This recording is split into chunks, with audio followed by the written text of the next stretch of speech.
Thanks. We're back with Final Fantasy VIII. We're in space. We're in space because the main character's girlfriend has a coma. Or is in a coma. I don't have any more context than you do.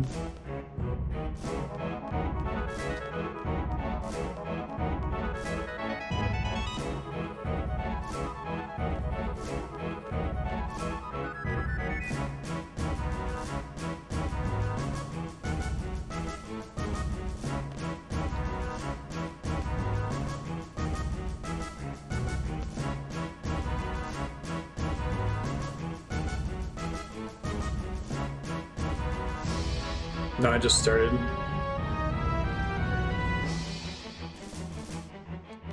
Girl's not going out into space, is she?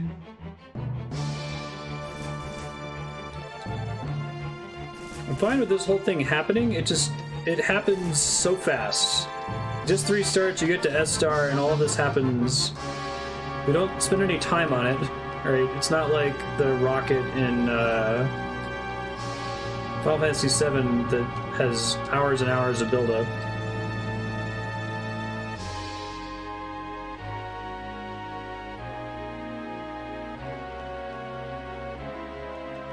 Damn, I need a spacesuit.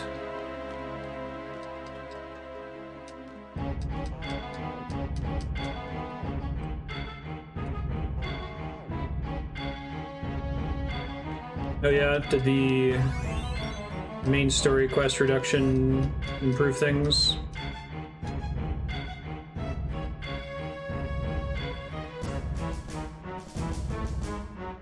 Wow, I'm in control here? I think I remember this screen. Who is it? 8 on the left. Flood of monsters is drawing near Adel's tomb.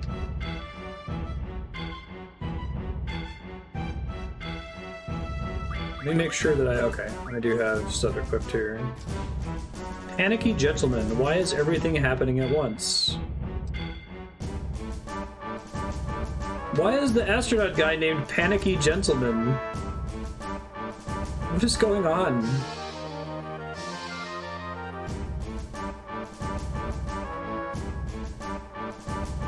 Sorcerer's Ultimacia. Wait, so does it want me to go through this door?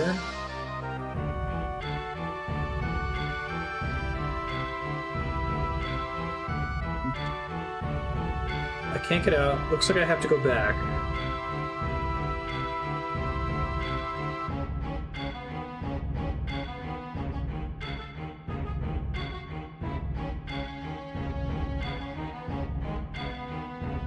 Maybe this all makes more sense in the Japanese version of the game, but I feel like the time spent on these scenes is still extremely short.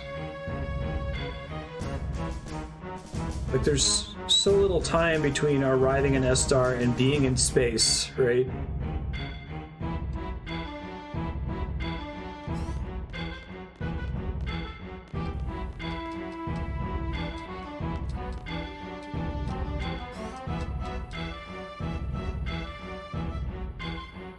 Must leave Lunar Base at once. Oh, it was the President's.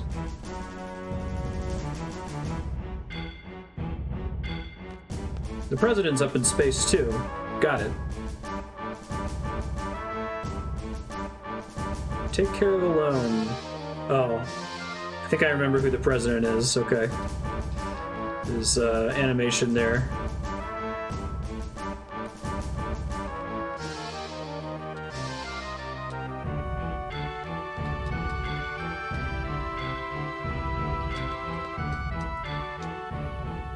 More cool FMV? No. Just floating Rinoa.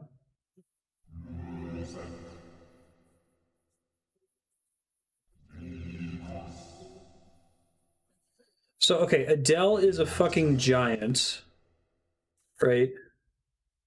She's 4 times larger than a normal human being. Which, okay, that's fine. Maybe the sorceresses are from a different race of giants, but...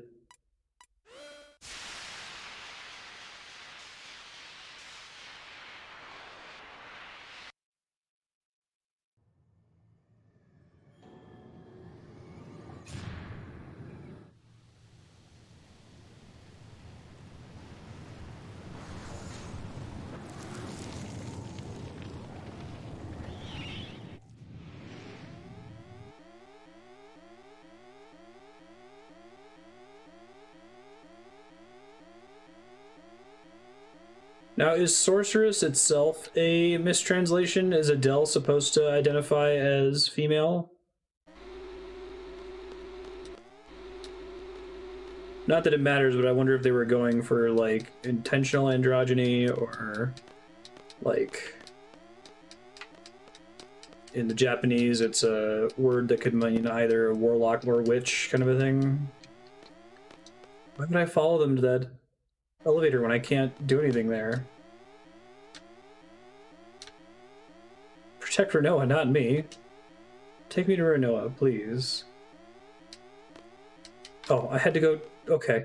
Okay, that's fine, Final Fantasy VIII. What is happening?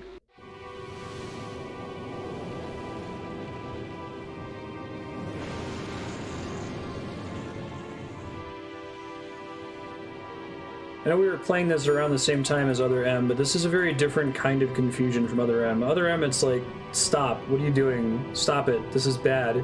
Here it's like, this seems like a neat idea, but I don't understand how we got here or why it's happening.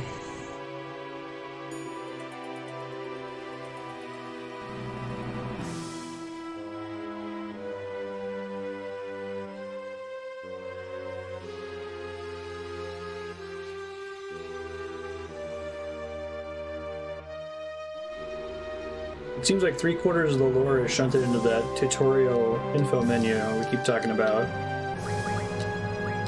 But I don't know if that can explain what's going on here.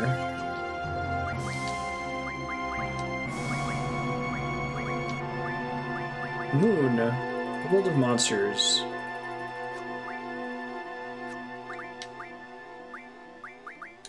Lunatic Pandora, I read about this already. Tears Point.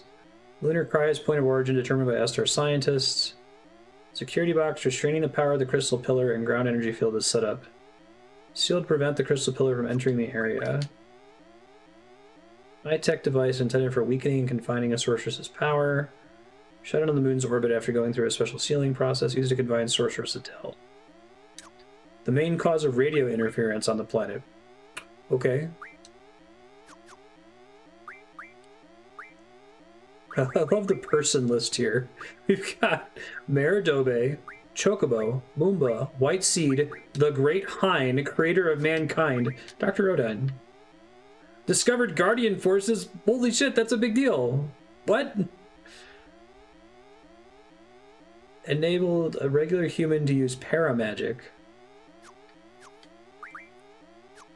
Okay, it's fine.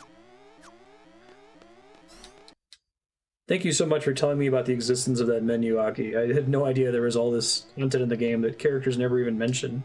Like Hein. God! Rinoa's gonna die!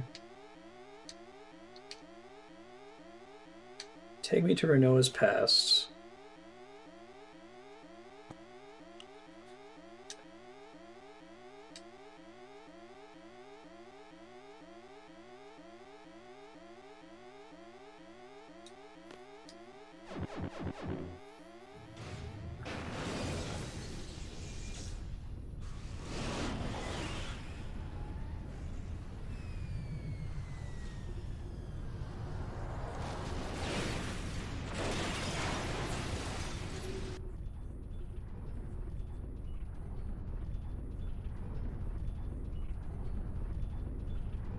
Yeah, he's just still in a spacesuit.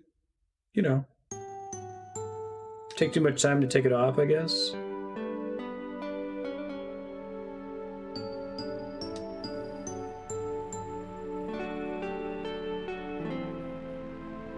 Okay, so we're flashing back now to to Rinoa to explain how they got back there. Okay.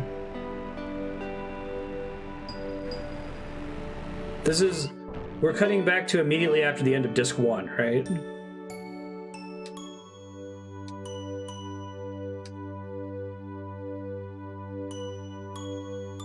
Squall might say, but no one's ordered me to escape. End up staying in there.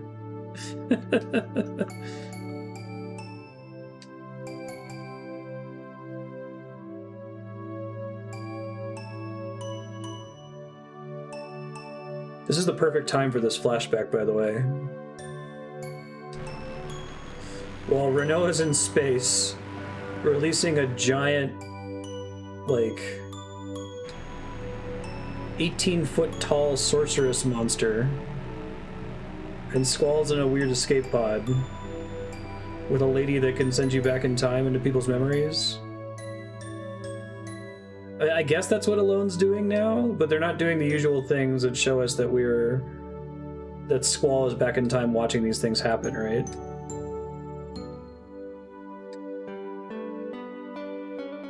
Yeah, they use it as a way to, like, pass time when you're on trains most of the time.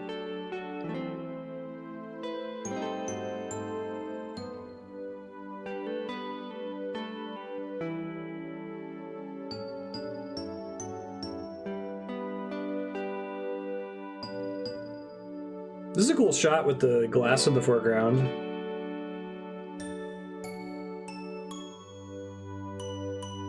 Art is not one of the problems with Final Fantasy VIII, nor is the music.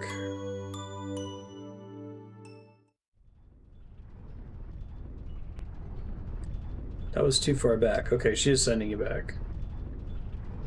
Quit your bitching, Squall. Like he looks mopey even in the spacesuit.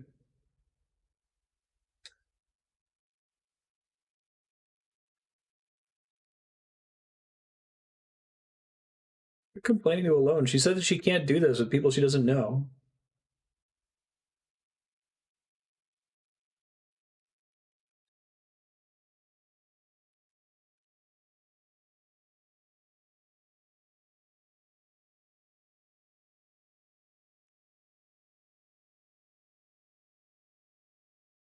They sometimes put a glass in front of a frame. The rest of the FF franchise turned into its present cinematic state.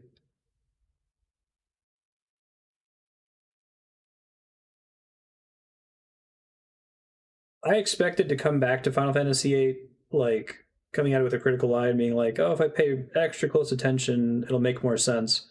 But I think my previous belief that it goes off the rails in Disc 2 and it's, like, flying off the rails into space in Disc 3 is still accurate.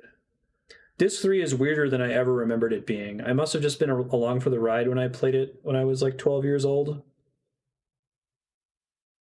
Everything just happens so fast. You're like, oh my god, what? They're in space? Hold on. Like,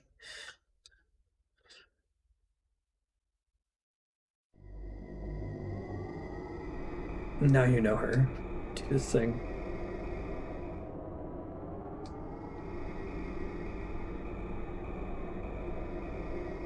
It does make me wonder if this game had like 4 or 5 years to be developed, if it would have been a very different product in the end, right?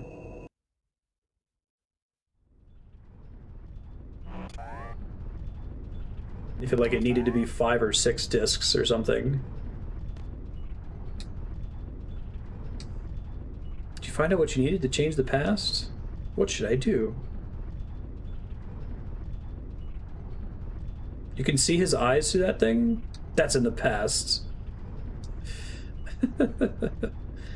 I play a lot of games where like the first city feels really fleshed out and then it gets like whatever butter is left gets spread thinner and thinner for the rest of the game. Like Planescape Torment is like that, where the first 80% of the game is all in one city and you're like, there's no way that the entire game is as polished as this. And sure enough, when you visit any other planes, you're there for like 10 or 15 minutes a piece. But they still managed to feel make those little visits feel complete, whereas Final Fantasy VIII just feels like it's missing giant stretches of content. Remaining life support 15 seconds. Am I gonna make it? The fact that I remember this scene is probably really bad. I remember this scene, and I remember the scene where you have to box the guy after you get knocked out of the side of the Balam Garden emergency exit. So I think this probably leads to a cutscene game over if you fuck it up. Are these like an anime 15 seconds, or I don't see a counter, I guess.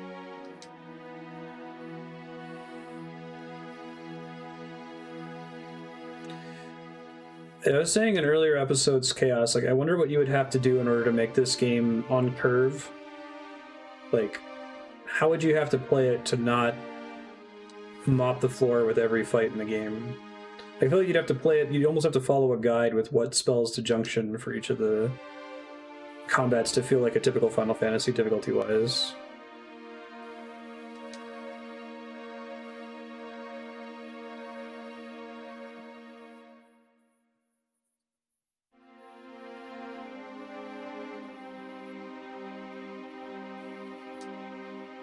I'm gonna die.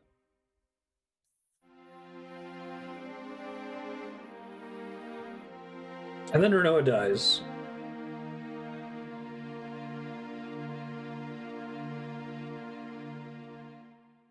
I feel like this scene is a really cool concept. There's like a bullet point. Like, you see it being powerful and resonating with someone. It happens so fast that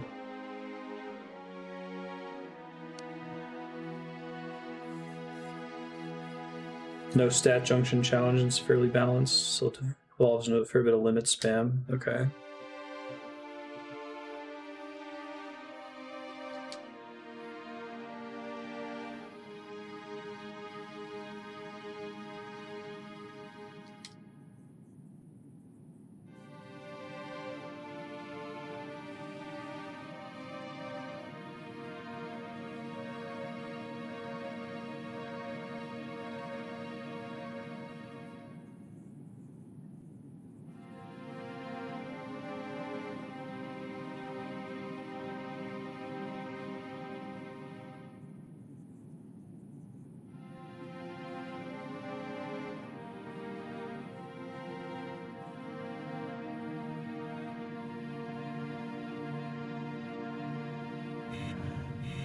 Okay. I guess Ellone could see his eyes.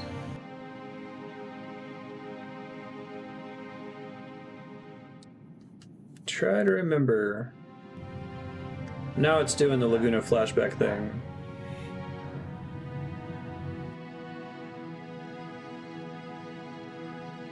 It's a really cool FMV too.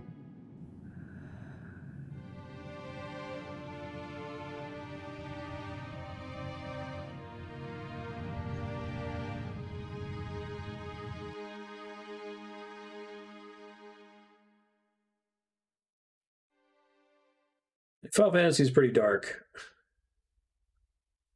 10 is about a giant whale monster that murders entire civilizations until you make a sacrifice of a person to stave it off for 20 years at a time.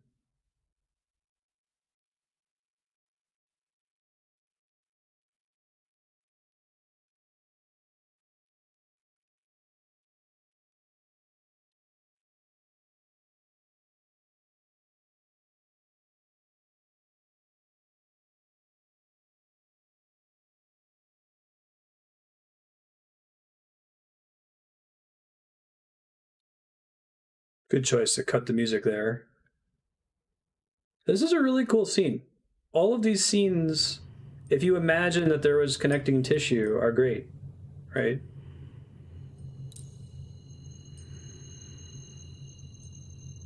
So I don't know how much of it is Final Fantasy Gumbo, where it's just Sakaguchi had 7 good ideas and could have made a game based on any one of them and then put them all in one game, and how much of it is they ran out of budget after disc 2 and just had to kind of quickly get to the good parts, basically.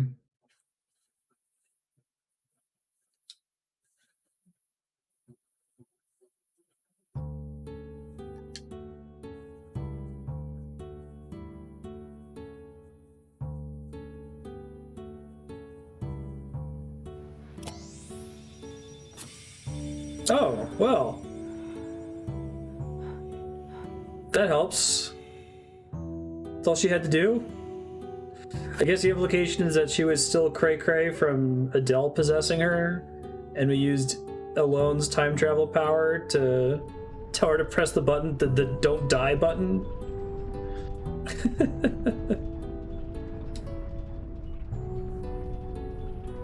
I think it's important that the game doesn't relay how hopeless the situation is until the end of the game when you realize how bad it really is.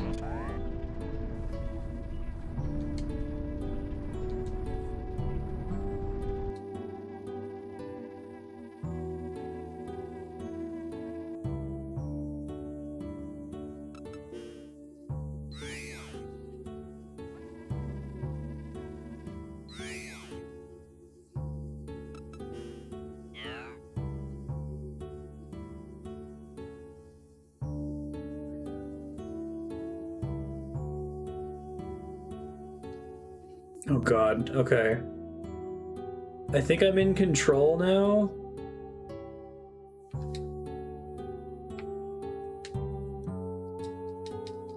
But I think there's a button I have to press.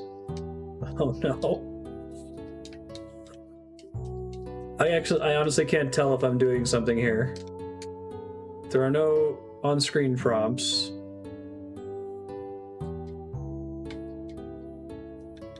I think when I press the stick, it's moving the camera.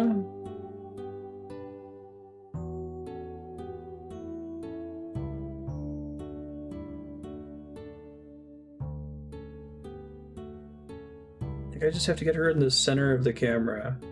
I don't think I can move forward at all.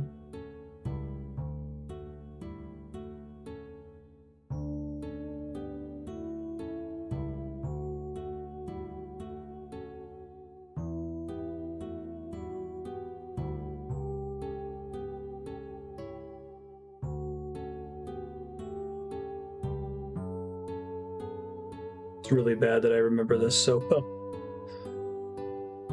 Really don't remember how to actually do it though.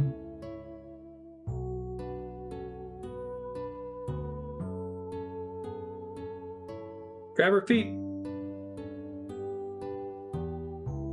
Good enough.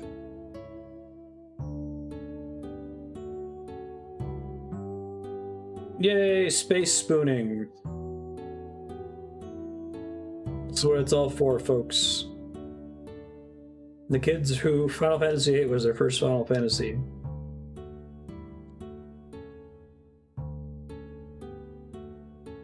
Screen's pretty forgiving if you know you're supposed to be doing something, but not realizing and doing nothing is game over. Or does it make you load your save, or does it set you back a little bit? Hey, it's Lunar Cry, which has been happening right there the whole time.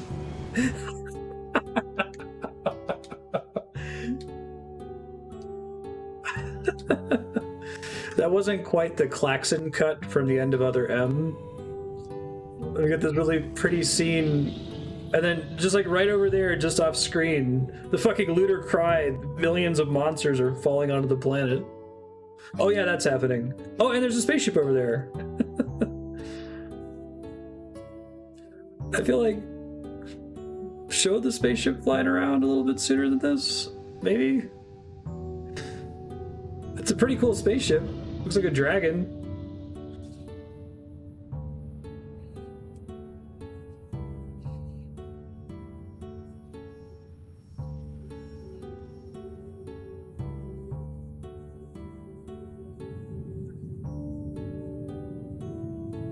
Yeah, one of my all-time favorite moments on this channel, that scene in Other M. I still can't believe that it's real. I was convinced that I must have accidentally pressed a button and advanced the cutscene or something.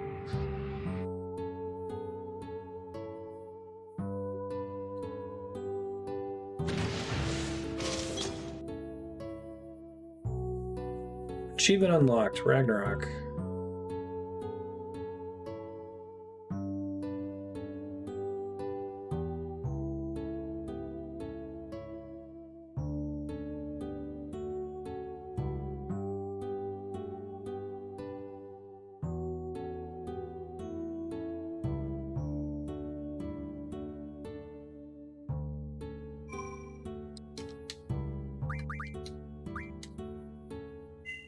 If the Final Fantasy VII remake had been a remake instead of a remix or whatever it is, it would make me really want to see them do that for FF8.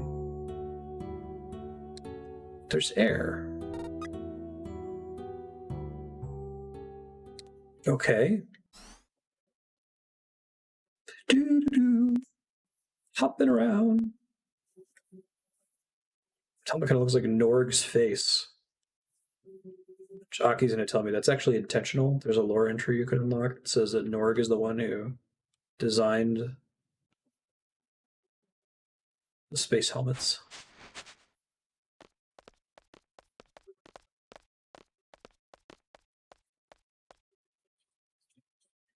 There's just a lot of empty space in the story that needs to be filled in, I think.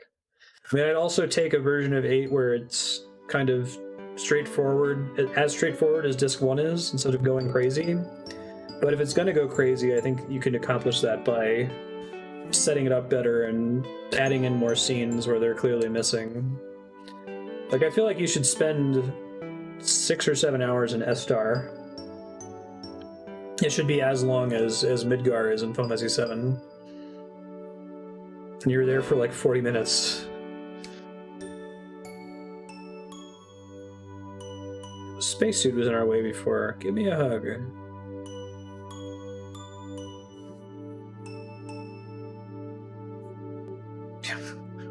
Knowing the team that did the FF7 remake. Final Fantasy VIII Remake Episode 1, released in 2238 by Head in a Jar Nomura. Episode 1 deals entirely with Robin Williams and Norg going to school together.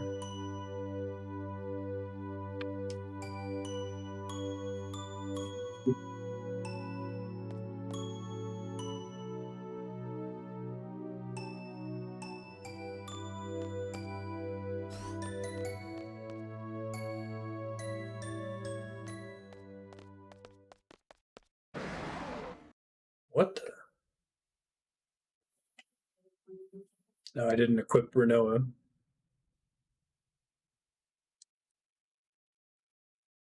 What is that? It's a good question. How long has this ship been derelict for? Let me double check my junction. Thanks, game. This is the music. Let me make sure I get all of Edea's magic off of her.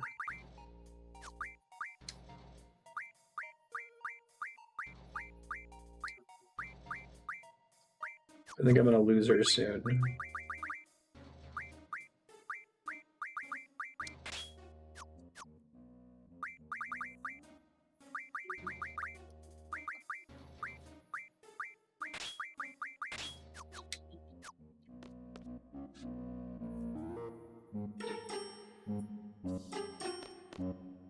Okay, there's another one back here. What a tone shift.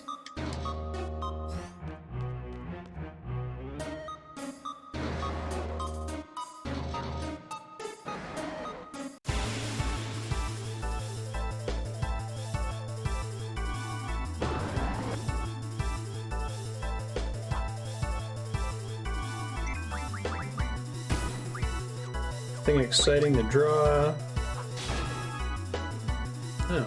Added effect sleep, apparently.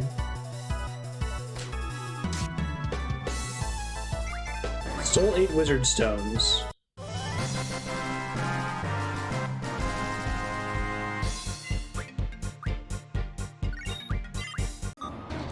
Uh-oh, someone's got HP.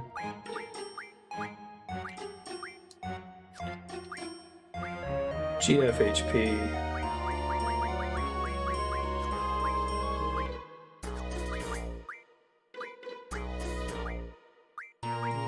That data, there's ways to go. Okay. Make sure Squall has every GF then.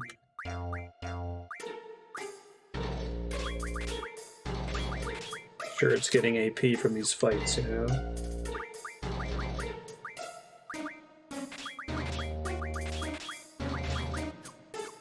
He's really gonna lose all of his memories now.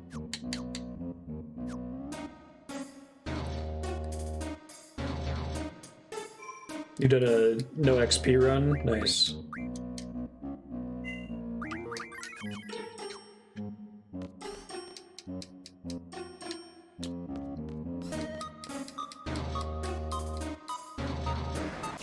Why would they pick this track? Why would they play the, like, Axel F Mischief track?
Check 1, 2. You're probably hearing a bunch of background noise when the RTX comes back on.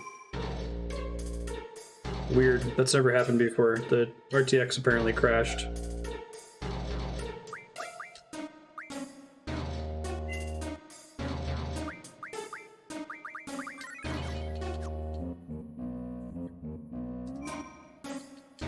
Looks like I get no heads up for that.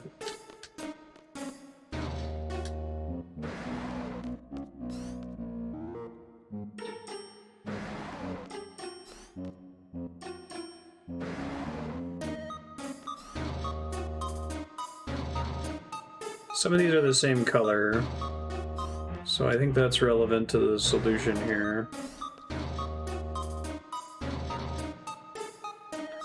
See if I can easily get 2 of the same color back to back.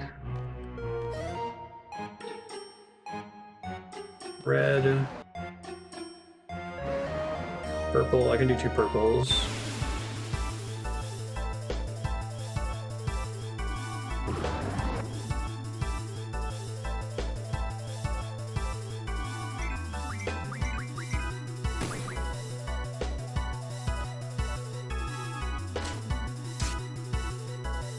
I feel like the steal rate is really high in this game, which is nice.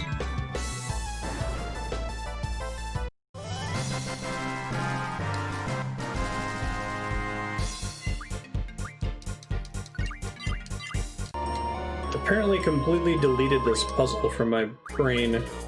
I don't remember these monsters being on here at all. Or this goofy mischief track.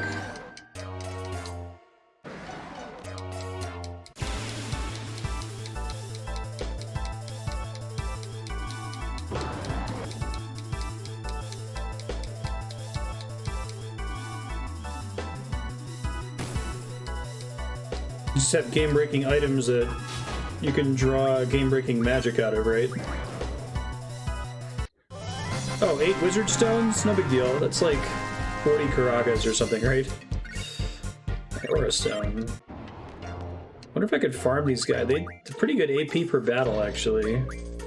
They seem to respawn indefinitely if I don't do it right.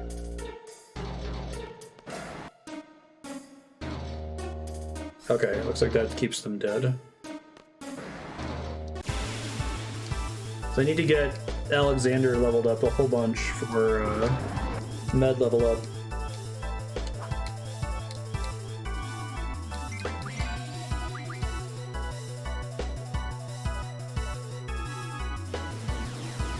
Stop it.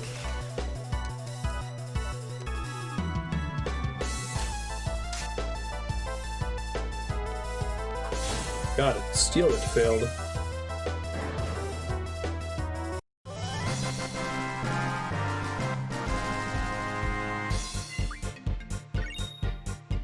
Farming Aura stones could be nice too. Okay, I feel like regular enemies I've been fighting give like 1 or 2 AP per fight. Maybe 3. I guess I'll get all the actions, even though I'm never going to use the Doom action.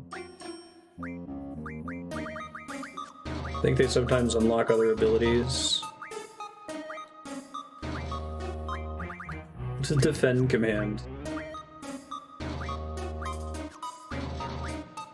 The system would be so cool if any of these abilities were useful. And if they didn't all compete for slots, right?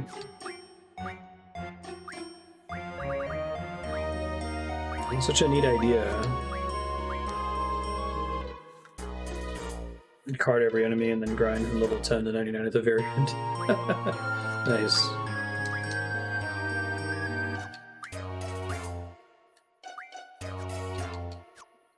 Yeah, I guess carding the enemies is probably a pretty efficient way to get all the cards.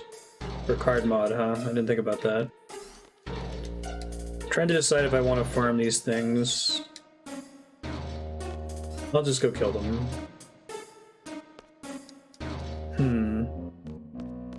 Well, I'll go ahead and pull up Discord. If you're not seeing a message pull up in the in-stream chat, just tag me in general with whatever it is.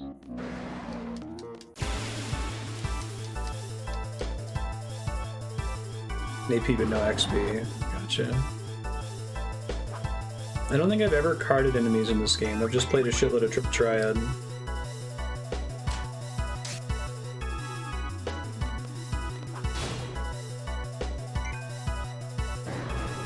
Check the Twitch support Twitter really quick and see if they've noticed the chat problem.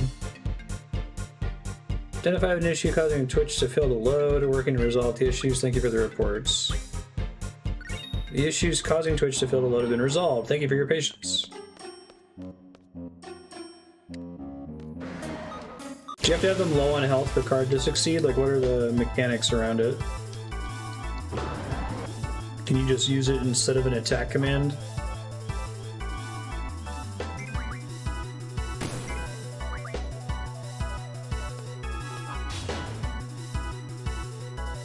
Like catching a Pokemon.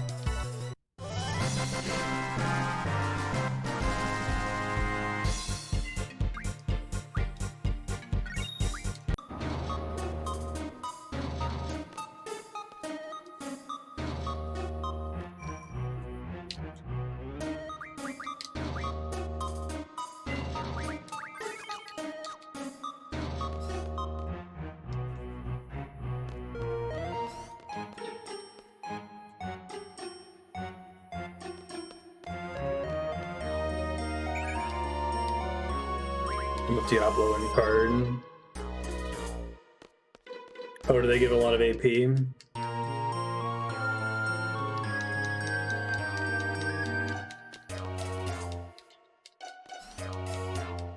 Nice. But isn't the encounter rate on them fairly low? I think the one I just killed was yellow.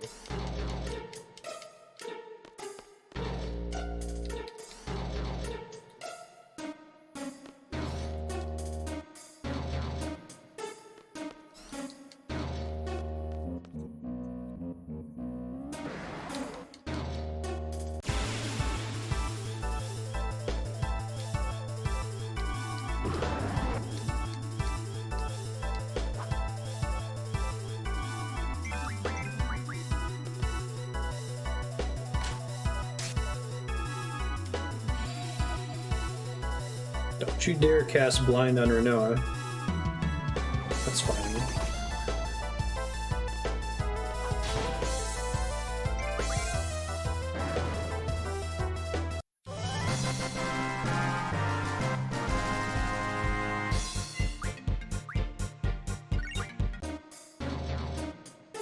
It just knocks you out of the room. I guess you have to know how the yellow ones work in order to do anything in this room, then.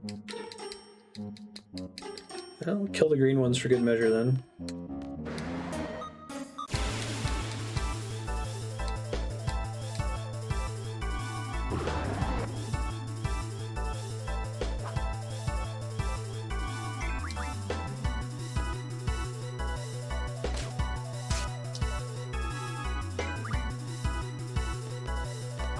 Don't need to be able to see. Yeah, this is fine. Got a 255 to hit, it's fine.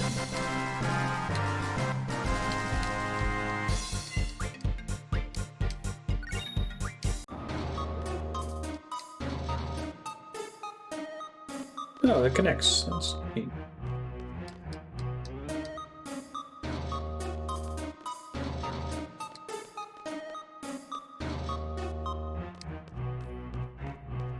Best looking guy here.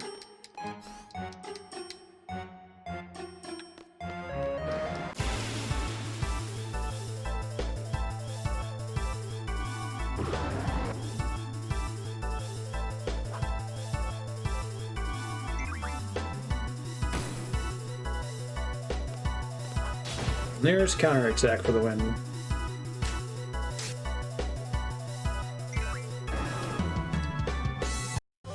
We're saying that mugging is sometimes bad. Like, I get those wizard stones instead of the aura stones that they're dropping otherwise, right?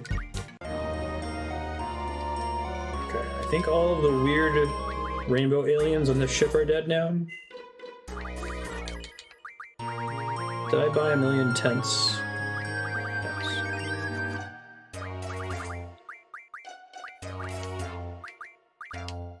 Med data's got a ways to go. I'm gonna get med level up after that. I am gonna try to get all GFs. I'm not gonna go for all the side quests and other side content, but GFs are interesting to me.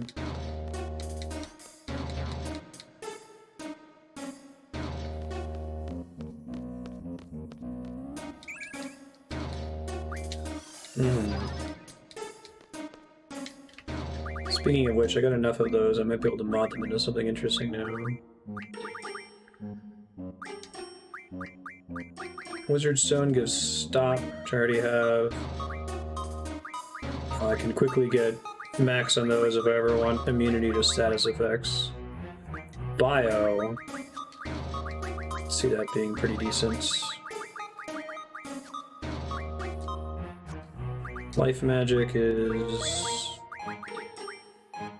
I get Kuragas from tents. You can get those so early. And basically an infinite number of them. Deaths. These are just Furaga.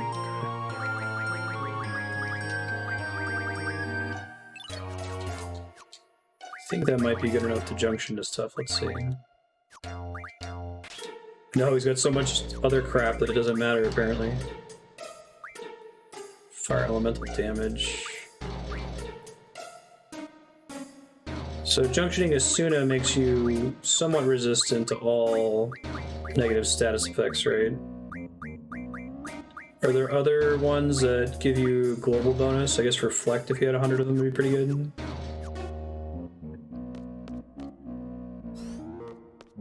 Oh, their corpses are all gone now. Perfect.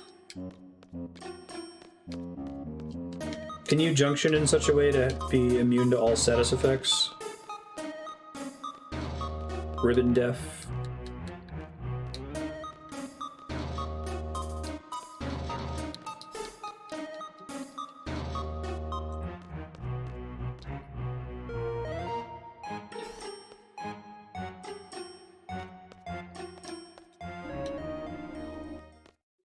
Wow. Wow. There may have been text in the other room, the one with the yellow one.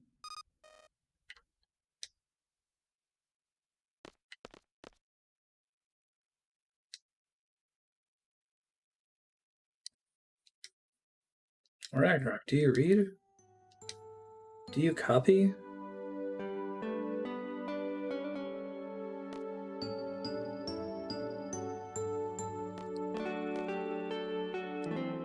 You're in space, right?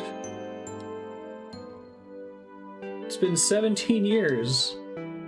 We had this badass ship 17 years ago?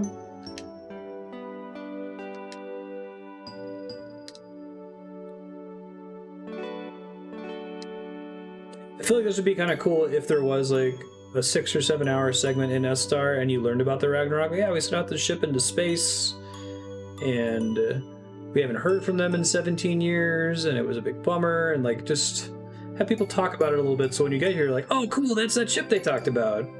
Not like, what the fuck? I guess there's a dragon ship out here. Right on. Now Squall and Rinoa aren't dead.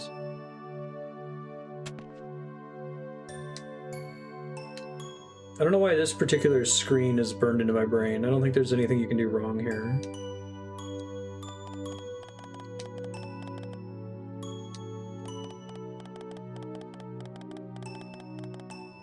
I may have just been excited about getting an airship.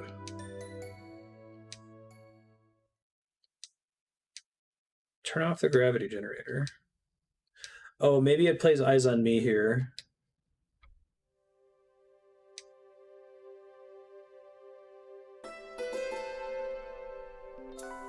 Oh, this video is so fucked on YouTube. Every single video has been blocked in Denmark. This one's gonna be blocked in other places too. Oh, it starts playing while he's still like chatting with Mission Control.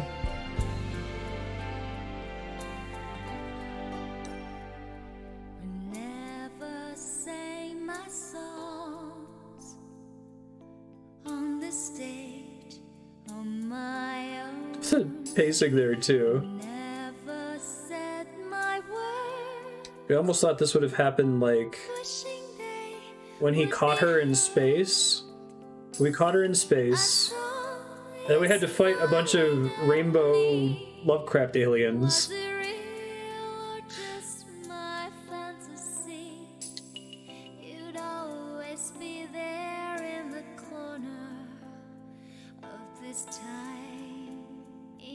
Why do I remember this screen?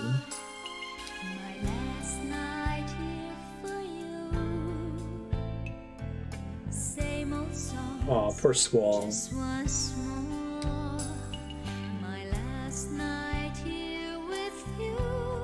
My parents didn't sit on my lap and hang off my neck. They would have crushed me.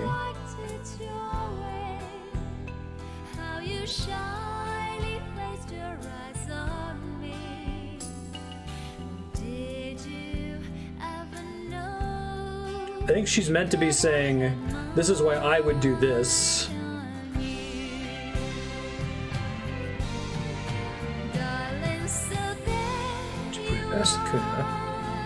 It's true. Is the implication that Laguna has never met Squall before? Rain got preggers and then he left.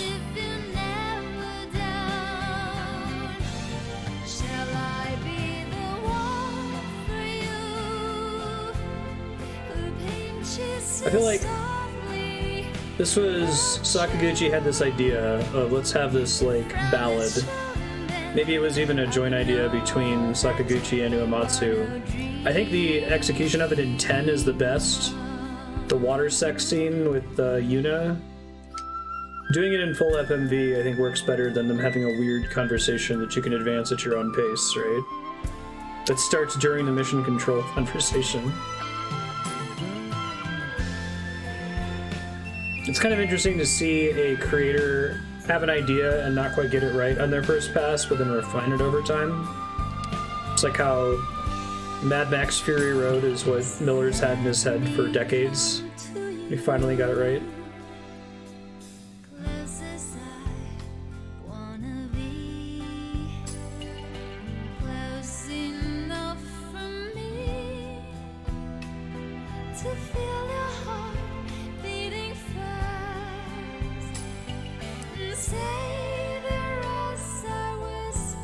Oh, it's semi on rails. If you don't advance it for a certain amount of time, it'll just go.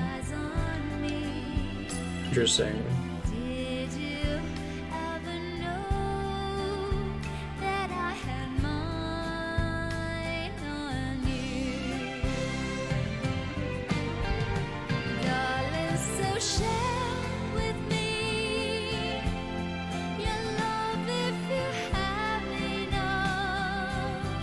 I remember being confused by this when I was a kid.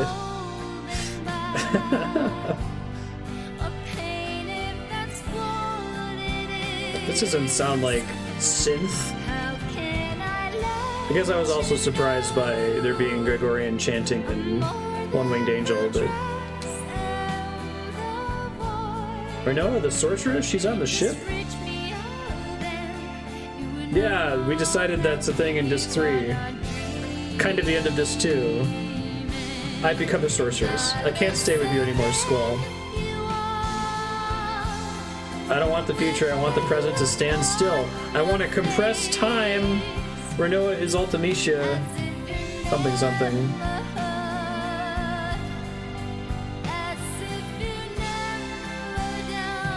Sorceress will be seized upon arrival.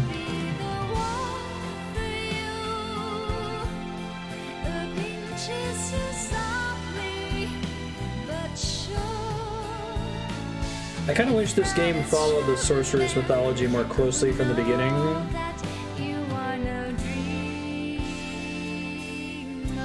You first find out about it with the broadcast with the president, where she first shows up, right?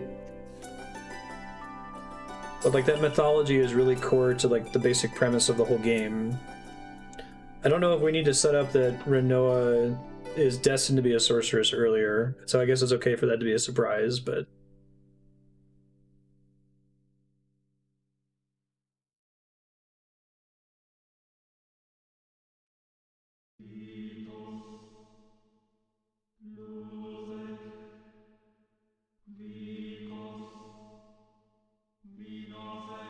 The implication is that song is the one written by Julia about Laguna.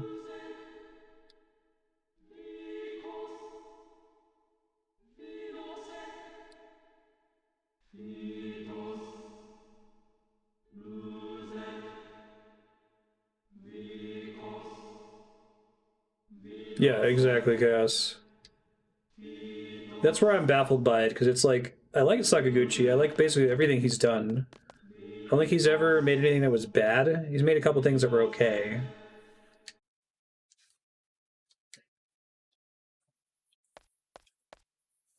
I just feel like there's all kinds of parts of this game where if you had like 2 or 3 hours for it to breathe, right? Maybe if this is more the focus of the entire story, we spend less time in Disc 1 on the stuff Disc 1 spends time on.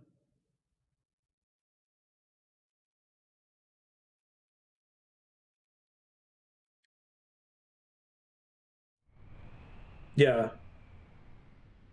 I agree. Disc 1 feels right. It feels like every other Final Fantasy.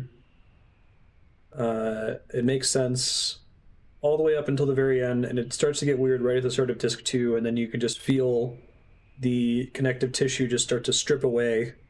Like it's like getting ablated off as it's crashing into the atmosphere, you know?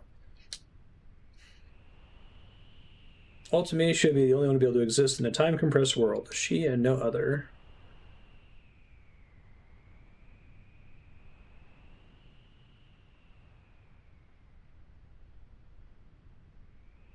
The length is about right, too, right? Like, Disc 1 in Final Fantasy 7 is super long, but Disc 1 in this game is only like 10 or 11 hours or something.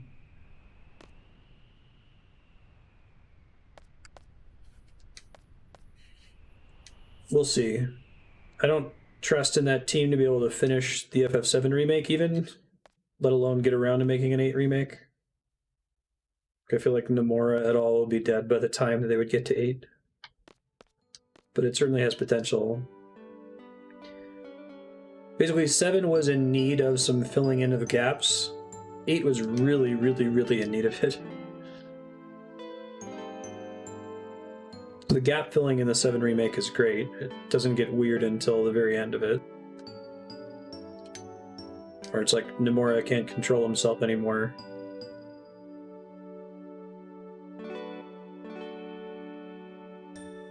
Oh, they should never remake Chrono Trigger. There's nothing to remake. Like, it's a perfect game. This is what Rinoa decided. There's nothing I can do about it, right? No, you idiot. Would you have been paying attention? Get back on your ship. And then Squall returned to his home planet.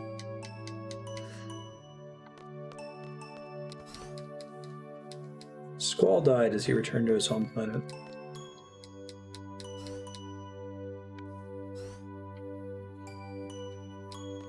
But I guess Toriyama games lend themselves pretty well to being in 3D, because you just make it look like Dragon Ball Z fighting games.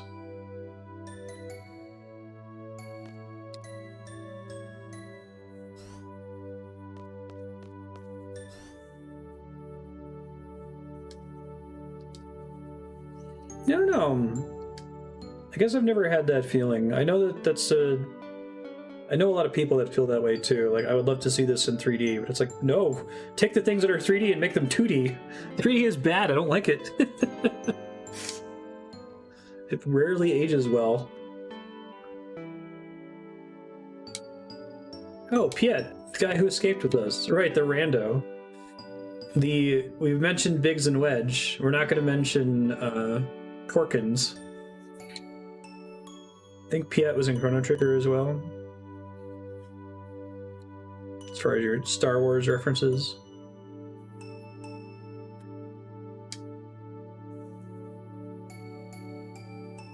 When you jumped out into space, it got me thinking, you were like a hero. Where's the heroine? I turned her over to the authorities because I'm an idiot.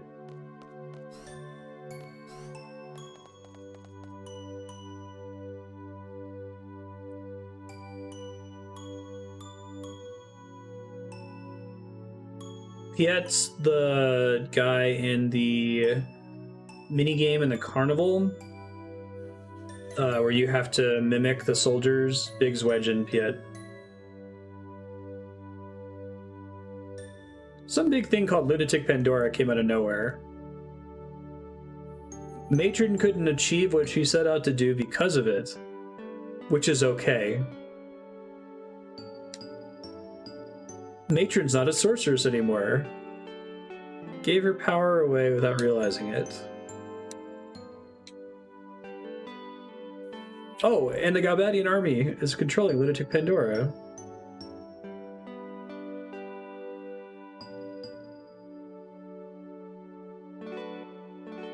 There's a thing called a crystal pillar.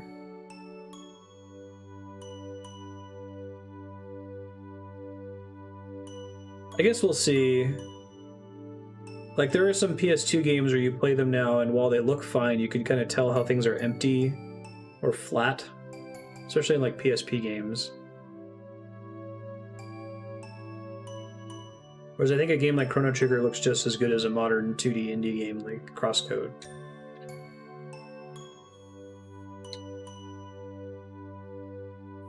I guess if they're going for something stylized like, you know, Katamari Damacy, that can be timeless. And if they did a 3D Chrono Trigger, it would probably look like Blue Dragon or Dragon Quest VIII, right? Yeah, I got questions about Edea's Limit Break. Crosscode's the shit, I love that game. Rinoa's a sorceress now. She received Matron's powers. Remember how she ran into the boss fight room just for that to happen? Hey, you didn't include me in this boss fight, but I feel like I need to be here for plot reasons.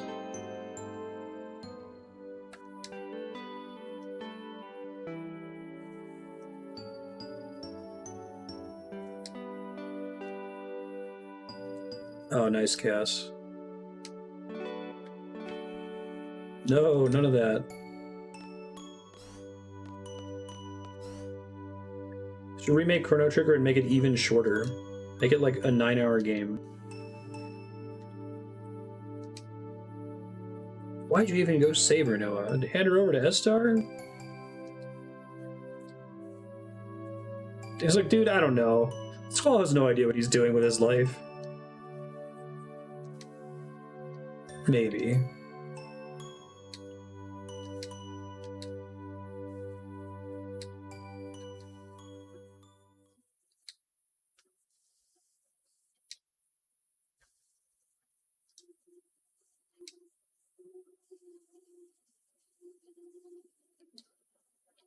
Let's get Rinoa back.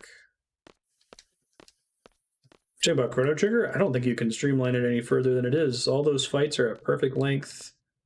Difficulty is perfect. The combo tech system is perfect. It's the only good usage of ATB that I've ever seen.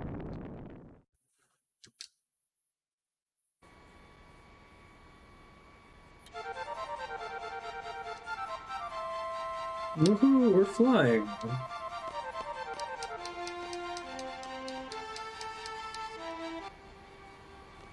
I didn't think we got this until Disc 4. Maybe it gets shut down arbitrarily and then we get to use it in Disc 4. My mind is... I'm trying to remember what happens between the end of S-Star and the start of Disc 4.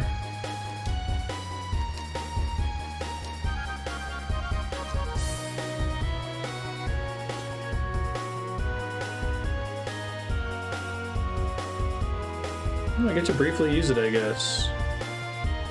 Pretty cool theme. I'm gonna save my game really quick. Okay, so now that I have the Ragnarök, can I go to get Bahamut and Eden and all that?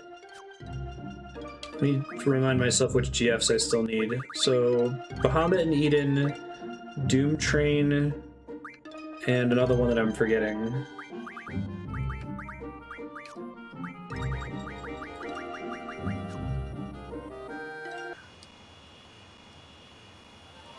Access to every side quest and will until the point of no return.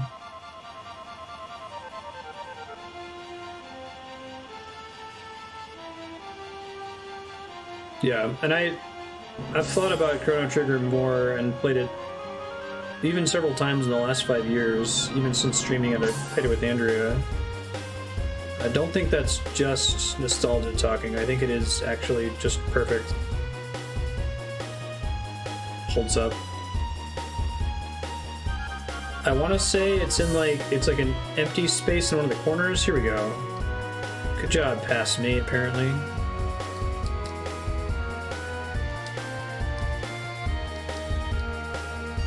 To that ring, the one with the monster head.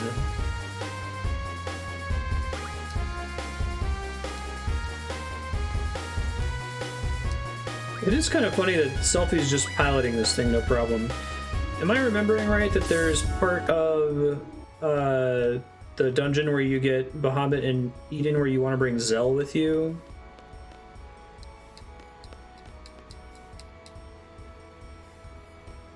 No nostalgia bias. Alright. Because of 7 and 8, that's why you always check the empty corners of maps. Alright.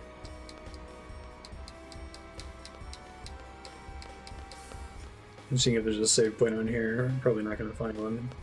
I don't know if anything changes once it becomes your airship.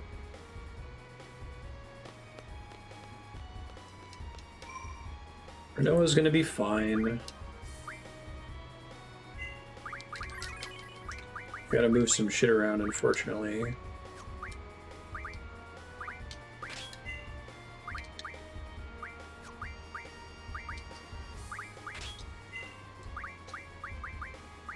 Okay, so we want to get access to everything if we can.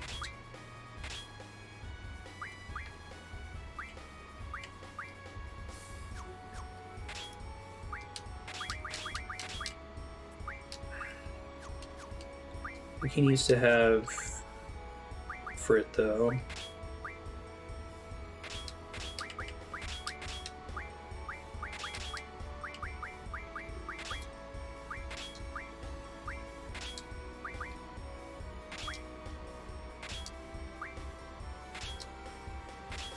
We didn't want Cerberus, we wanted Pandemona, right? Because he already has max hit.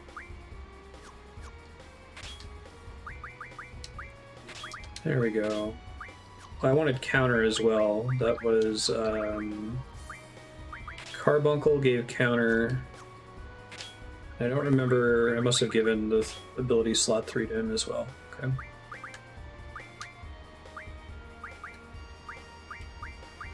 Brothers.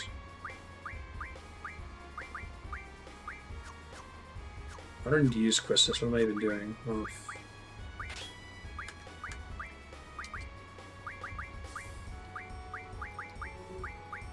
I must have duplicate sources of it here. Hold on.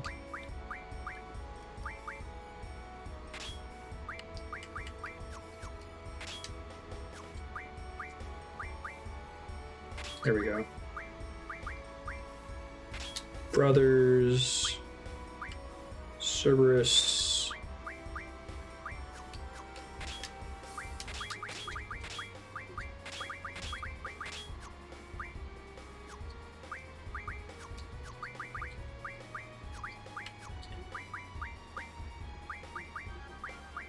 I like Zell having Mug, that makes sense. He ends up not getting Strength and Vit though in that case.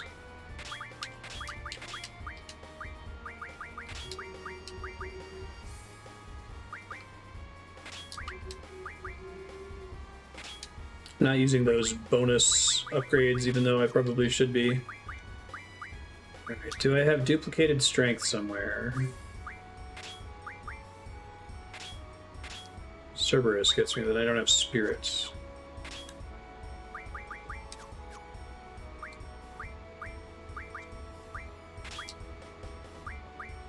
No vid. Jeez, I've done this before.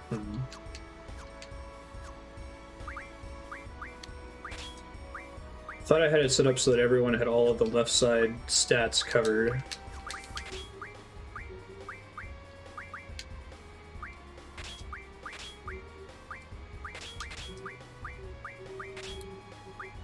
Okay, well at minimum I know that Squall had Ifrit and Pandemona and Carbuncle.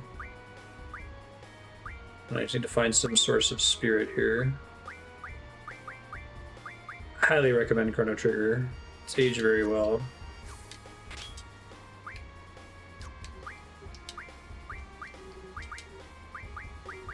Diablos. Shiva. Quetzalcoatl is enough to get the entire left side.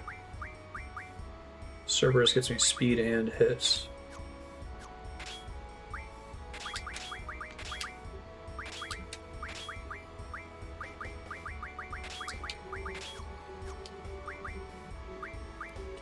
Zell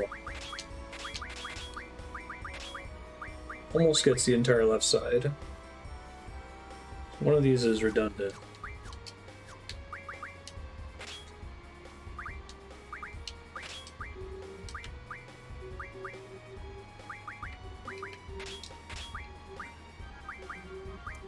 Cerberus.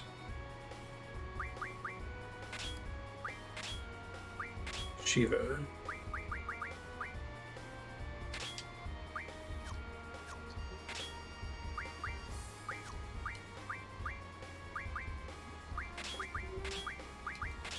There we go. That's what we needed.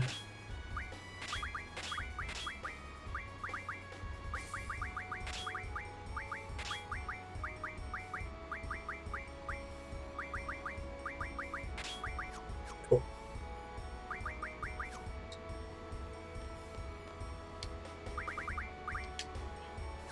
I think I can switch members at a save point. Full life. Nice. Chrono Trigger DS is probably the best port. Some of the other ones, like the one that's on the PS1, is bad because it adds load times before battles, which is really, really sucky. That was one of the advantages of Chrono Trigger, is that you would just pop immediately into battle when you'd see an enemy on the world map. Some of the new content in the DS version is meant to connect it better to Chrono Cross, which doesn't feel like it was designed as a Chrono Trigger sequel and was made one after the fact.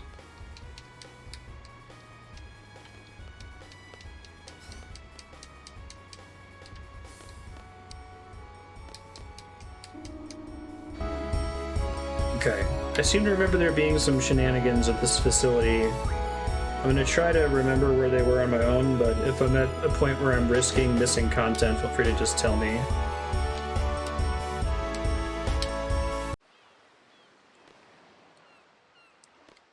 Oh my god, they're actually gonna comment on the location?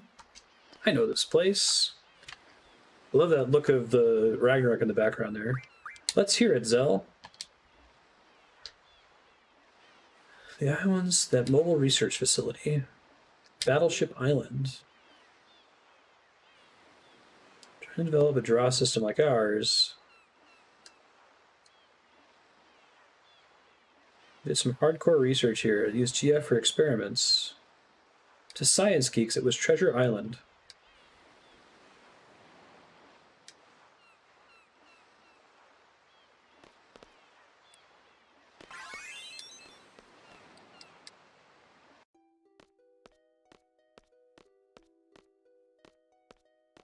Chrono Trigger sequel from day one. Seems pretty heavily adapted from Radical Dreamers.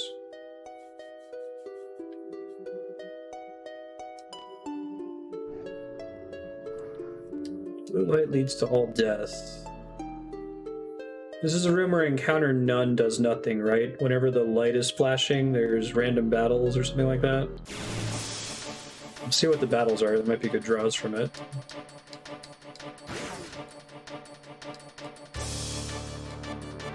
And then it petrifies the party. I think Squall has break resistance. Oh, that thing faded out at just the moment the battle started. I thought I was about to get my man Odin to come in and save the day.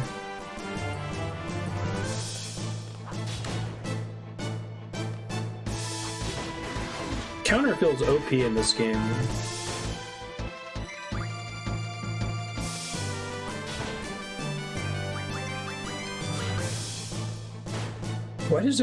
Why did they suck so bad compared to Squall?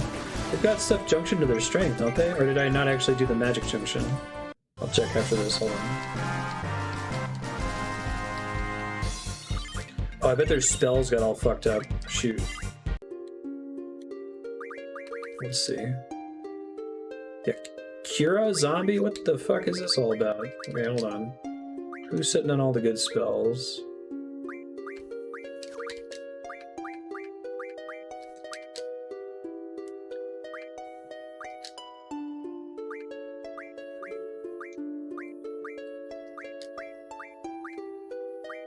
I don't even know how this happened.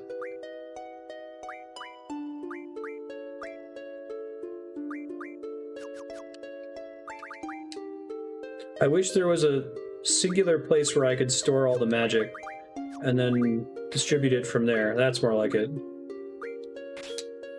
Okay, good. It's got edge for days.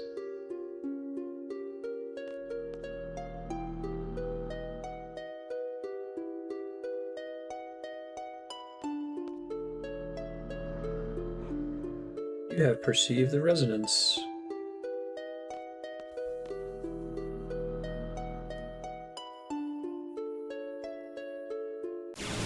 Oops, a little early. This song in a really weird time signature, or it like changes time signatures throughout.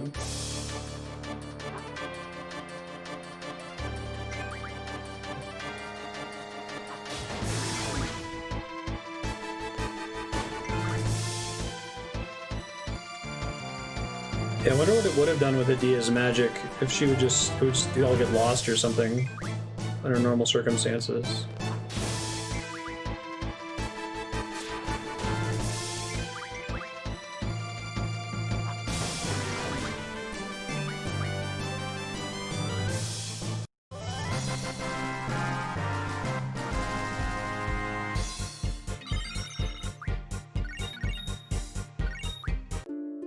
Which message got eaten? Shit.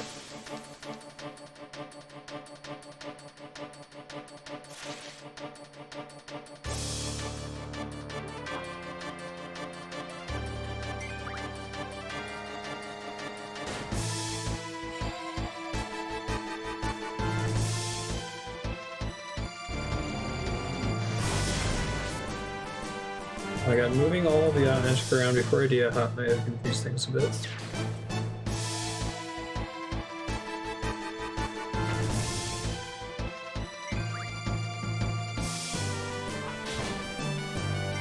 Well, apparently don't want to put fire on there.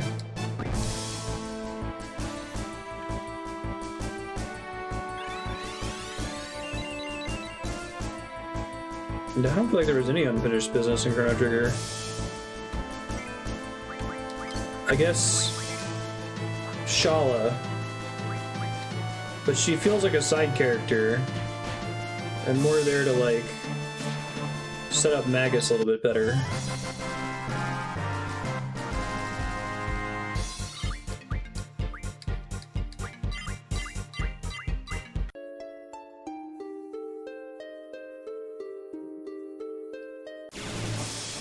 Damn it.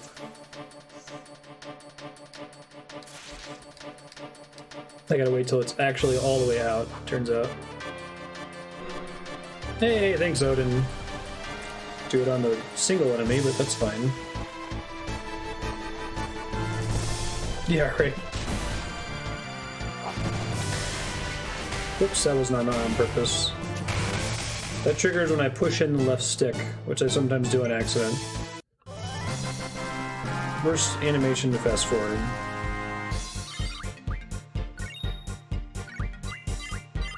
Dragon skin.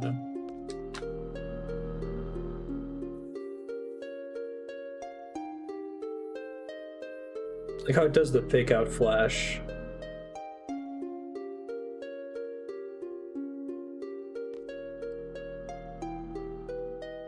Remember if I'm supposed to approach it or if I'm supposed to leave the room.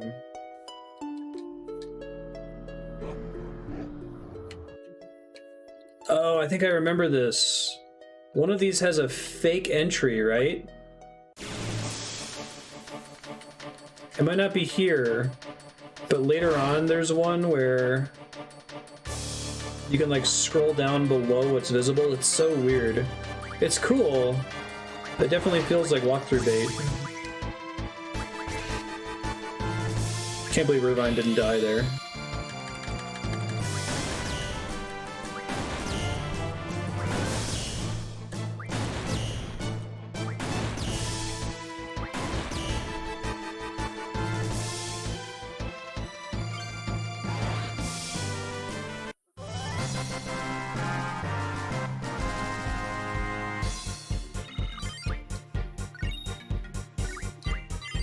Ooh, good AP from that thing. Never. Trying to change the GF abilities, but I think I'm on a train of battles here. Oh, hey! Thanks, Odin. Man, Odin's been saving my bacon on these Ruby Dragon fights. Jeez.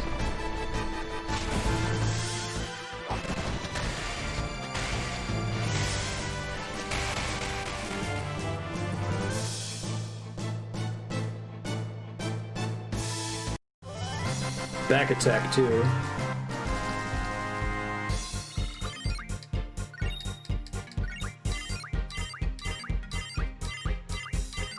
Wasting this AP on these shitty abilities. No.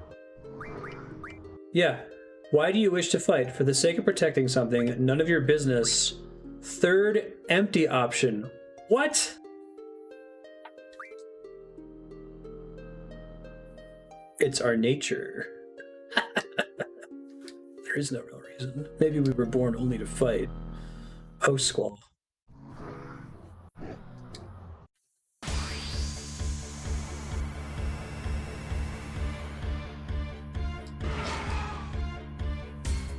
I don't remember if this is a traditional Bahamut fight where he just does a countdown to Mega Flare. Hey, I am Bahamut, the great GF, Bahamut. GF? It is you humans I fear. Oh, he's got flare and full life. Alright, let's get as many full lives as we can here.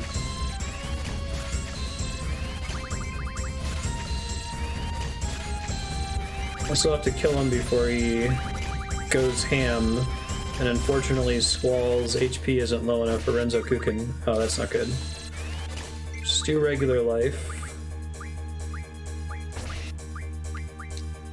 Oh, he's gonna fix that problem for me, apparently. I think everyone already has max flares. I forgot where I got them from.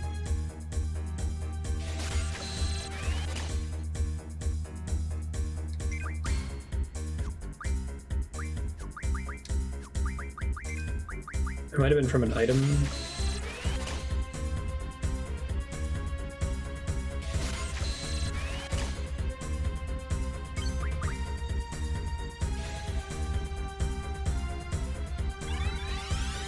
Whoops. Not what I meant to do there.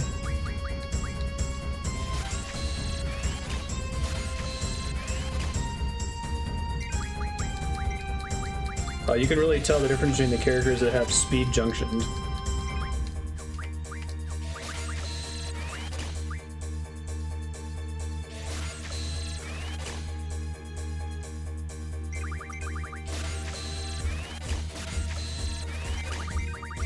Come on. Full stock would be great here. Uh-oh. Well, nope, I'm just gonna die. I didn't realize he could just cast it. Probably could have done something to prepare. Oh, Squall's not dead. Holy shit. It's full life, one of them. Oh, no, don't cast Tornado. I was in a menu. That means you have to pause. Aw. Holy shit. Alright, let's go slow here. I need a full heal Squall. Oh, Zell has the HP plus 40%.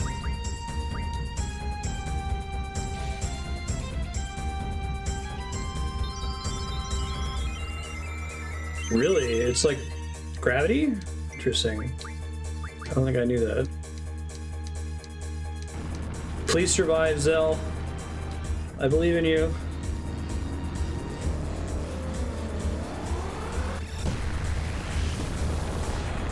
Okay. Maybe I should say never mind on trying to junction all this shit. Maybe it's not worth it after all. Hey, thanks, Graham Morton.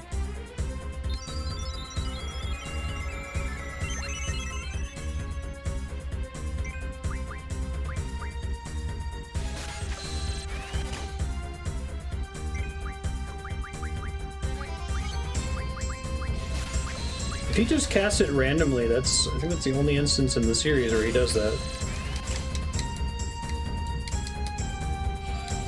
Thundaga. Hit Squall, please.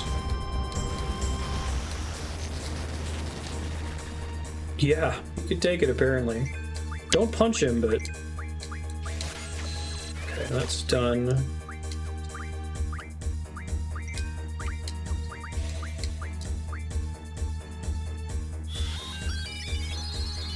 I just got lucky as shit. Should have been dead.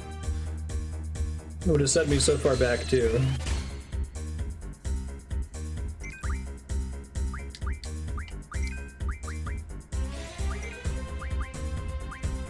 Is it generally a bad idea to mug bosses? Are their drops usually better than their steal options?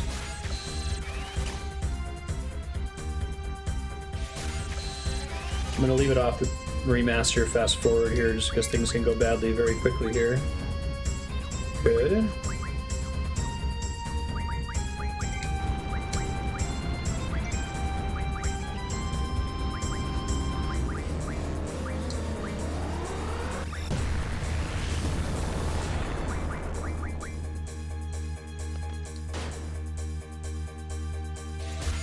Do you happen to know which one for Bahamut?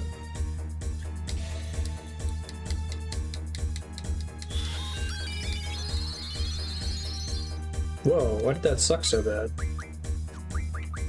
For apparently no reason.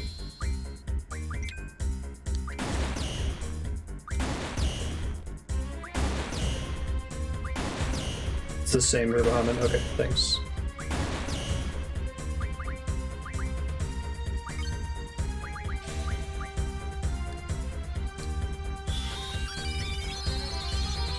There he goes. That's more like it. Now Zell won't get one shot by Mega Flare.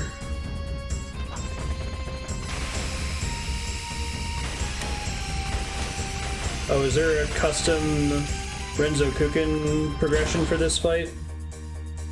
That's cool. Have you seen the lights? Hey! Hyper Wrist. Bahamut's card. Oh, every time I see one of them learn GF HP plus 10%, it makes me want to die inside. Another path to your destiny awaits. You are indeed an interesting one, brimming with passion. Yep, brimming with passion is how I would describe Squall. Forbidden magic refined.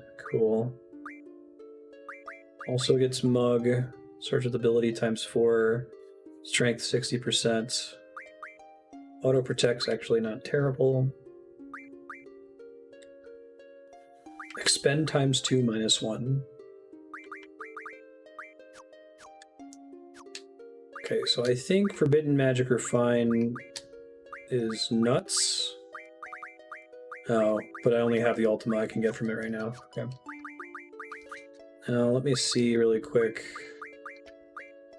Bahamut isn't going to open anything new for any of these characters, so I'll probably just put it on Squall so that he's even more broken. Yeah. What's his strength at now? 250? God, that's stupid. I love it. And then those full life junctions. I guess he didn't finish getting full life, did he? I only got 53.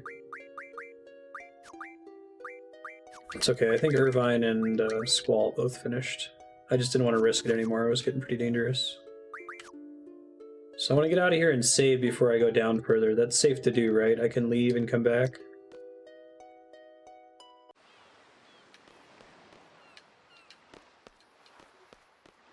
Okay, thank you. I think there's a move find save point in there somewhere, if I recall correctly, but it's been a while.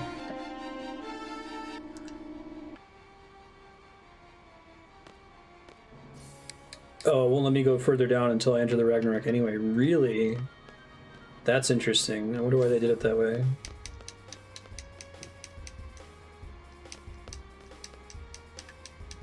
So you have to, like, leave and come back. But there might still be an extra save point down there.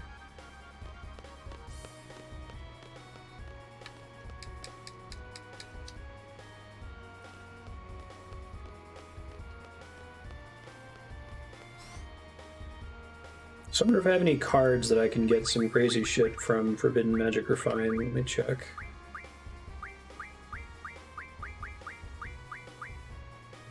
Some of these, maybe.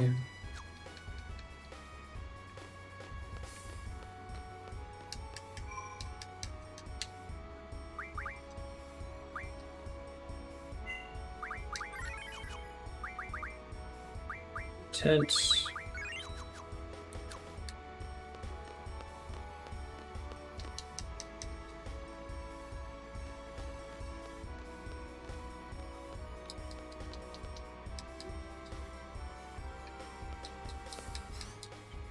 May review my GF stuff that they're working on learning here.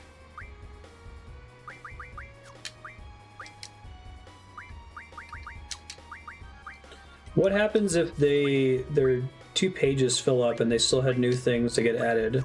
Do you just lose the access to that thing forever, basically? HP plus 80% sounds pretty cool.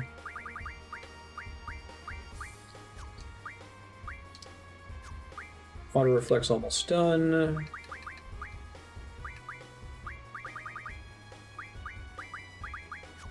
I will never use recover, but why not?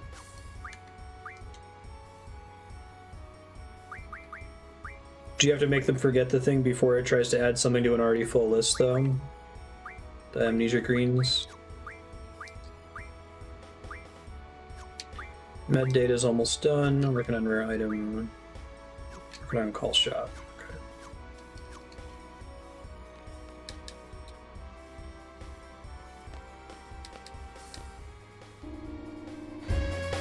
When you delete something, it will appear though. It's not lost forever.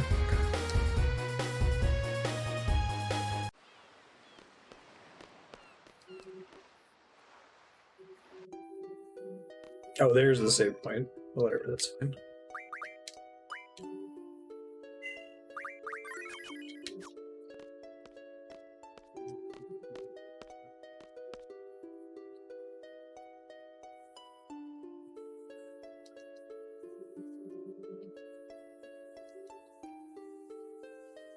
Squall. Stop that. Go down. There you go.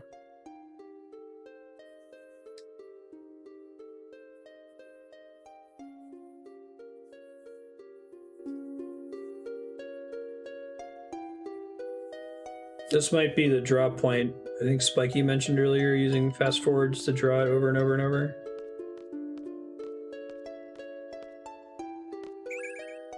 Oh, never mind, not to spell. I think there's an Ultima, hidden Ultima drop point in here somewhere. What is that?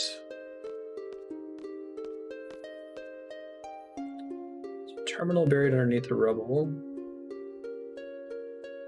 You may want to use this.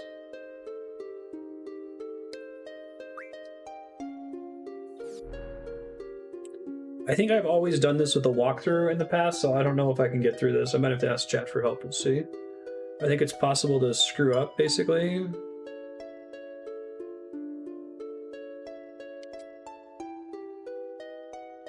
Two, 3, 4, 5, 6 excavation sites. Played in 20 blocks.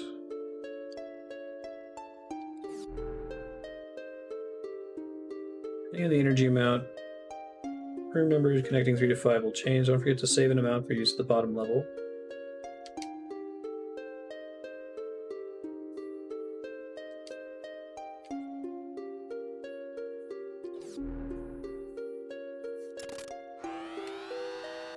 So you have to spend those 4 no matter what.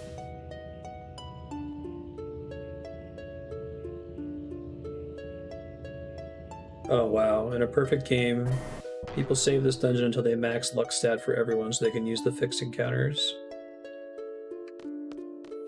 Otherwise, it takes thousands of hours once the fixed encounters are gone. Perfect game is just maxing out everyone's stats.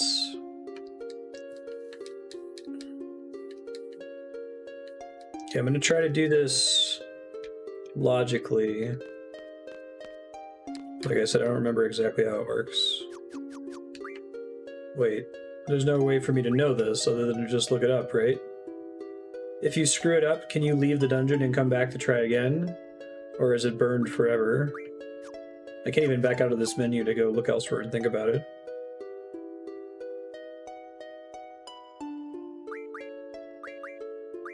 I would always want to try to use as little as possible. I'm guessing you can waste it and it just won't open. Maybe that's what the save point is for?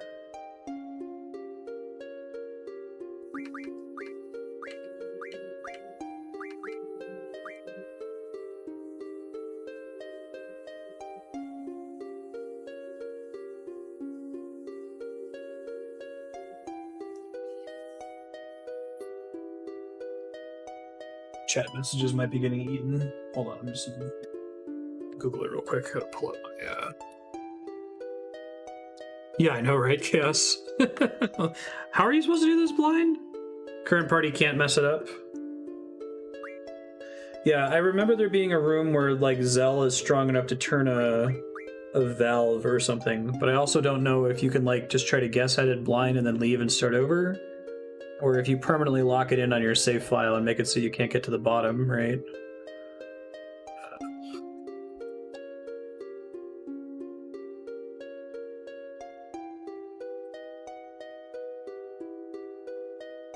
So I'd be down to try it blind, but I don't even know what the consequences are for failures.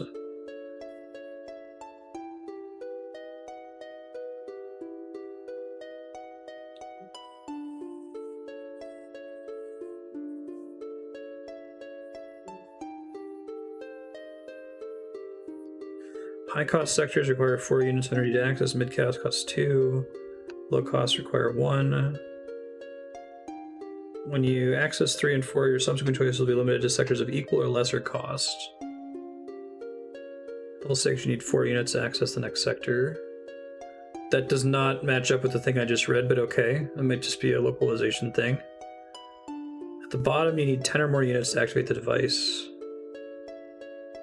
With Zell.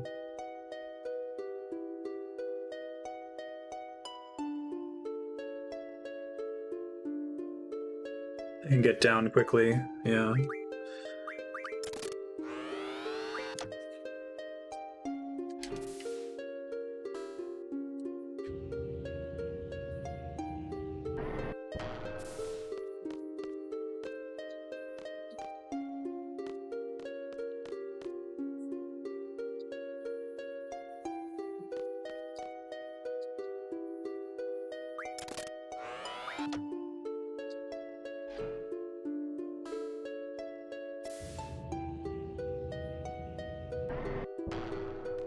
Yeah, I got Bahamut.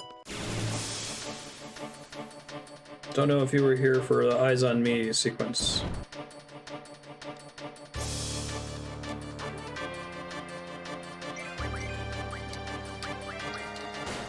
Rendell, Firaga, double.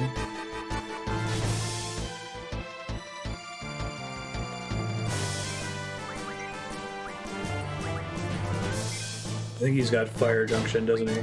Yep. Well, at least he healed the thing for 7,000 health.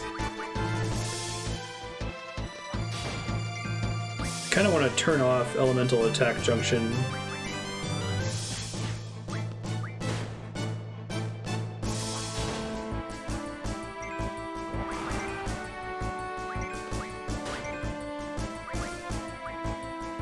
Oh, what do you have? It's triple question mark.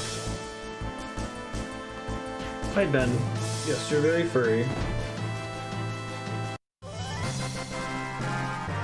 What if it's Meltdown? There's a spell I want 100 of on every character.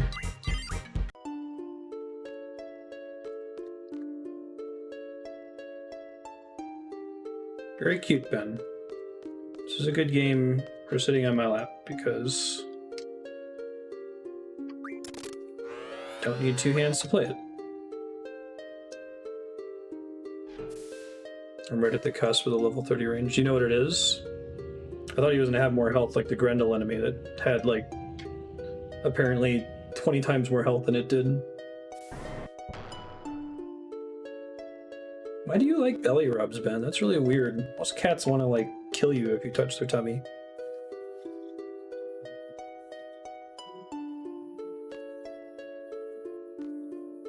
Wait, I think I may have just fucked something up.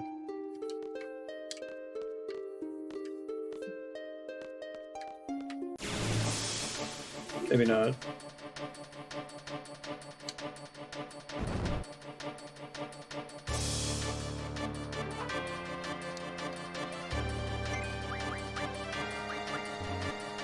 No, no more space. Fuck. Shit. Oh, it's Meltdown, the best spell in the game. I gotta get rid of shit. God. This is the worst. Okay, I can get rid of cures really fast.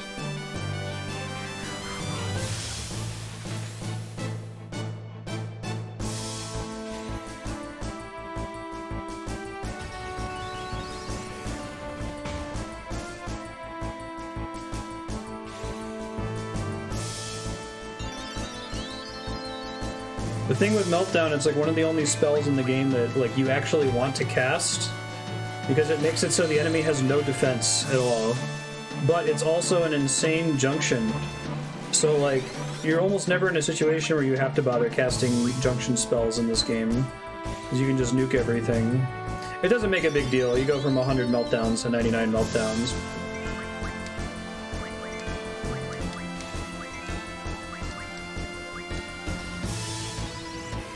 I wasn't even going to bother checking for draws.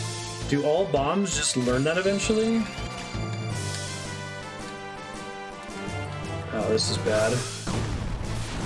Wonder if I can cast Stop on one of them or something?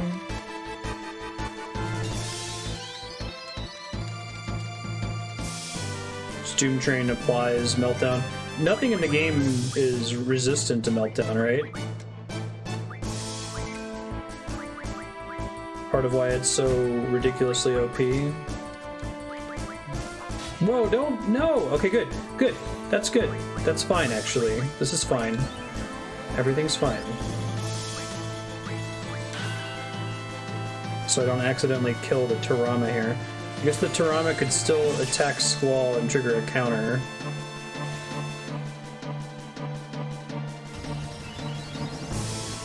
I could just use level up next time. Okay.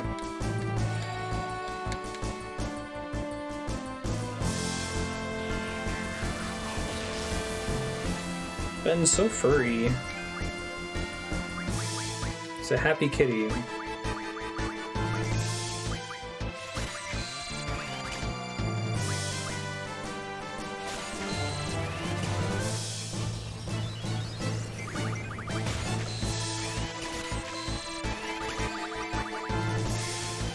You just keep casting Demi, that's fine.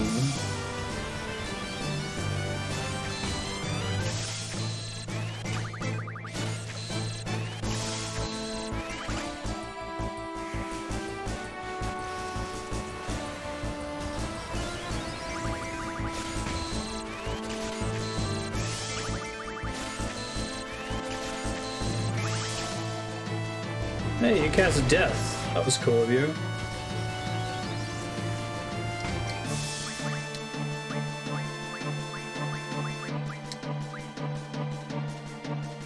Sorry, Ben. I needed 2 hands for that.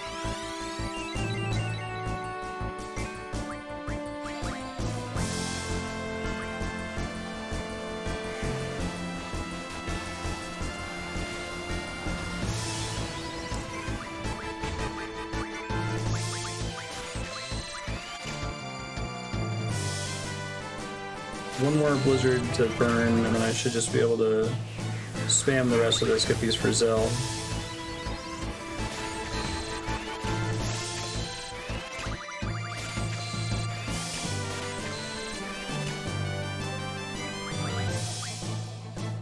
Hi, Ben. It's very nice. Leave Squall alone. Oh, I just noticed the bomb stop wore off. I thought stop was permanent. I guess it's asleep now, which is fine.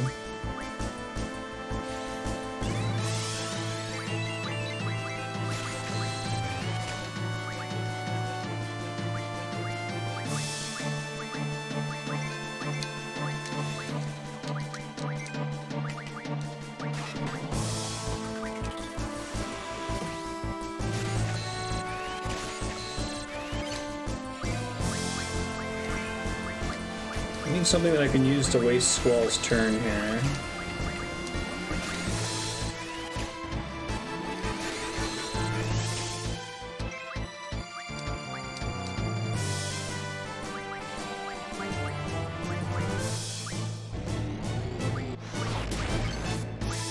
Well.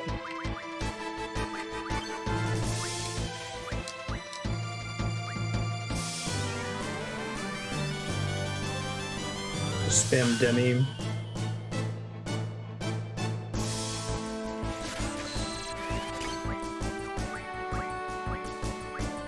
Let's pick up Numbnuts first.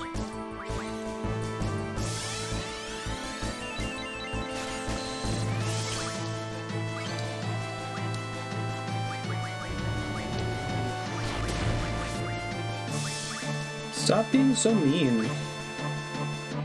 Let's see if I can cast Silence. I don't think I have Silence, so I'm not even sure.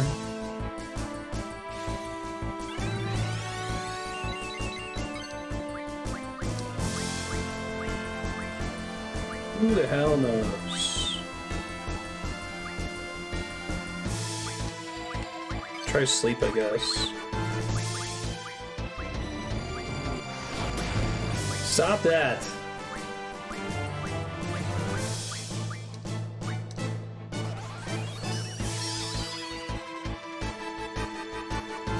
Okay, that works.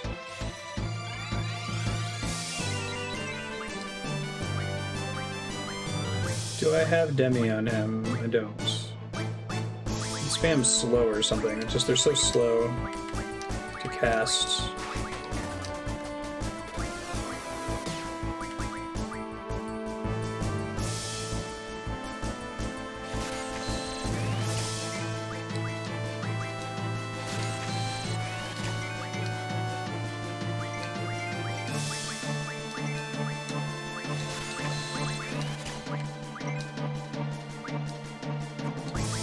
Nope.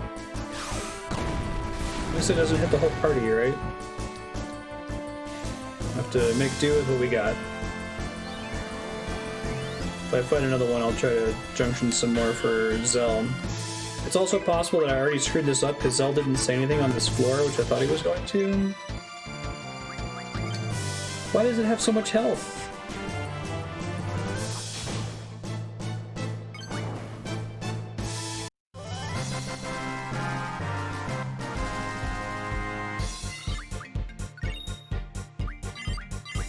Stone.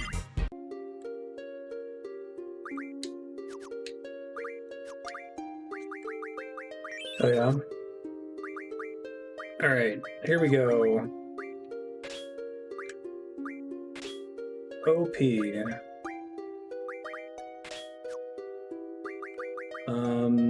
I need to get rid of some other junk magic so I have room next time when this happens.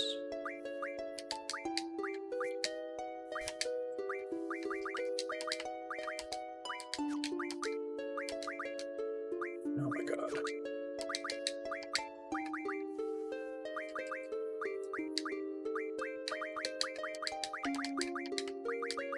Probably not gonna get more than like a few spells to change out for them, but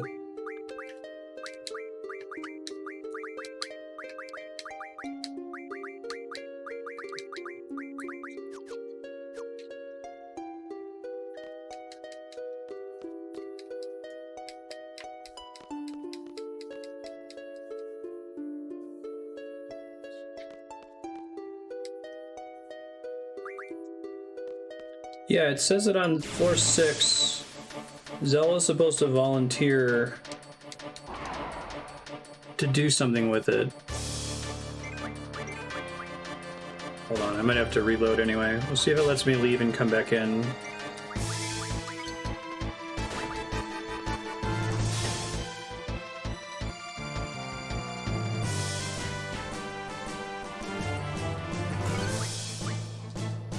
It says level 6. This shows a 9 in the back wall here. Should be obvious with a giant machine. Okay. Maybe we're fine then.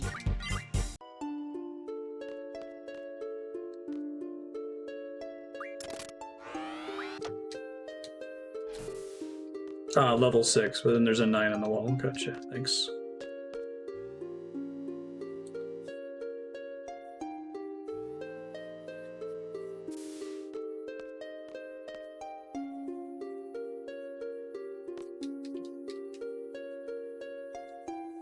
Zell's pretty good with machinery. Go for it. They call me the machine when it comes to mechanics. Leave it to me, baby.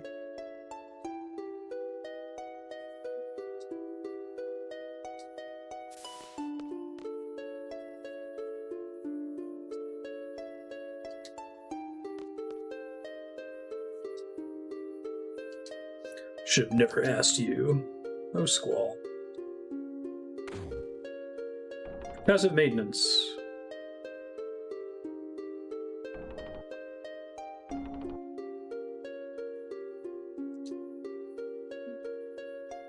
Machine meaning fighting machine. As long as we're in, just celebrate. Try to make Zell my resurrect everybody character in case shit goes off the rails here. Let's do Vid up. Definitely still want move find. Although he doesn't have enough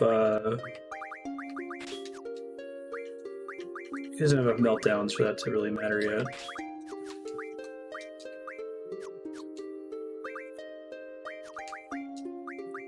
And I have some things to give special powers to my... Here we go. Magic plus 60, strength plus 60. Probably want to share this with another one that someone else has equipped.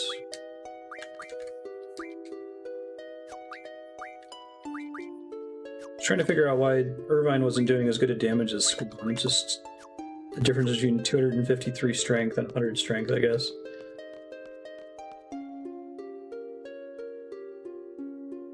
Hey, it's a save point. I think that's a move fine save point. Am I correct that the encounter rate here can't be blocked with Diablos? Hey, these things. Pain. It's an important one.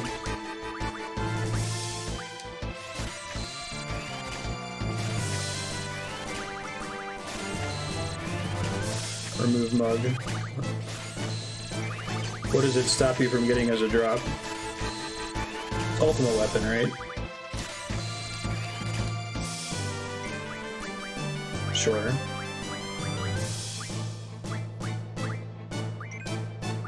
Oh yeah, that's pretty good. What do you get from the mug then?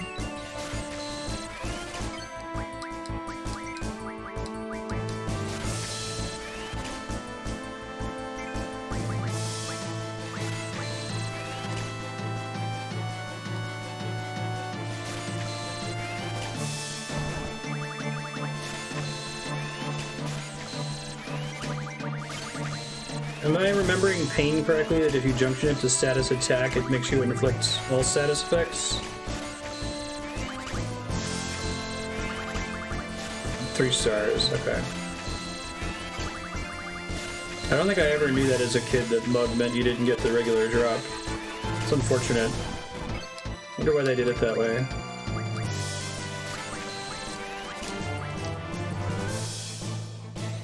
Okay, blind poison and silence. Is there any way to get a status effect junction that hits them with everything?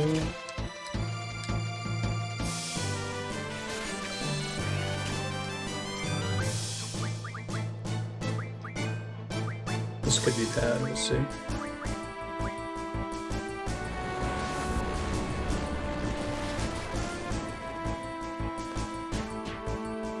Uh-oh.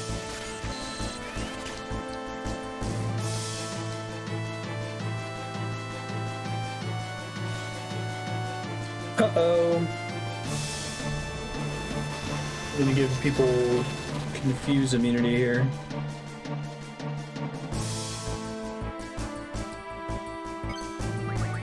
Well, that works.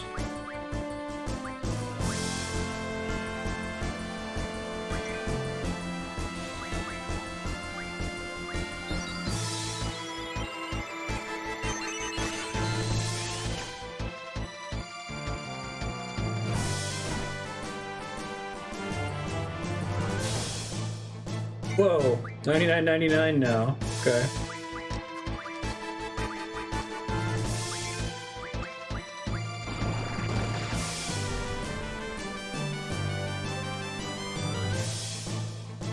The enemies tend to be nastier in here. Gotcha.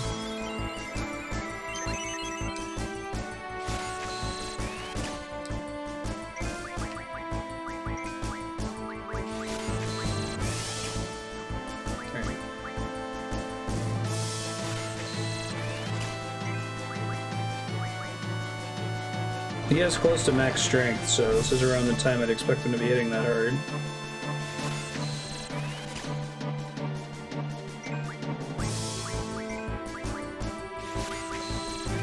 I don't know if bio is worth picking up.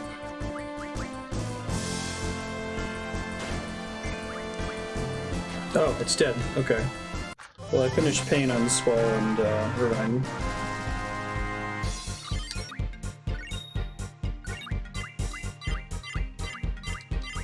Max is 255 in a stat, right?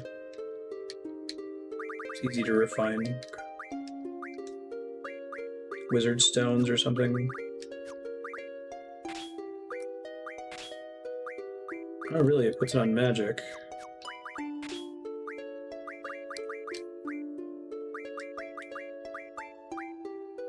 Pain. Yeah, you're right. Poison, Silence, and Blind.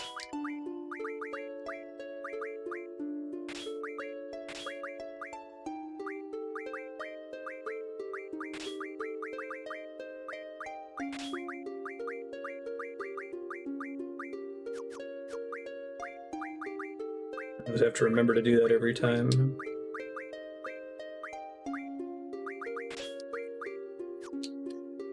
Is it Death that I ended up winning? Tornado.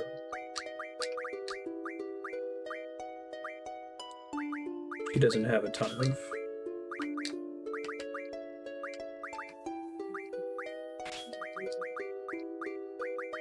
Break is probably fine.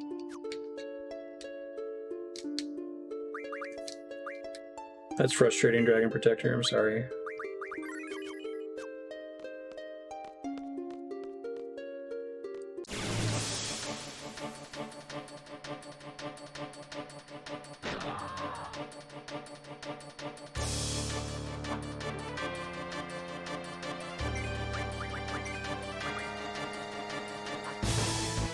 Yeah. Wonderful. We get good AP down here. I might stick around down here and run around to try to farm.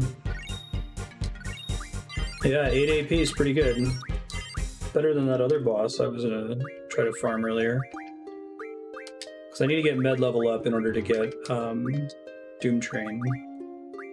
Oh, it's actually cheaper than med data. That's cool. Thanks, game, for being kind.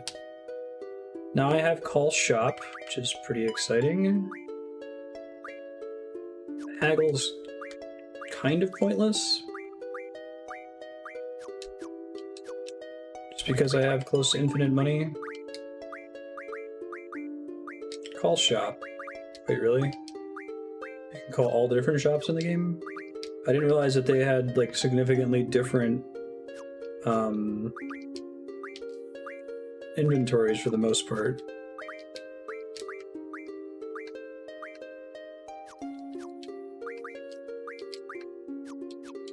I guess they don't until disc 3, and then suddenly you get a bunch of shops with different inventories.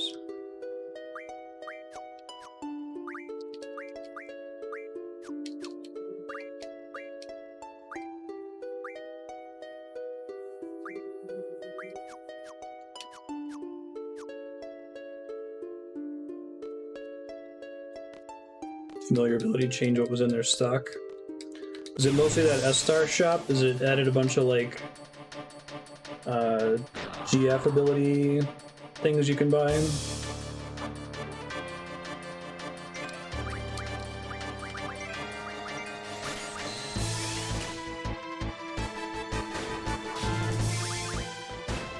Wow, he's doing 99.99 without even me pressing R1. Incredible. I don't think I ever really customized too many things on my GFs playing this as a kid. It was never necessary. Like, I was still able to wipe the floor with the Omega Weapon. Watch there be, like, greater Malboros down here that back attack me and one-shot me. So I have no status immunity right now. Hey, thanks, Odin. HP Junction Scroller near Timber's default shop.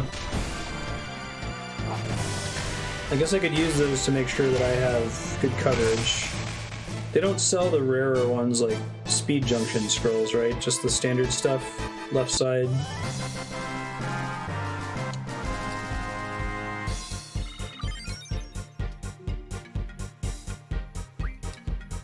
Complete basic magic draw item in GF. Right. If you can find like 3 anchor GF, you can delete the rest of them. Must be refined or mugged. Okay.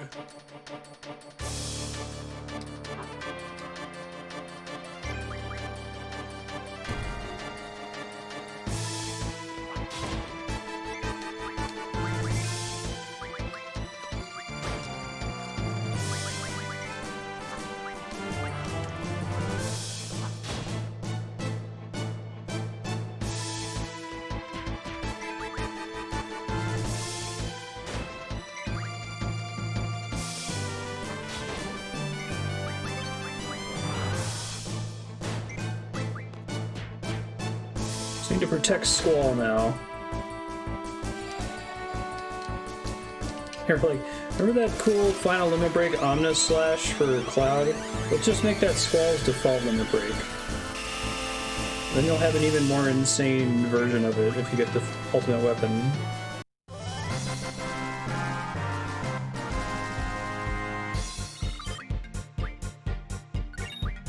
Still 9 AP.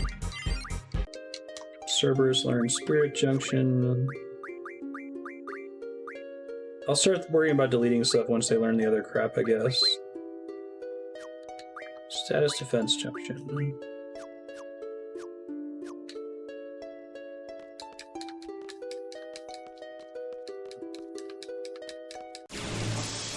So what's the place underneath the underwater research facility?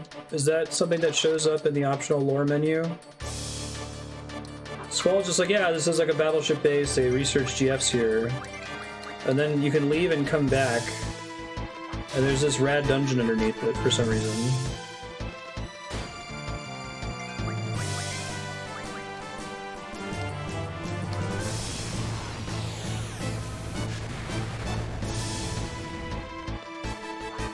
Spirit Junction, paying the bills there.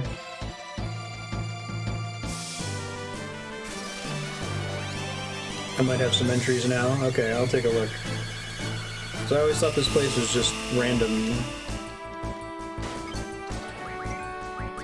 No context.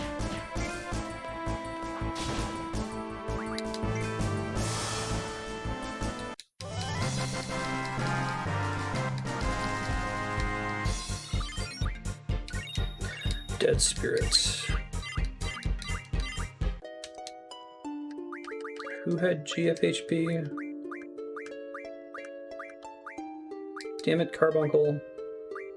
Get your shit together.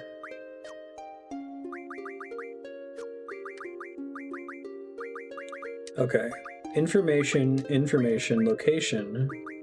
Deep sea deposit. 4127 travel by underwater tower. What?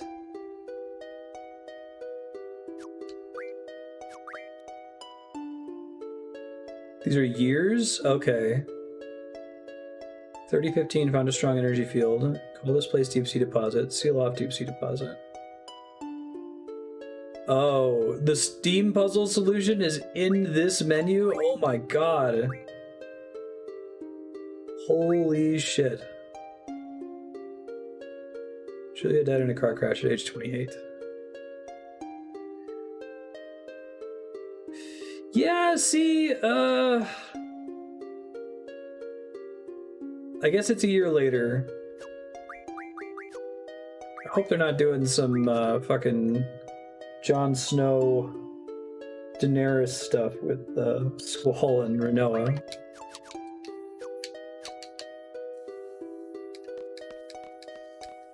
If Laguna ever talked frankly to Squall, I'd be like, you know, I wanted to bang your girlfriend's mom.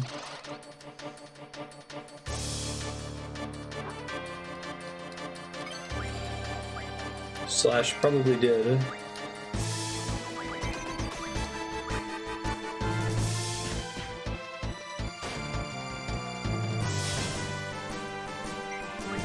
Oh, I didn't cast Holy that time when I died.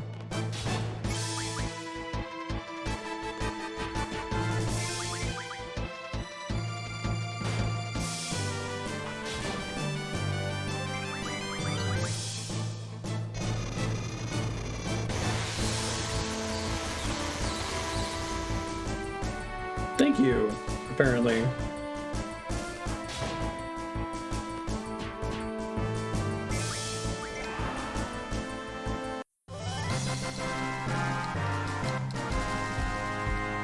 Really should spread that strength plus 60% love around, but I feel like they can be... The other party members can just be utility while Squall kills everything. Seems to be working fine so far.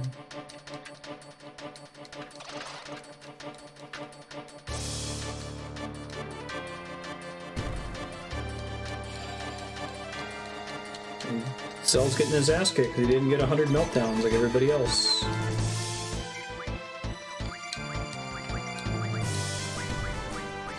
This is what happens.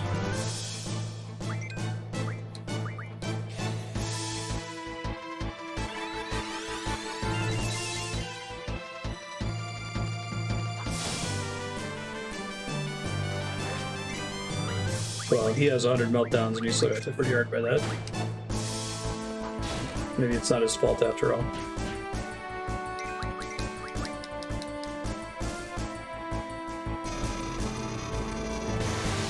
Right.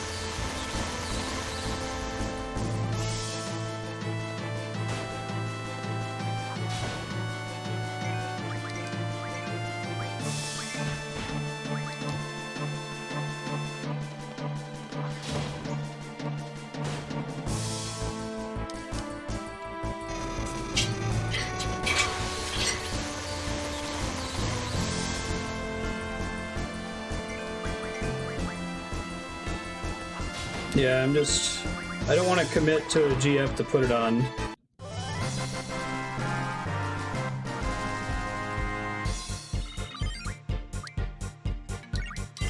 Like, I hate the idea that I put it on the GF and I can't take it off in case I re-decide who it goes on later. Okay, so as long as it doesn't go on Ifrit or one of the other GFs currently assigned to Squall, it's probably fine. Uh-oh. This could be bad. Do you have Meteor to draw? Flare, Tornado.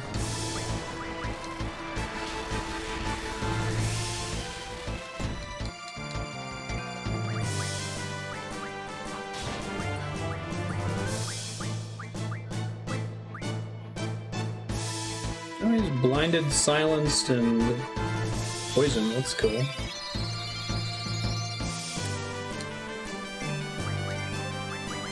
I could probably pick one. Hey, how you doing, Andrea? Are you in space? What's that? Are you in space? I'm no longer in space. I'm now under the ocean. Space part. I'm so sorry. Did you get the thing, the cure Rinoa? Isn't that why you're in space? No. She released the Sorceress from space, and then it played that Eyes on Me song. The real bad sorceress, not Edea, right? No, not even the real bad one. Another more different bad sorceress. There's Ultimecia. Yeah, Adel is the sorceress. The Pain Junction's paying the bills right here. I didn't realize that Meteor counted as magic for Behemoth. He really wants to cast that. Do you just have it on counter or something?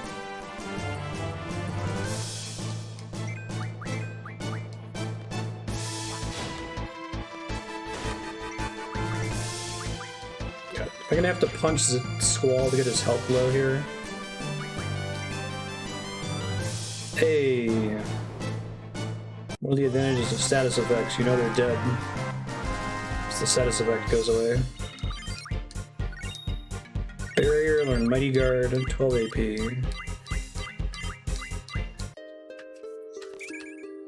Triple, doesn't matter, everyone already has max level.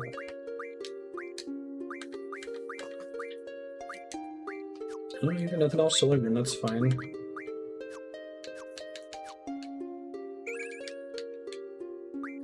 Whoops.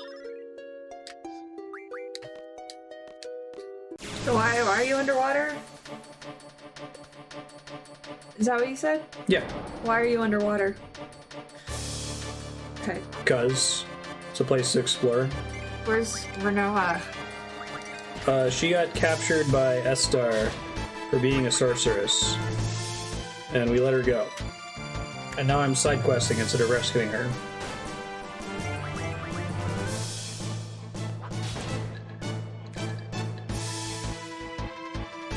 You know I love deep water. Got you there. I mean, it's a fair question. Man, poison hits like a truck on this thing because it has so much health.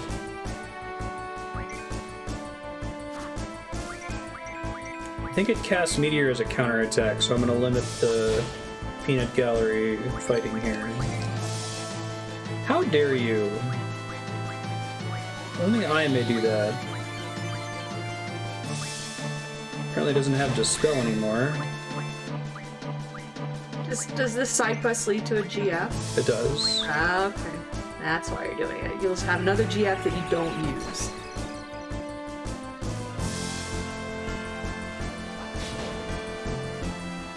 I'll use the junctions from it. Yeah, so you're using junctions on all your... Yeah. Okay, alright. That's why Squall hits so hard. Because you have lots of GFs. I'm just not summoning them. I should probably summon them all once before the game is over. Let's see what happens. No? Yeah, Oh, you got Alexander. Kid Me was super into the animations. It was only after getting towards the end of Final Fantasy VIII that I was like, do we need to have such long animations? Yeah, almost done with med level up. That'll be good. I can go do Doomtrain as soon as I get out of here. Tempted to make Squall's health lower since I'm not stealing anything at the moment. You know, I can't blame women for how they get around Dylan. Getting all those GFs.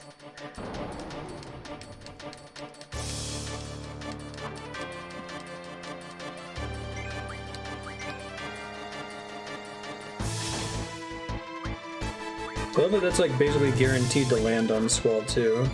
I guess the problem is my party members are going to do it to each other as well, right? Yeah. They sure will.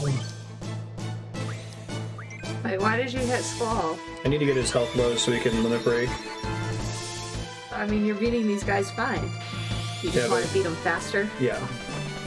Because you're amazing.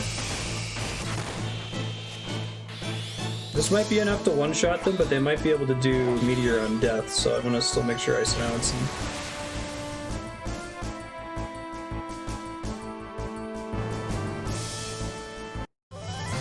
Bless you, Murray.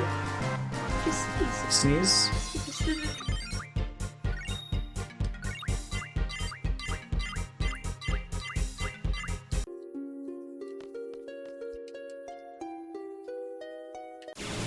Truly intense encounter right wow, there. you took like half a step and now you have another. You know, right? Don't you have no encounters? Hey, this guy doesn't work down here. Meteor! But if he has Meteor, that means he can probably cast some nasty shit. Let me see if I can silence him here. Nope. Uh-oh. Fuck. Right. Can't escape. Oh dear. Oh, my whole plan is basically... Rinoa was burned at the stake for being a sorceress, and the last thing she said, whispered, that says... Thank you. Let me get me out of here alive then.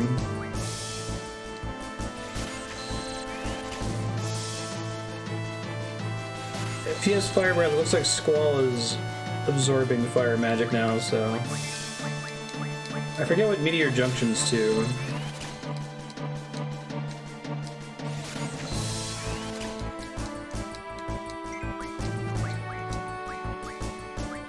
Let's do... Kiraga on... Zell, so he can stay alive. I'm probably gonna have Zell cast Meltdown on the boss. It's worth getting greedy.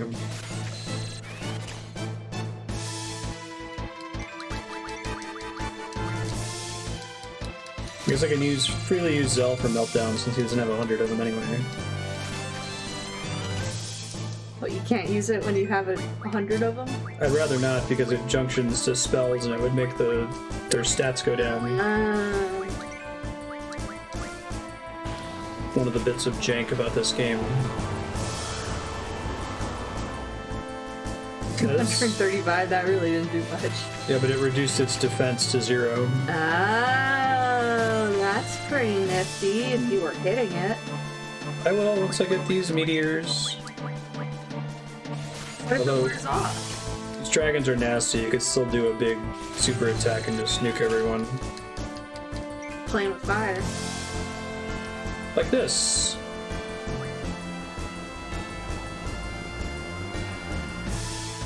This one reminds me of the FF6 animation.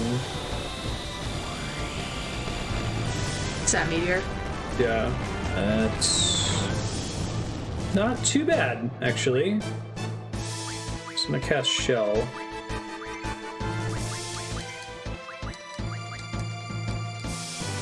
That's only because they all have spirit junctions. Their magic defense is insanely high.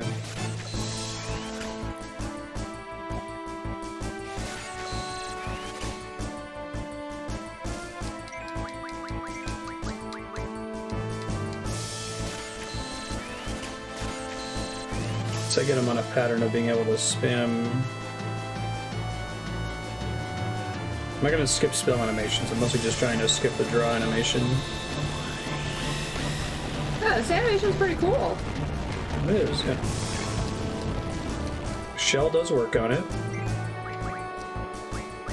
You can fight a level 51 in here. Seems like that could be bad.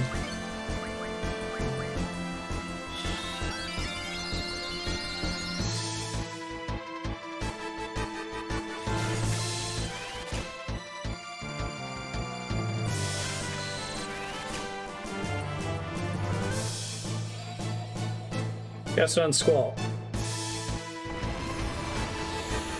Oh, you just top him off. He should be fine. That's fine too.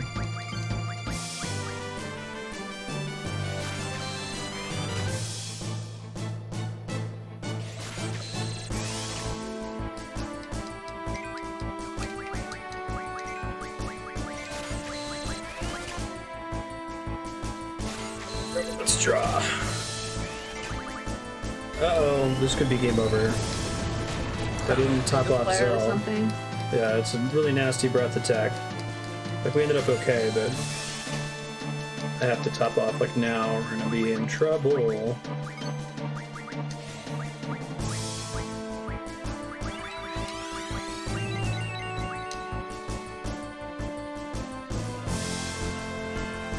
And I have memories of getting wiped by that playing as Laguna from over-leveling.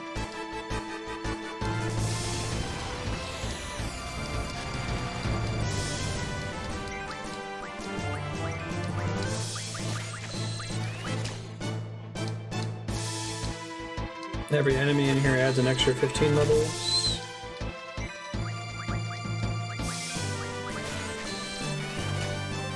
Okay, Squall's got his meteors. Which is good because he's about to die again.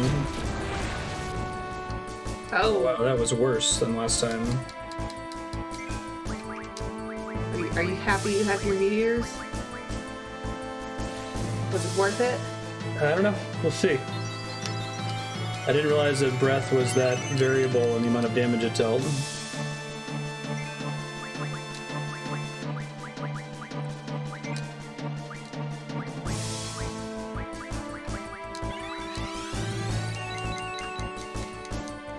Probably have a Squall kill it now. Minimum level is close to 40, max level is closer to 50.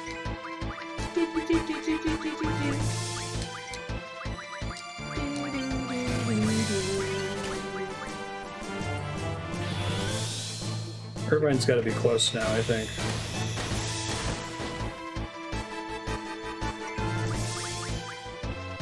Yay, I timed it just right. Zell doesn't have it, but it's fine.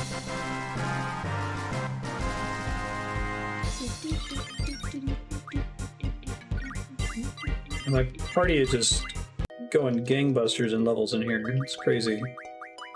Alright, we got 100 meteors now. What is that? Junction 2. Strength! 255. Okay. Was it worth it? Oh, yeah. Sound doubtful. No, oh yeah. Oh, yeah. Yeah? Okay. He's at max strength now. His strength cannot be higher.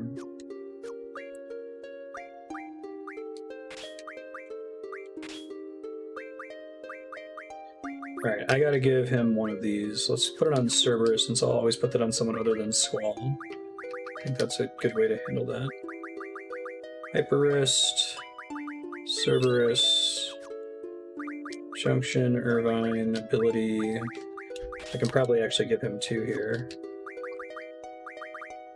So I also have the one that gives the 40% up. Cerberus, Junction, Irvine, ability.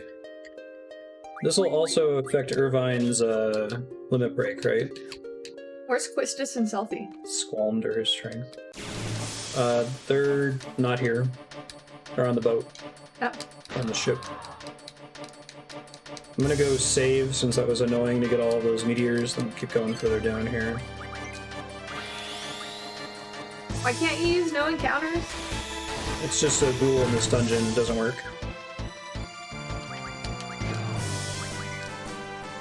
It's good though, I need all the AP. In order to get one of the GFs, I have to level up Alexander.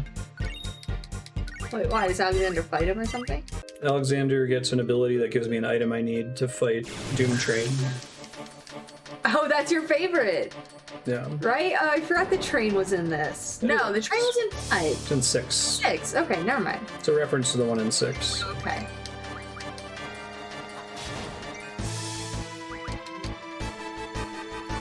Alexander with the ladies. Hey.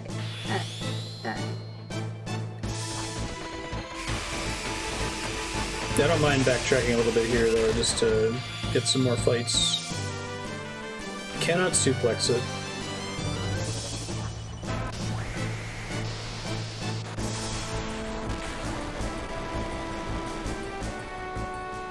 Should add a, oh, he's still rival?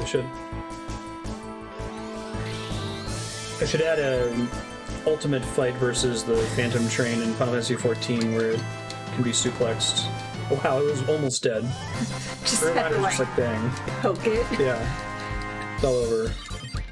It's holding on. I'm gonna look at some of my magic mods once I get to a save point too. Hey, there's a med level up. Now I can get Doomtrain once I get out of here. That's cool. I was worried med level up was gonna take forever to learn. Golem defense times 4 sounds really nice. Some more of these strength ups, I guess. Saddest effect junction is fine. HP plus 80 is overkill. I think anyone with that will automatically have 99 HP. I can probably drop magic GF draw an item from her. I think I already have some amnesia greens. Or not. Well, I can buy them freely.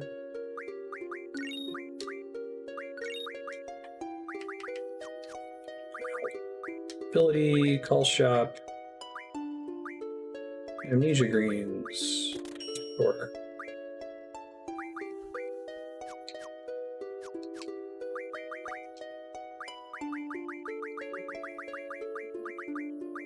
or maybe I did already have some and I scrolled past them. Suplexing the train is when he like picks it up and yeah, throws it down on its head or something. it's great.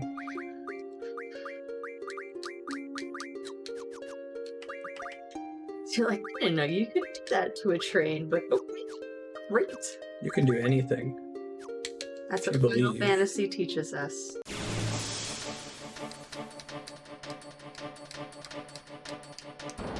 Yeah, that'd be pretty great, Revenant.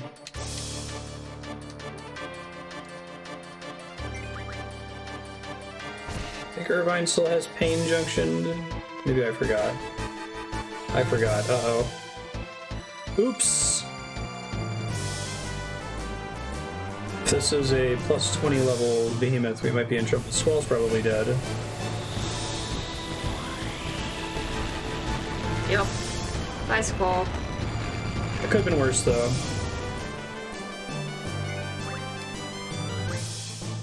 It'd be a fun way to handle it, yeah. I gotta sort their spells. They're a mess right now.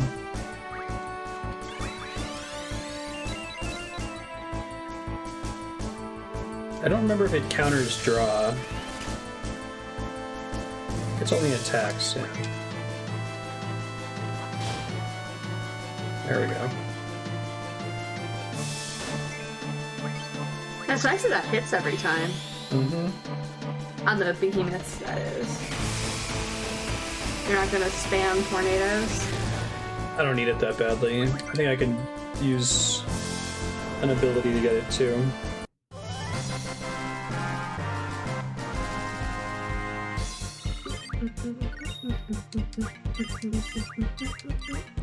Alright, multiple sources of status, defense junction.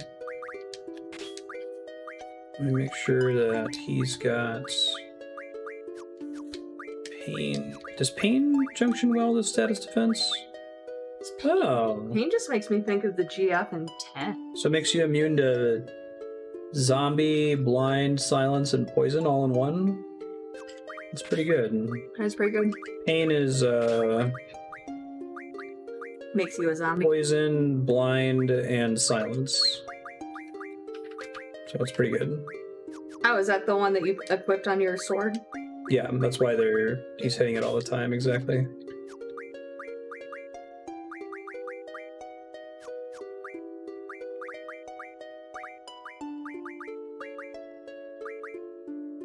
Is that Dispel resistance? Or is that Meltdown on the bottom? I didn't think you could resist Meltdown. There we go. God damn it. Welcome I wish to this there was dungeon. something cool going on in science that I knew about. I could talk about. Connie, how's it going? Yeah, now's the perfect time if you had... Well, yeah. Andrea often comes in and she's like, let me talk about this. I'm like, oh my god, Andrea, there's this cutscene happening right now. Nope, this is great. Man, well, I gave a seminar on Wednesday that went really well, so... It wasn't dirty, it was inappropriate. Did you call me Mrs. Zano? No. Because that's inappropriate. So fast forward this. Pretty goddamn inappropriate and unacceptable. Don't ever call me that. Mrs. Marstead is... I'm gonna correct you, but I will be less annoyed. Don't call me Mrs. Zano. It was too extreme a comparison to make about a video game. I know, Chaos! Alright, let me try to think. Oh yeah, I didn't play your sound effect. We'll do it late. Do you guys have any science questions specifically about particle physics or astrophysics?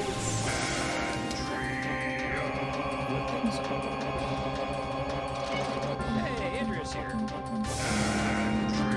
It's too bad. So, okay, I can probably talk about the crab. Okay, so I work on an experiment called HAWK, High Altitude Water Trencop Observatory. It's up in Mexico, near Pico de Orizaba, which is near Puebla, Mexico. It's at 4,100 meters, which is 14,000 feet for those of us Yankees. And what happens is gamma ray comes, hits the atmosphere, makes a spray of particles, and the spray particles get detected in 300 water tanks. And so we have the best sensitivity for now. There's another experiment coming on board that's going to knock us out of the water, and we're actually having a discussion tomorrow about hurrying some things up before they scoop us. But anyway, for now, we have the best sensitivity at high energy, so above like 10 TeV, just to give you a reference. Visible photons, so light we can see. Each of those photons has about 1 EV in energy, so T is 10 to the 12. Yeah, 10 to the 12. So we're talking about a million times more energetic than the light you can see. So like these things are fucking behemoth. Anyway, there's this source in the sky. It's like the brightest TeV source. It's called the crab. You might have heard of the crab. You've probably seen a picture of the crab. I think it's M1. Looks like an eye. There's something else that looks like an eye, the cat's eye, but I guess it kind of looks like an eye. You should look it up. It's really pretty. But yeah, it's this pulsar. So it's got a center thing that's like blinking.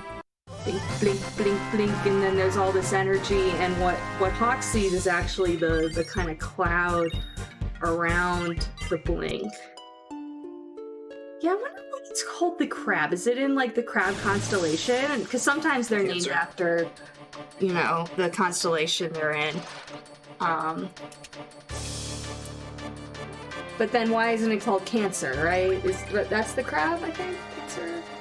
Yeah.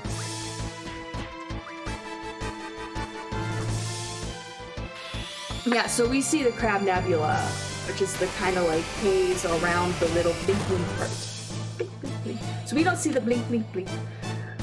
Because what's happening is inside the blink blink blink, you have high energy particles, so you have like high energy electrons that are, they start off at low energies, but then there's all these like shocks and turbulence, and they just get like accelerated up to really, really high energies. And then they go and they whack into visible photons that are just kind of hanging around, and then they make gamma rays. So that's what we're seeing when we see the haze. We're seeing these really high energy electrons whacking into light and making it into a gamma ray by transferring their energy. Okay, great. So the cool thing is, so like I said, it's people are typically assuming, I did. People typically assume that the particles making those gamma rays are electrons, like I was saying. But here's the kicker: the electrons can only get so much energy, which means the gamma rays they make can only have so much energy, according to standard theories.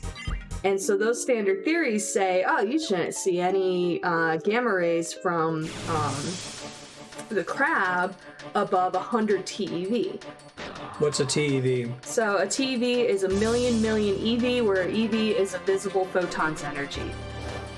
What does it stand for? Electron volt. So an electron volt is how much energy it takes for an electron to go across 1 volt, I think. How much energy is in a mosquito flapping its wings? Mosquito flapping its wings is about a TeV. A mosquito is also way bigger. Right. So we're talking about that amount of energy packed into one particle. Okay.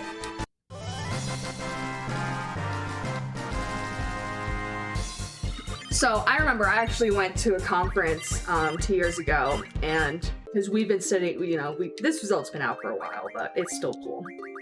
I went to a conference 2 years ago, and I asked, someone was talking about modeling the gamma ray spectrum from the crab, and I was like, what happens if we see photons above 100 TeV? And they're like, you're not going to see photons above 100 TeV, at least not from an electron model. Well, long story short, we see photons above 100 TeV. See photons up to about 200 TeV. So not like way over, but it's kind of like this threshold that no one else has ever measured. Yeah, so, oh my god! We see over 100 TeV photons with the crab! Yes, actually, it was a really big deal in our little astrophysics community.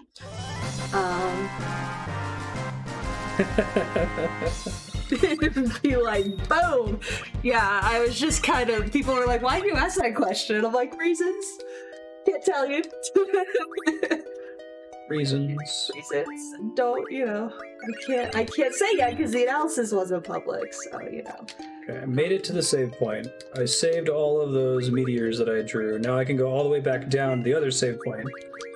Yeah, right. All these or like carry a plaque or something with the spectrum that shows it above 100 TeV and be like,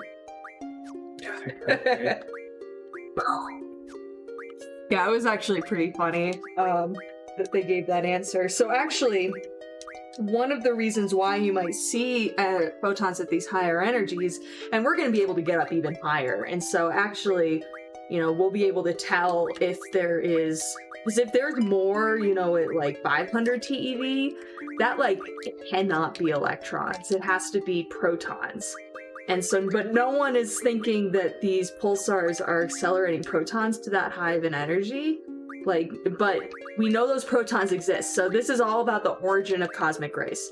So we see cosmic rays. We've seen them ever since this guy named Hess, Victor Hess. He took, basically a Geiger counter in a hot air balloon, and he went up and he saw that it clicked faster as he went up and up and up and up. So that meant that was because there were cosmic rays that the atmosphere wasn't blocking as the further he went up in the atmosphere.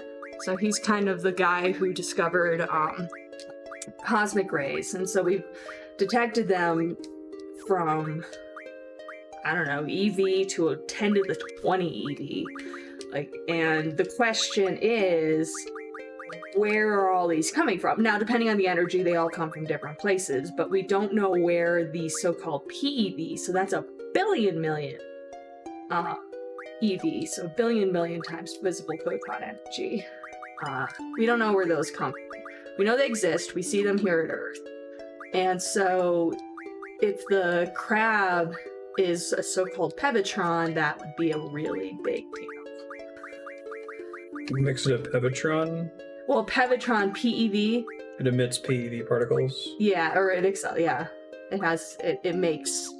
particles.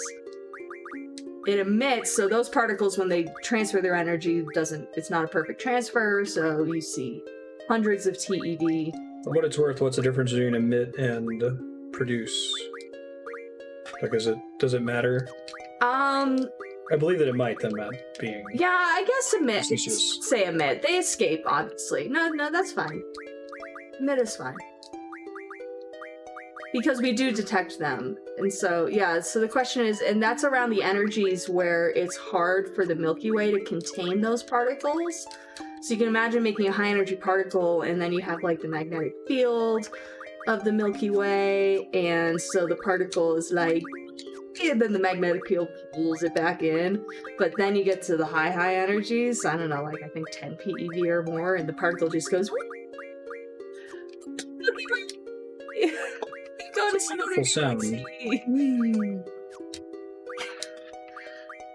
Yeah, that's the official scientific term for high energy cosmic rays escaping the galaxy. Absolutely.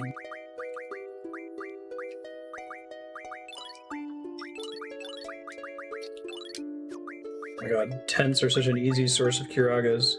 I had no idea. It's kind of comical. Dead spirits give you death. Oh, so alright, so this 100 TeV photon from or 200 TeV photons from the crab. Big fucking deal. What's the... Oh yeah, so we're moving towards Andromeda, I think. Let me think. I don't know how long it's gonna be until we hit Andromeda. It's pretty far away. Although you should look up a picture of what Andromeda would look like if like it was brighter. It would be like huge on the sky. Like the size of the moon. Star fragment is meteors, okay. But I need it for making a... I don't even know why this game renders the mouse. Ben knocks it constantly into frame here. I'm trying to watch her. Ammo refine. Can I get pulse ammo yet? Dark ammo, demolition ammo. Okay, so do you know about Bad Astronomy? This guy, Phil Pullman? No, that's the author of, his Dark Materials trilogy. Punit? Oh, that's the actor. Philip Pullman is the author. Phil Pullman is the president. Oh, I'm getting lots of things confused. Anyway, Bad Astronomy is his website, and it's really good. He kind of debunks a lot of, bad science, and he does movies. So, yeah, I think I'm pretty sure it's called Phil Bad Astronomy. Plates. Look it up. There you go. You were thinking of Phil Pullman. Thank you. Yeah. And you got to Bill Pullman. Yep. It's Phil Pullman. Yep. You're an impressive woman, Andrea. I was circling, just narrowing in on, getting it right.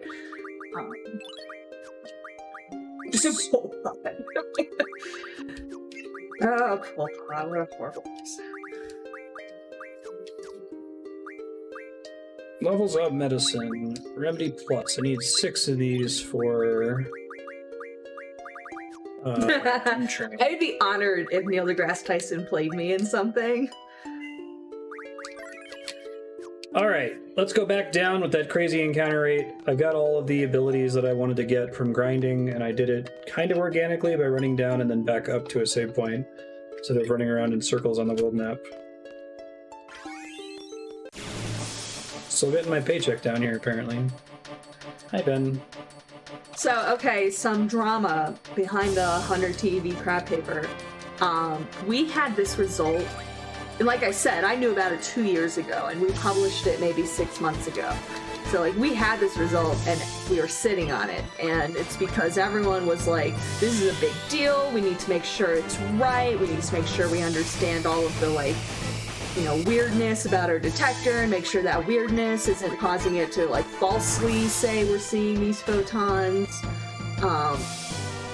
etc., etc. Although, by the end of it, in my humble opinion, it should have been released 6 months earlier than it did.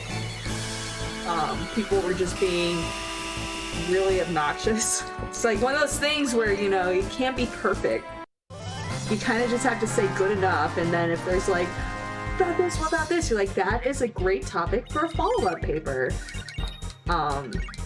So there's actually an instrument in Tibet called Tibet that beat us to it. So if you look up scoops. 100 TeV gamma rays from the crab, you'll probably find a bunch of articles about Tibet. And they scooped us by, you know, like maybe 2 or 3 months.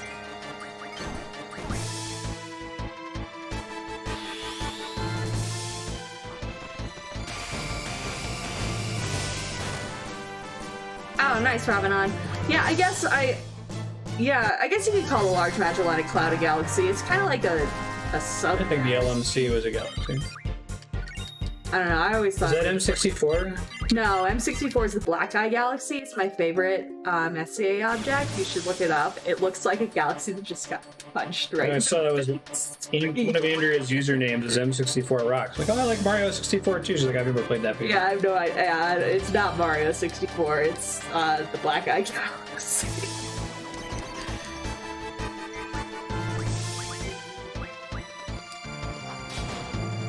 Yeah, I've been burned by stalling in the past, so I'm very anti-stalling. Well, you guys, there's a difference between doing your due diligence and like sticking around. Balance. It's a really, really hard balance, and it's kind of up to, in my opinion, the kind of leaders of the collaboration to make that call. I've And said tell people they need to shut the fuck up, or tell the authors that they need to respond to these questions. But, you know, someone has to make that call. And that's the problem, is no one was making that call. Everyone was like, let's just keep talking about it. And people, they would have meetings with, like, just a small group of people, and they'd make decisions, and then those decisions would get overturned when they had other meetings, other small groups of people. It was just, it's a fucking mess. I said before that Andrea you're usually the one that's calling for Publish faster. No, being careful.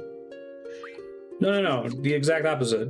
You're usually calling for people to be careful and not just pre-publish with stuff that you haven't taken the time to figure out. Right, but one of my biggest claims to fame is getting a paper through internal review, like having the analysis done and the paper through internal review through a collaboration of like 300 people, 2 weeks. Yeah, but we did that shit in 2 weeks because we had to, because I wasn't gonna get fucking scooped again. God damn it. That's the point I'm getting at, though, is like, there's a difference between being careful and taking forever. You can be careful quickly if everyone in the team understands that this is urgent, and if we don't get this done, there's going to be consequences, right? The problem is you have people that aren't actually being careful, they're just being slow. Right. They're not necessarily taking their time and spending that time figuring things out. It's not productive. Yeah. It's not, but yeah. So you don't want to create the impression that you don't do your due diligence, because you absolutely do. In those 2 weeks, you got that paper out in 2 weeks by working insanely hard for that amount of time. Right, and we did do our due diligence. There was a lot of factors that led to us being able to publish so quickly. One of those facts was that Alex and Keith didn't sleep for 2 weeks. Who are those people? Alex and Keith. So Alex Frillich Wagner, he's a hotshot at Fermilab, which is a national lab in Illinois.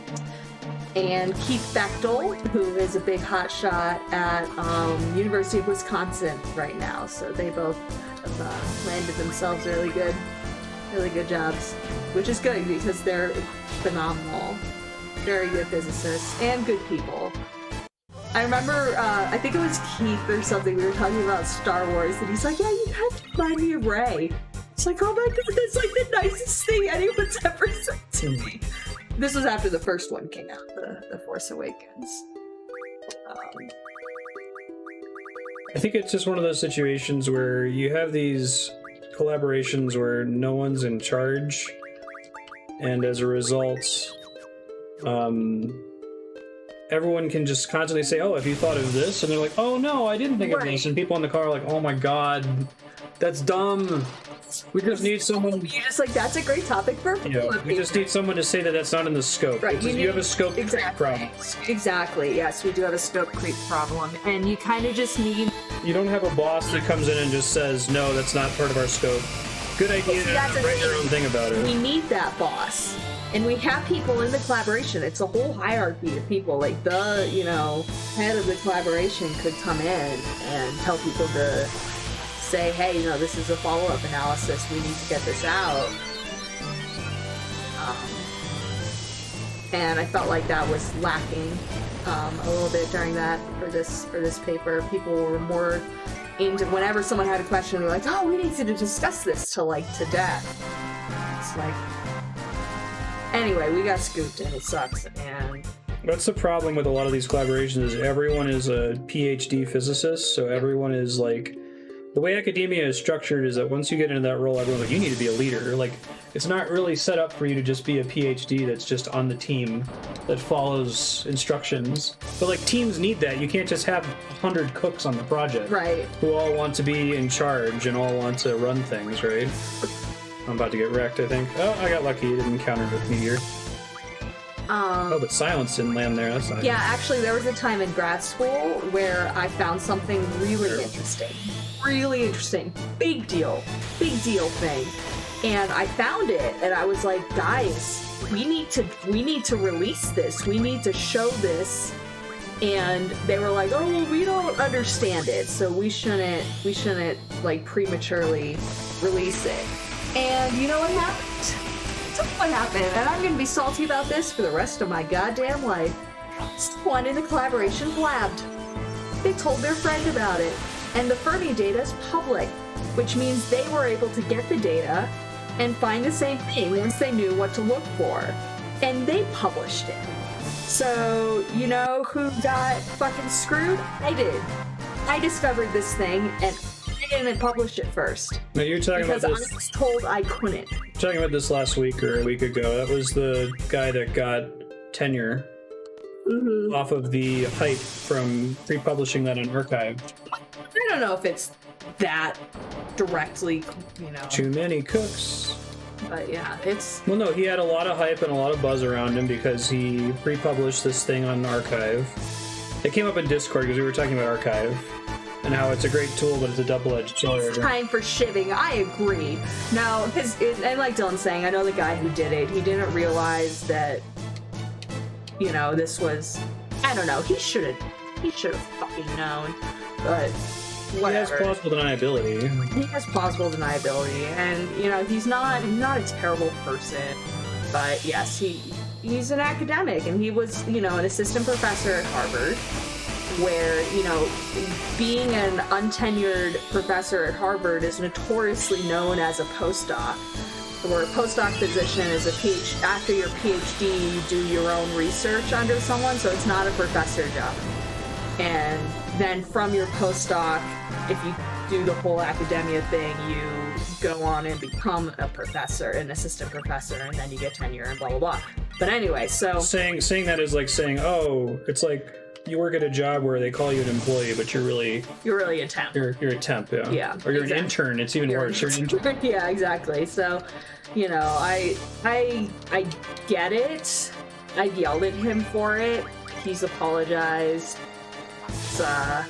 Unfortunately, science never goes back and says, who fucked up? Right. next time he gives a talk, I want him to get on the stage and be like, okay, so this thing that happened, 5 years ago that's no longer a big deal, Andrea figured that out, and I stole it from her. Unknowingly stole it from her. Ugh. I was so mad. I was at a conference actually when that paper hit, where his paper hit that had that result, and I was like, fuck it, I'm not gonna be quiet anymore. It's out there. So I started talking about it.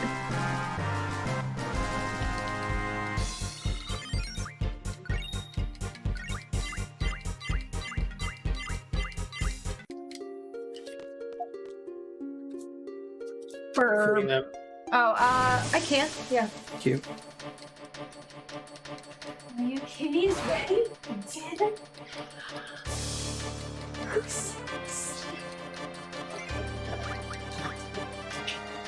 Reflect now would be nice.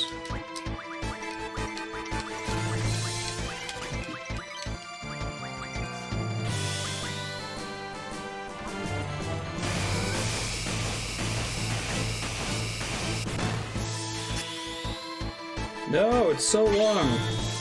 It's not quite a summon animation, but...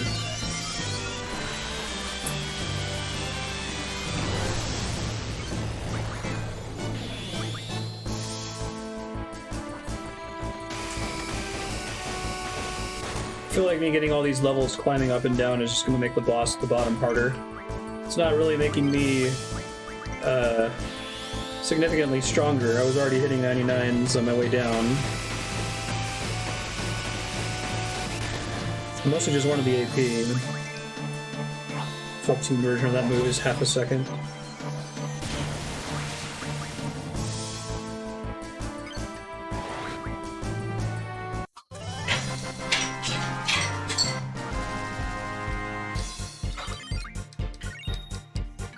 I didn't realize how much XP is in this dungeon.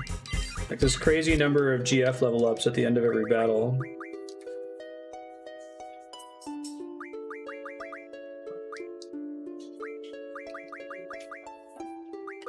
Go for auto protect.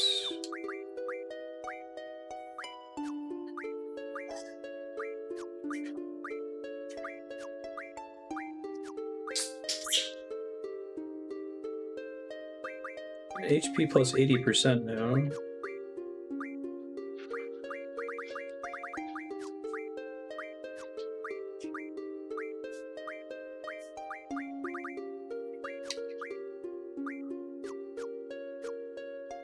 Okay, so maybe people can help me, although I think I know the answer to this question. Whenever I feed the cats, I go into the box and I take out their cat food and then I put it on the counter and I divide it into their 2 bowls. The entire time. So like when I go to get it out of the box, Ben stands on the box.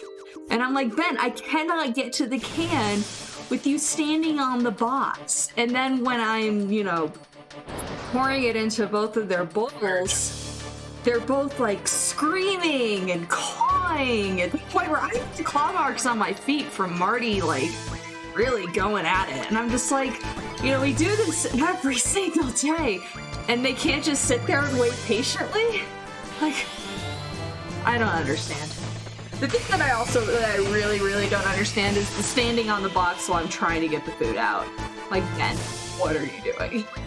Well, the best part is... to push them off so that I can get to the food. They always switch bowls, and both of them, constantly circle you while you're trying to feed them. Like they're sharks. Yikes.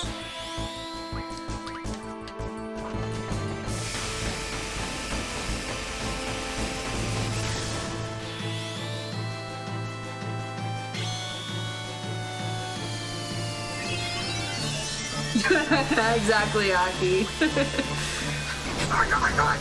on.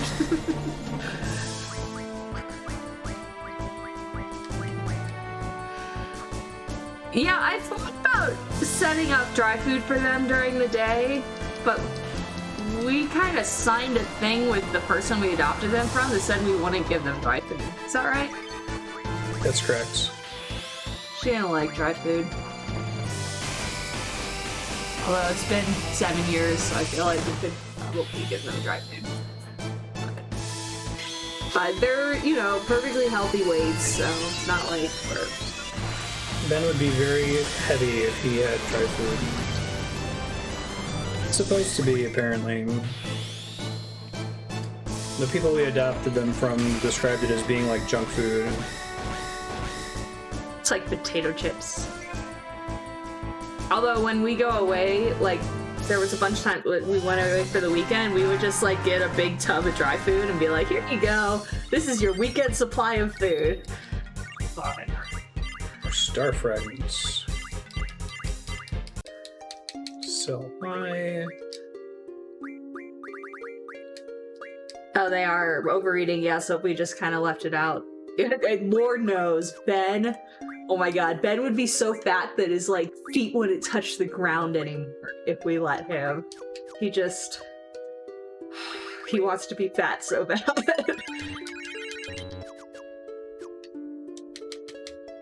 Well, I hope they don't get heart disease. Interesting. Yeah, maybe we should research this a bit more.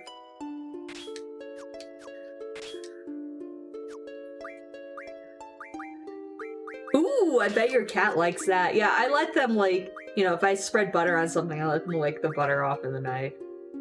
Sign of a gracious god.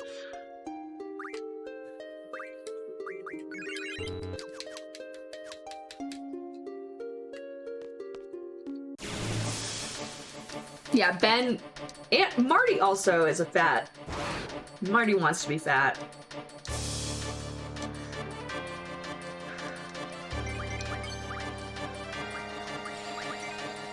Well, Squall's dead. Just go ahead and recast that. Bye, Squall.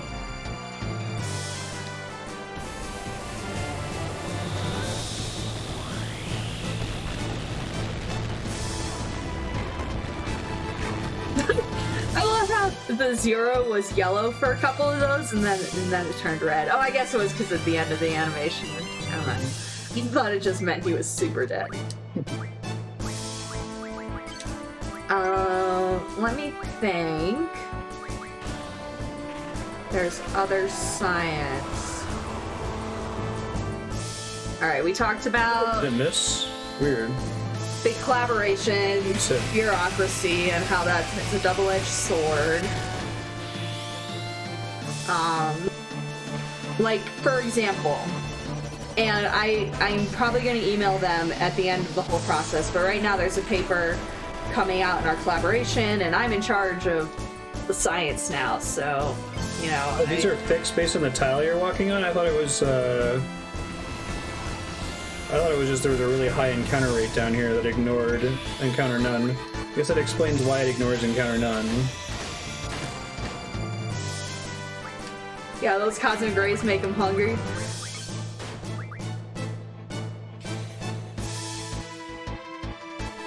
But yeah, we have this one paper that I think that the authors wish they could have submitted to a journal a month ago, but unfortunately and I think it's the right call that the structure of the paper needed work, and actually the wording, I started reading it today, it was a lot better. A lot of the English wasn't good because they're not native speakers, which is fine. I'm happy to help with that. But anyway, so, you know, it's kind of like, you're like, oh, Andrew, they want to publish fast, but you're not letting these guys publish. And I'm like, in this case, I think the draft is a lot better. Ooh, energy crystals. I think I needed those for... It's hard. Pulse ammo, right? Let me check. Thankfully, no one's gonna scoop us about it. Nice. That's enough to make the Lionheart, isn't it? I think you only need 12. Is that Squall's ultimate? Yeah. I forget what else I need. I might have most of it now, though. I am going down to fight this boss without, Lionheart, which is not great, but I think I've always fought it with Lionheart and, like, almost one-shot it as a result. Oh, Flat Earthers. There's a, documentary on Netflix Netflix or Hulu called Behind the Curve, which is a funny name. Kind of tells you the angle that they present this at, but it's about flat Earth. As though there's more than one angle. I guess that's true, yeah, but like, right, because documentary people, don't they usually try to stay like neutral? These people don't stay neutral. It's really funny. Which I think I agree with Dylan, like, with flat earthers, you shouldn't be neutral. They're wrong. No, I mean, 100%. I don't think I've ever watched a documentary that deems to be neutral. I think it's, Oh, really? Yeah, like, the very act of editing together footage is presenting a specific context, whether you're... For Columbine had a very clear... Well, that's a super obvious one. I just mean the idea of editing together footage means you're building a narrative and you're constructing an interpretation. Well, anyway, it's really funny, and sad at the same time.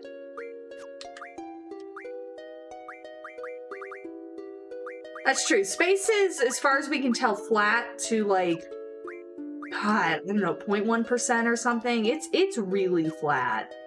Really, really flat.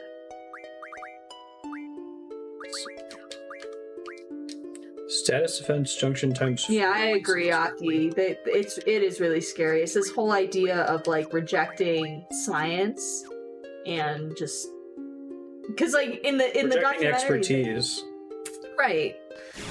But they like try to do an experiment in the documentary to prove that the Earth is flat, and they end up proving that the Earth is curved, and they're all like, "Oh, it's a really interesting result. We should do some more experiments to find out why that can't be right." And you're like, people. Need to blind these things. There we go. But yeah, it's like conspiracy theory, but theorist to a whole new level. The problem with being a conspiracy theorist is that anything that tries to suggest that it's not true is further evidence for the conspiracy, right? And evidence against it makes you hold on to your belief harder, doesn't it? And don't there like studies about that shit? Yeah, the idea is if someone demonstrates that you're wrong, it's like, oh, that means look how deep it goes. It's even infected you. I see what you're saying. But yeah, this whole culture of people not trusting, you know, the majority scientific findings, thinking that they're lying, not, you know, because I don't like this idea of like, you have to stick to your guns or else you're, you know, flaky and it's the opposite of science. Right, but yeah, like, you know, I am impressed if someone's like, hey, I thought this, and then I was presented with some evidence, and then, you know, I concluded differently because I was proven wrong. You know, it's like, dude, you get a gold star. Gold star. It's like, and correct me if I'm wrong, wasn't Obama a little iffy about, like, gay trans people back in the day, but then he met them and he realized they're... Most moderate Democrats have been not great about supporting gay rights until relatively recently. Okay, so yeah, so he was a little iffy about it, but then like he meets them and they're like, oh, these are just people and they're nice and they're good people, and they're like, well, yes, that's what we've been telling you, but okay, I'm glad that you are going to change your opinion. Good job.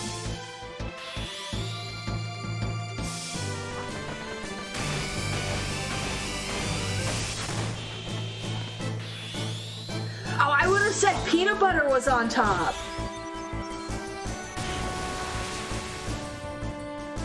Like the direction you hold the sandwich after it's been built? Or... Yeah.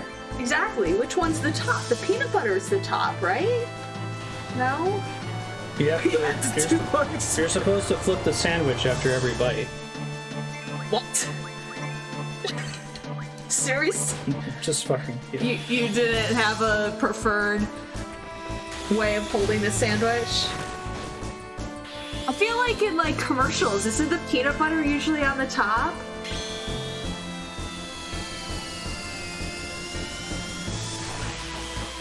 Oh, right. Long ass spell animation. Stop casting Mighty Guard.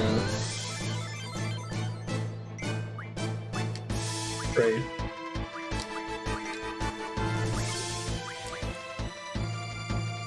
Oh shit, Leon's coming in with a really good reason to put Jelly on the top. Yeah, no, that's a really good point. PBJPB. That's a really, really good point. Next level. Our next level. I assume someone's written a paper on something similar. Yeah, like, measure the, what's the word? I don't know, squishiness of the bread after an hour if the jelly is on top versus if the jelly's on the bottom.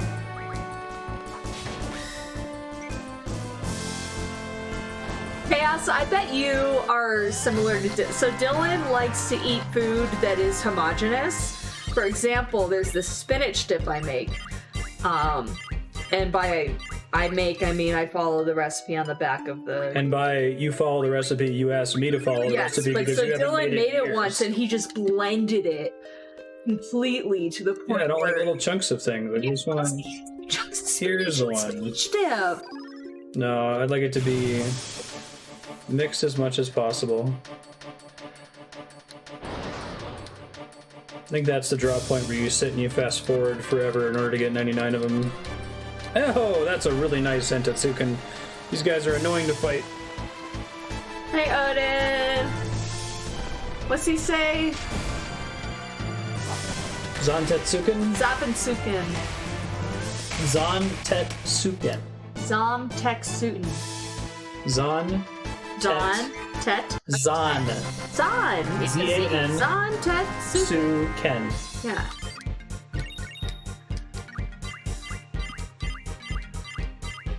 Zontetsuken.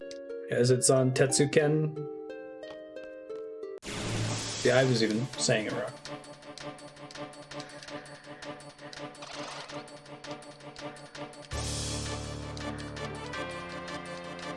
Yeah, it's good because when we do like stir fry, Dylan will ask me like, "Oh, do you want the sauce like mixed in or put over the top?" So usually I want it put over the top, but he would just mix it in if he were up to his own devices.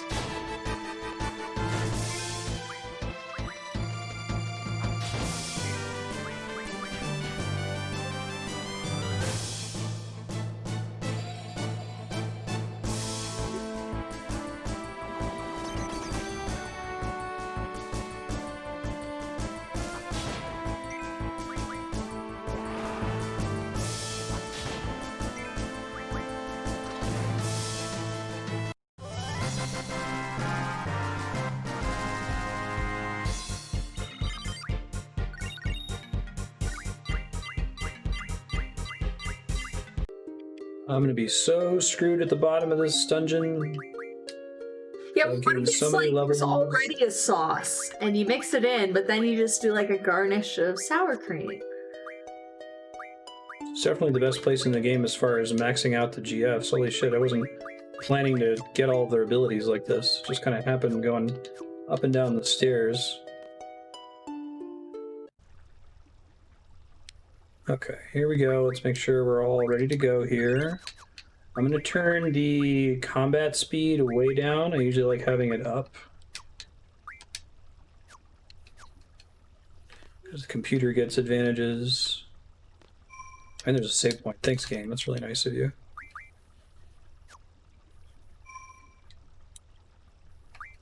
Wait, why isn't it letting me save? There it goes.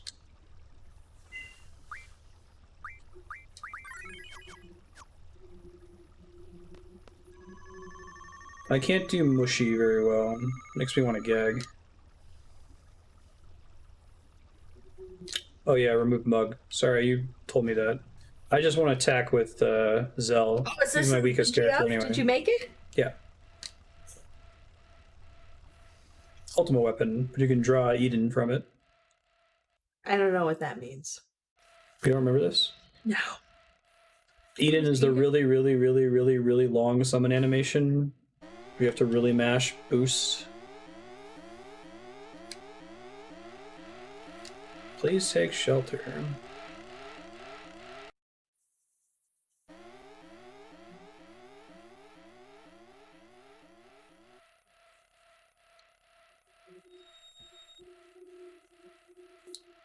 The rocks are resonating?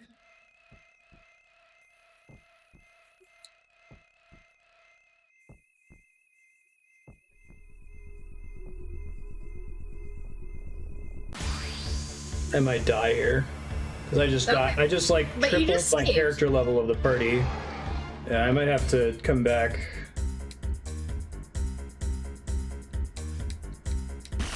So I can't tell if that's the guy riding the beast or just fused with the beast.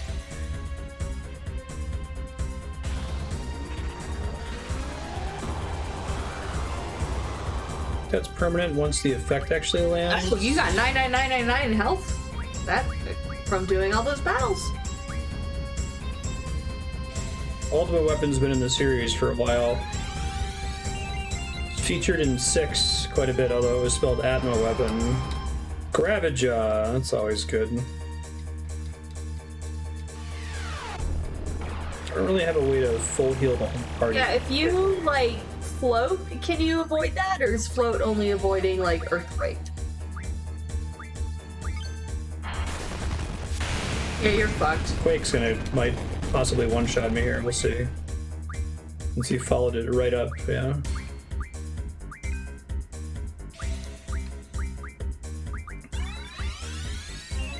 Float would prevent Quake damage. Float, right? Omega's in 5. That's the Omega that's in Final Fantasy 14 as well. Man, he just attacks like crazy. I've only ever come into this fight and like one-shot him with Lionheart. Is he weak against any status effects? Can I slow him or anything like that? I think I almost need to swap in Quistis and use Mighty Guard over Irvine. And Irvine's dead. This is what I get for leveling up so much. Full life is probably a better way to heal than Kuragi, to be honest.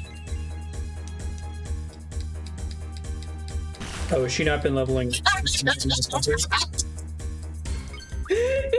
brought it back in a boat and he's down again.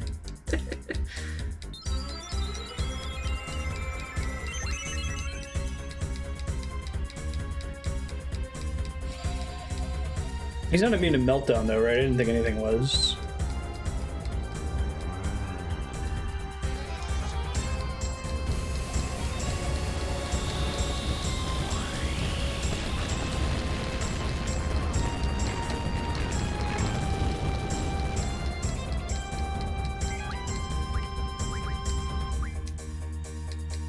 I still have to draw stuff from this stupid boss. Really? You're gonna draw?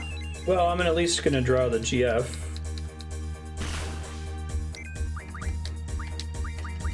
You have to draw the GF? You always do. Oh, I didn't know that. I forgot about that. You don't just automatically get it for winning the fight? It might list Meltdown as Vit 0 instead of Meltdown.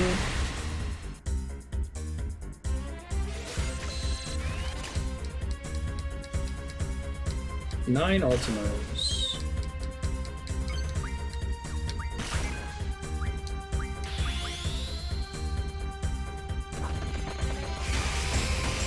Why aren't you drawing?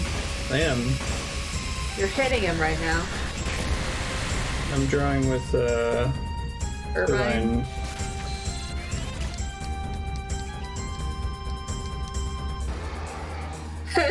Sure, you gotta, you know, listen to her and be interested in what she has to say.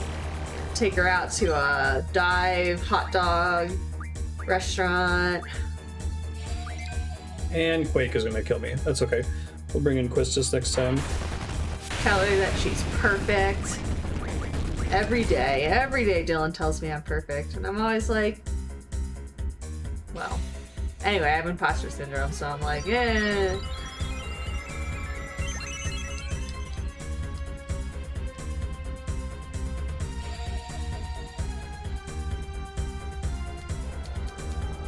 Irvine's gonna die, but then I can pull life to pick him back up.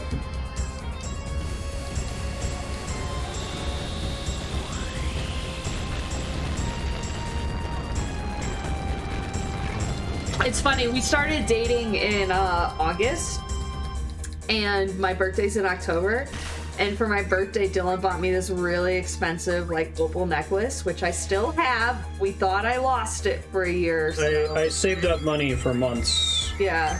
But he did that in order to show that, like, he was really serious about me. He's like, I'm gonna buy her. You kept saying that I was gonna leave and run screaming away from you. That had been my experience with guys. Like, they're all initially attracted to me, but then they, you know, learn who I am and what my personality actually is, and they go run screaming. Yeah. Oh, thanks, buddy. Yeah, it's gonna be 34 this year, because I'm old. Only Irvine's gonna survive this, I think. Yeah, I love that opal necklace. It's one of my favorites.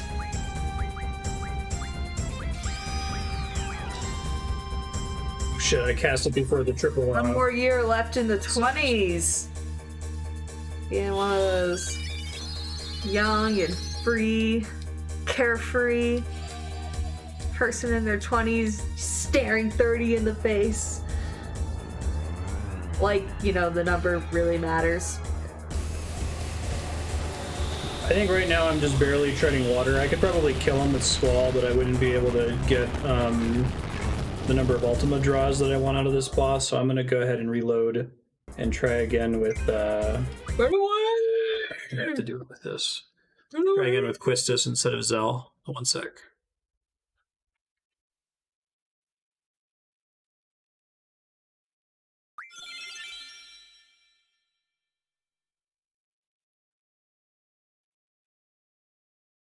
You made that a sound effect yet? From Monty Python? Yeah, the runaway.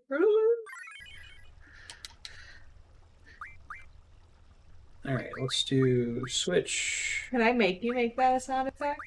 Do you guys think that'd be a good sound effect? Quistis. Switch.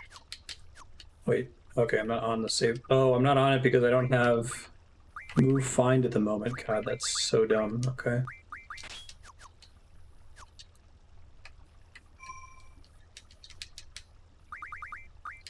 Switch. As long as I switch members before I leave that screen, I'm fine. Okay. I guess I may as well just tent here because I'm not gonna worry about using Renzo Kukun until everyone's super low anyway. So what does Quistis do? That's special? Why are you using her? She's low level, so she'll lower the average level of the boss, and she can use Mighty Guard, and Mighty Guard is really good. And that hits everyone, right? Yeah, it'll give everyone a pretty big buff. Like a protect and a shell. Yeah. I can't quite get her to 99 health, but I can get her very close.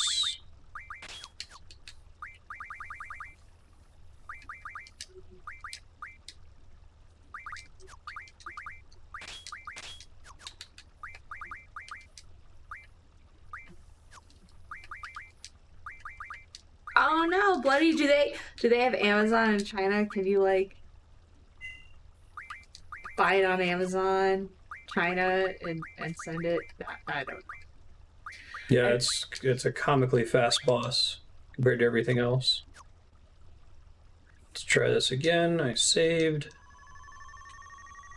Hoping Mighty Guard makes enough of a difference here. Go ahead and fast forward back up to the actual fight. But hey, you shouldn't feel bad. I didn't realize the other party members didn't level up with you.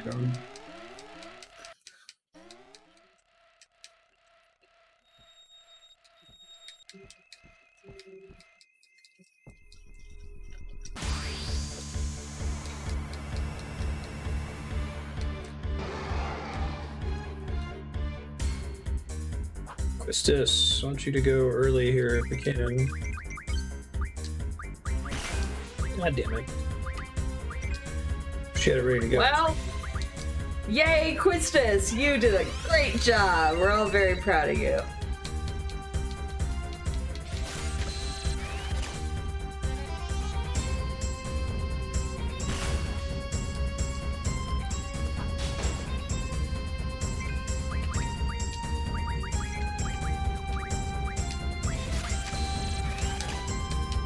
See if she actually gets a turn before it uses Gravajaw Quake.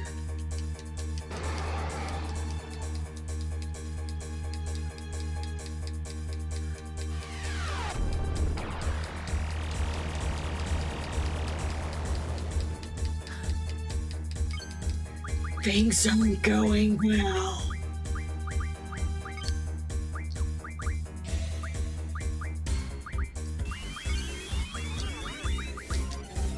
Okay, it should interrupt the turn order. If she can get it off, that would be nice. Nice. Why would you make your boobs float? Remember the context of it. Like, were you drowning in water and you're on your back and you want, like, flotation devices? April 2020, that was actually pretty recent.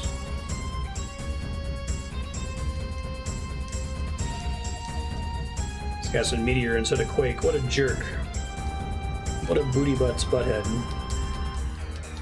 Is Mighty Guard in this just protecting Shell? I thought it was haste as well, at least. And Quistis is dead. Again.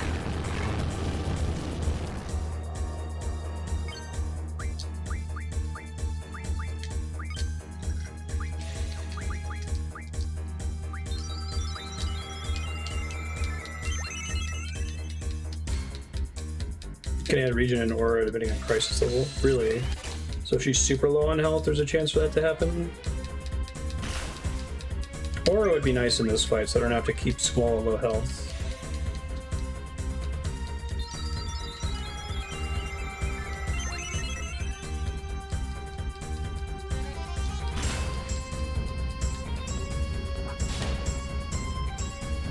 Dude, Six Gun was super awesome with the knowledge. How do you know that? I mean, I don't mean any offense. I'm just generally curious.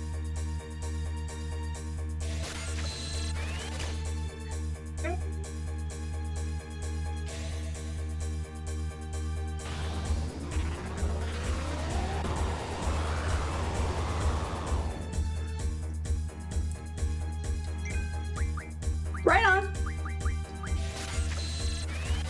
You know who Six Gun is, right? Yeah, Six Gun is Leon's brother. Yeah. Brother. Okay. Six Gun is? Hello. Saying. Oh, fine. I still, that's awesome. Thanks for the info. Info Six Gun, but yeah.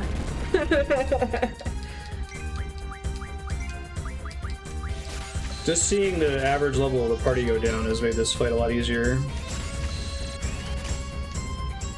Yeah, Six Gun is in DC. Careful. Alright,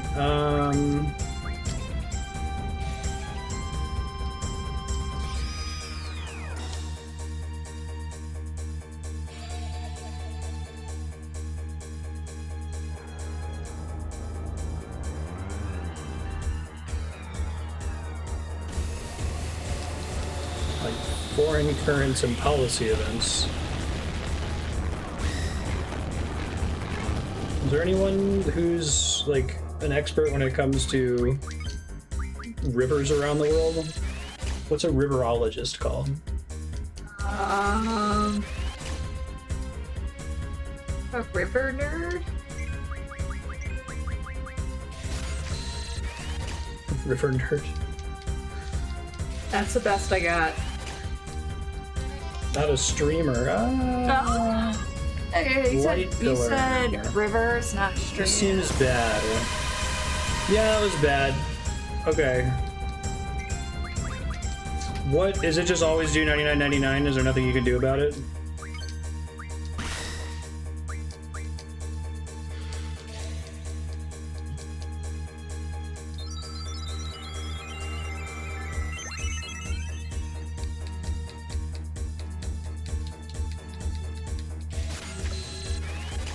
Just an instant fuck you. It's like Airtam Storm, except nothing you can do about it.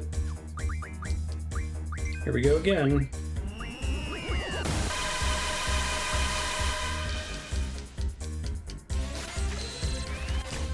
Current policy.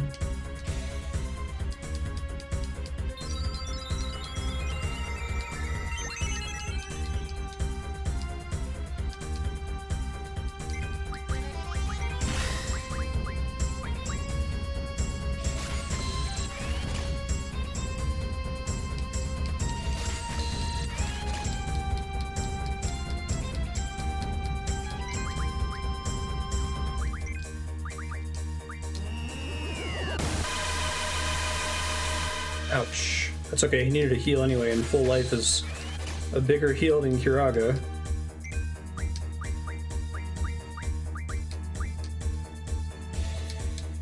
Current policy.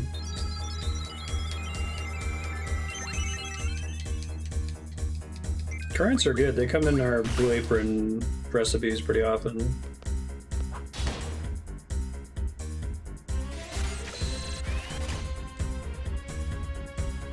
I think I've got 99 Ultimas on Squall now. Well, I think that looks like that's about to kill Quistis. I'm gonna use Squall then if I'm actually full on Ultimas. I am! Hooray! Yeah.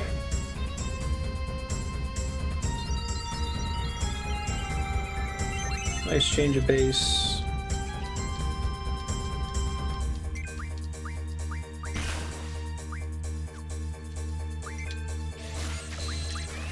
You have Origin. Suck to cast it and then have him lose it, right?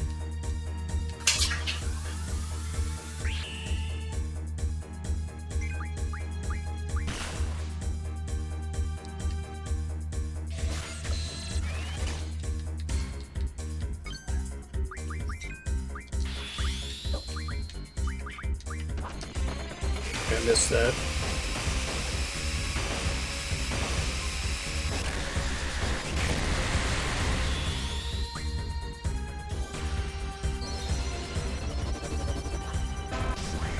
How many hits is Lionheart?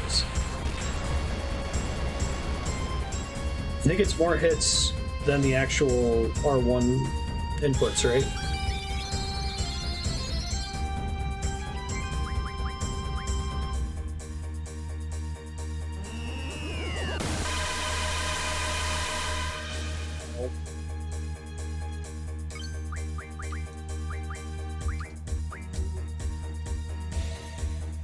Hits. Nice.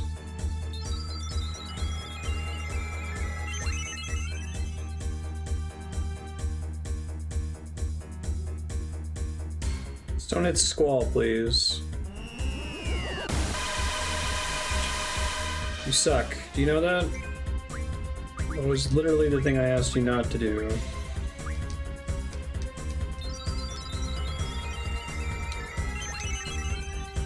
One sec.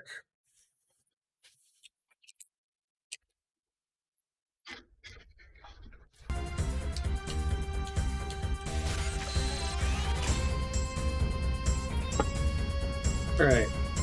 Ultima's done. Okay. I'm doing better this time.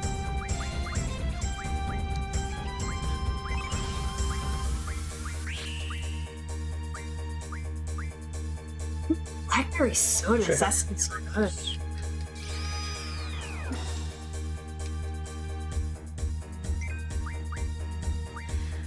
Did you already answer the Blue Apron question? Yes.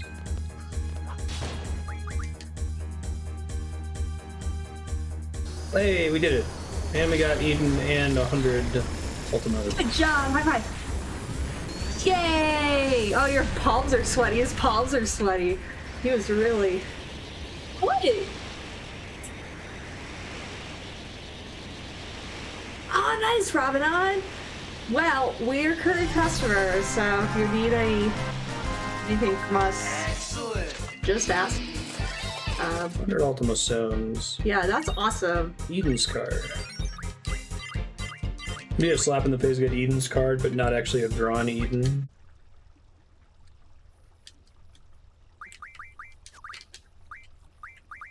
So which GF am I forgetting about? I know that there's Doomtrain. Is there one that you only get in the final dungeon? One magic will be spent while triple. Oh boy. Ability learning medicine from items. Mad Rush, Dark Side, luck plus 50%. Oh, I wish there was a Google. Jumbo Cactuar. I can't believe I forgot Jumbo Cactuar. What's that? How embarrassing. It's a big old Cactuar. That's a GF? Yeah. Nice. Speed junctions.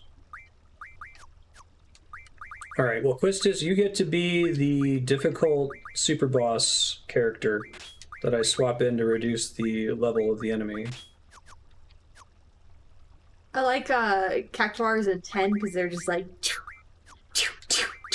I just like their animation. I think it's funny.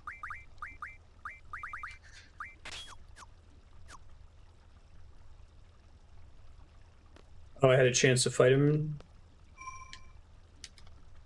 He's in a desert somewhere, isn't he? You just have to go find him on the world map.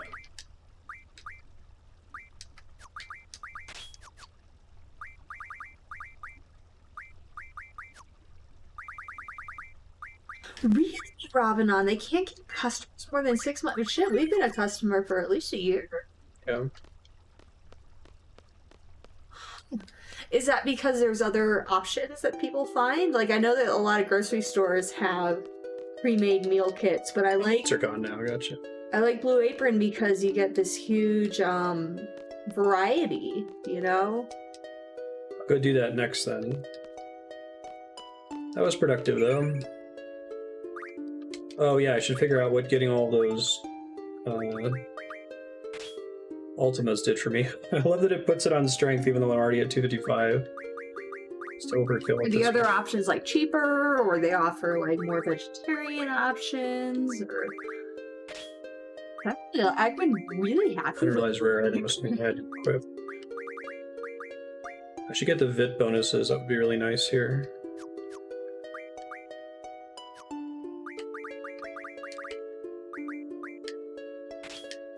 Hey, now Irvine's at 100 and 255 strength as well.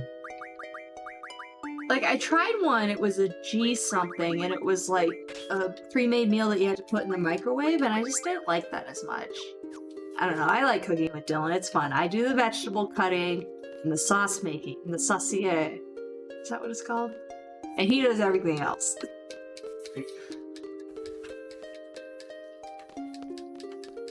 Freshly... Oh, freshly, yeah, that's what I did. I tried it freshly, but I liked Blue Apron better. Green Chef, or whatever. Even Kroger does a version of it. Yeah, I guess it's nice to have like a freshly if it needs to be something quick, because Blue Apron, like the minimum time of Blue Apron's taken is maybe 20-25 minutes.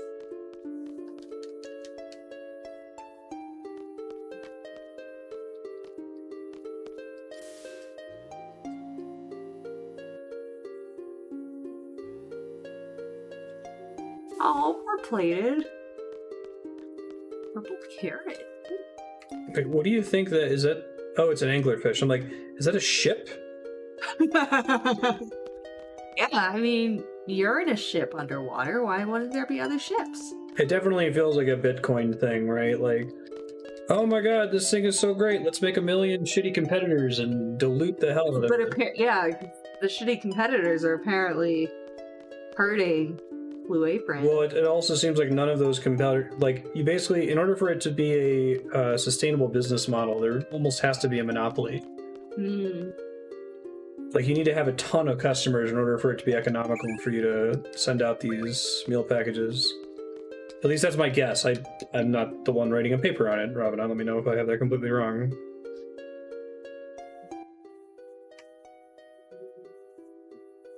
Oh, that sounds really good, Leon. There's a lot of natural monopolies like that in internet businesses. Yeah, I had the same question, Walter.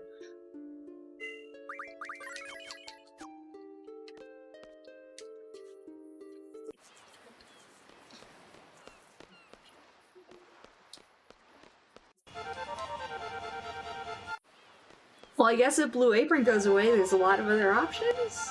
Question mark? Wait, I thought you were the fucking, school. Why are you now a cool dragon ship? Because we got lost in space, and, you remember Squall and Rinoa hugging in space? Uh-huh. Is this familiar? Rinoa. Yeah, they hug each other in space. Yep. And then they're both gonna die. Yep. But then they don't die because there's a big dragon ship that wasn't set up. What happened to the school? Whatever. It's not this island, right? If there's like a desert island out here somewhere. Gee, you're gonna wreck this thing, aren't you? Yep. Called it.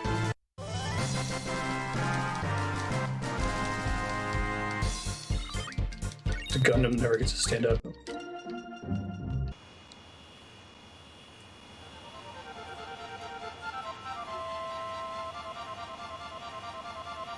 Here, maybe this one.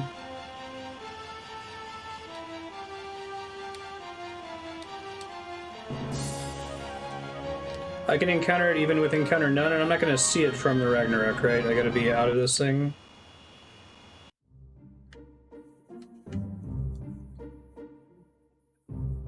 Hash Cabal Desert.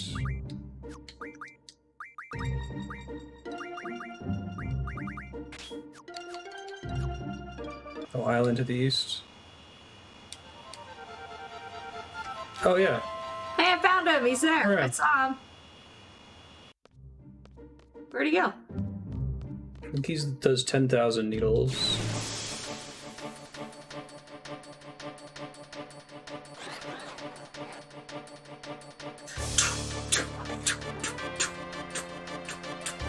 His little mustache. I love Oh, I gives him Cactuar. Meltdown. Wait, that's not a Cactuar. It is. Yes. It's Jumbo Cactuar.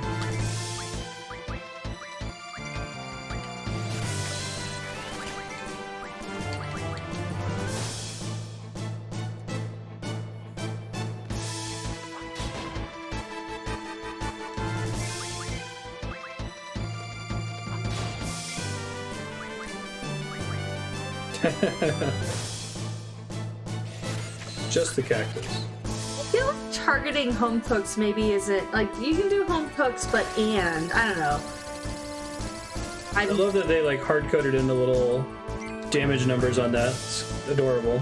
I'm biased, but like me and Dylan are people who are like never cook, but we're like, oh, this can make cooking like actually an option because they give us the instructions and all the ingredients.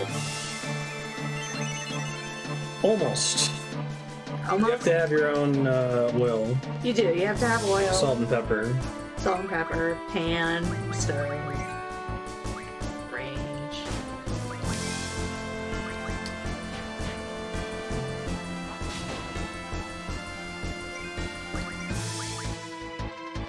So embarrassed I forgot about Jumbo Cactuar. This one and Tonberry are the two that I really remember from FF8 that I was sad weren't in later games. Stop hitting Zell. Hit Squall. I think that might be his only attack, so it might make more sense for me to just do regular life. Nice, Rabadon. And I assume that your grandparents aren't interested in Blue Apron. I have never cooked anything other than Blue Apron. That's usually something people ask, like, oh, so, like, have you gotten off the training wheels yet? Like, no, I like Blue Apron. Tastes good. But Yeah, I guess I have learned things from Blue Apron where it's like it tells you to do the same thing with rice 100 times, or it tells you to do the same thing with meat 100 times. You're like, oh, I guess like, maybe you should. Put some carrots, put it in the air fryer. Carrot fries.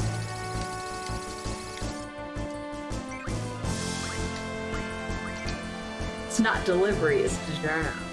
I used to be a picky eater. I solved my, this is going to sound trite, but I solved my picky eateriness by just like one day deciding not to be picky. See, now I thought you were going to say you solved it by knowing me and not wanting to be embarrassing. Well, that was part of it, yeah. That was the reason why I decided not to be picky anymore. Like, it was the same way I got into spicy food. One day I just said, you know what? I bet I can handle this, and just ate those peppers that you're not supposed to eat in Chinese food. And I was like, wow, this is actually pretty good. My theory is like it's mostly psychological that I don't like this, right? I don't tell that story like, and you should do the same thing. It happened to work for me. That one day I was like, you know what, fuck it. I hate everything on everything. I'm just gonna try it. Yeah, and early with my friends, we took him to a sushi restaurant, and he ordered the pork cutlet. So he'd never had sushi before, when he thought he wouldn't like it. Now he loves sushi. Yeah, no, I'm not saying why don't you just not be picky anymore? But I tried it for like a solid month due to raw pressure of not looking bad in front of Andrea while dating her. And it works. It only took a few months of making myself eat stuff that sounded gross. That's a good point, Ramadan. I do feel like I'm adulting when I do Blue 8 Friends. And not just like ordering takeout. It's an adulting simulation. Yeah. But it's doable. It's not that much of a commitment.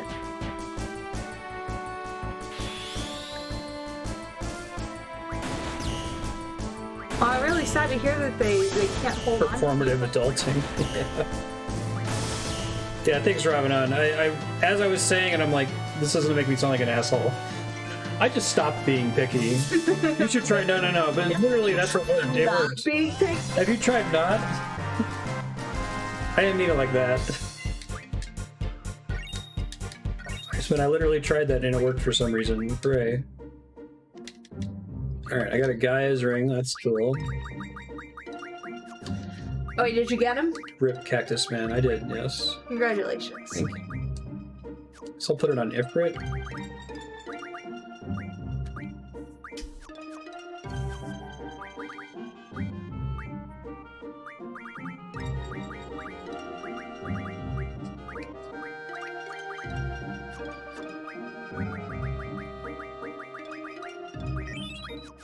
Okay, so now everyone should have 99 HP.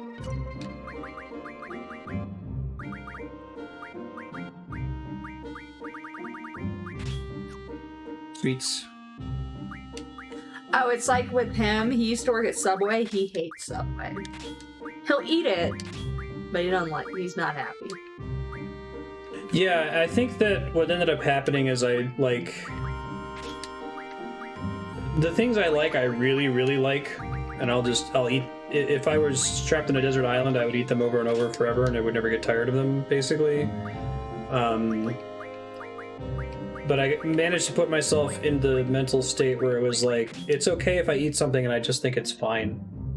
But for the longest time, I was like, I'm only going to eat stuff that I'm super pumped about, right? But it ended up being worth it that, like, I'll try things, and a lot of the times, like, maybe 5% of the time, it's going to be something that I actively think is gross and, like, makes me gag, and I don't want to finish it. That's pretty rare. Most of the time, it's just like, I wish I would have had pizza rolls instead. Because I know I like pizza rolls. Pizza rolls are always good. And me having eaten this thing that was just okay represents pizza rolls not eaten. Right. Right. It's a negative. I wasted my dinner. I still have this problem at restaurants. If Andrew and I go to a restaurant and we find something on the menu that I like, that's it. It's game over. I'm never going to try anything else on that restaurant's menu because it represents the thing that I like, me not having it, right? It's never worth the risk, ever. The only way it could happen is if someone else gets something and I get to try it, right?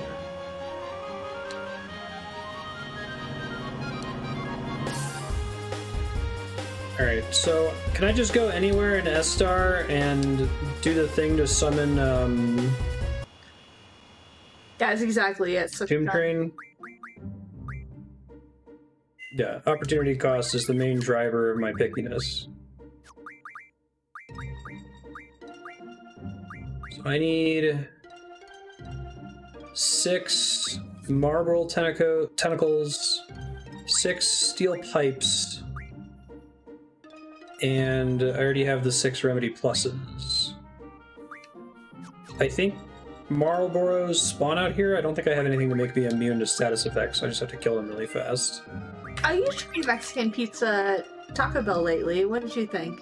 That's not Mexican pizza. Oh, never mind. It's a product that combines it represents Taco Bell design space. We have 9 things. Let's see how we can combine them.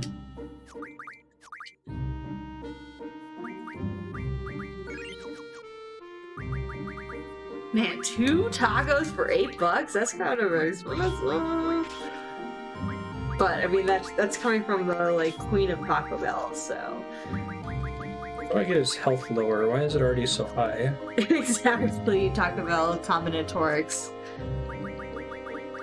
It's like we have beef, we have chicken, we have tomatoes, we have lettuce, we have cheese. So we have like. You can get that low no matter what. Yeah. If I drop this. String cheese or whatever you want to Doesn't call make a it. difference. Nacho cheese. We have like a crispy circular tortilla. We have like a chewy tortilla. We have a deep fried tortilla.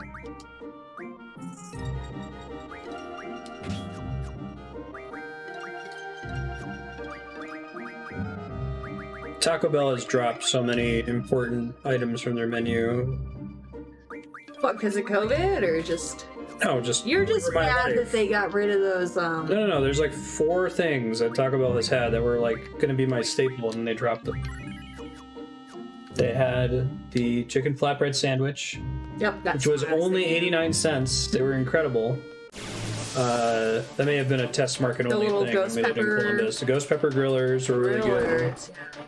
The naked chicken chalupa like was kind of a joke, but the sauce they put on it was fucking. Shell of chicken. The sauce they put on that was baller. It was really, really good. Good job, Cloud. And by Cloud, I mean Squall. I remember in high school they very briefly had like a Caesar chicken taco that I was like way into, and that's gone. But I remember the commercials where it was like seized by Caesar.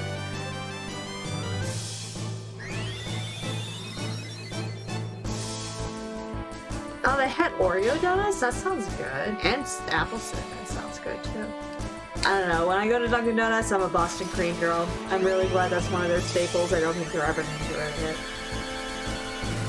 I found that it's easier for me to try new food if I'm out to eat with other people and we're all willing to share food with each other. That way I can get something that I know that I'll finish, and I can at least try other people's stuff, and if I have a bite and I don't like it, it's not, no harm, no foul.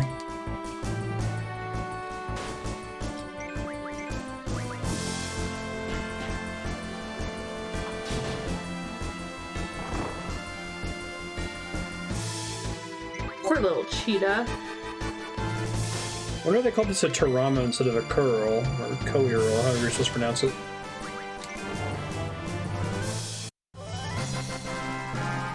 So where are you? You're on an island? What are you doing? I need to get some items in order to fight Doomtrain.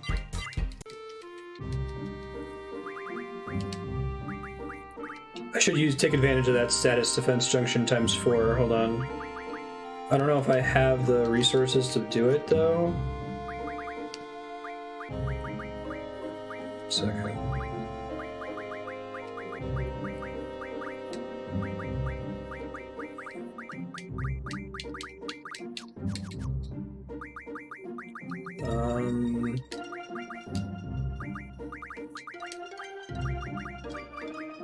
Death, break.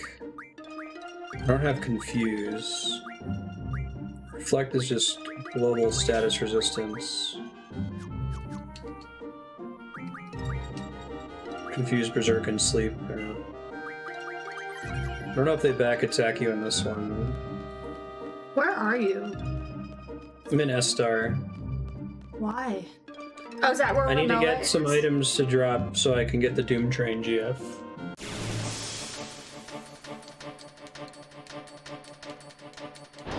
I need Malboros. Malboros.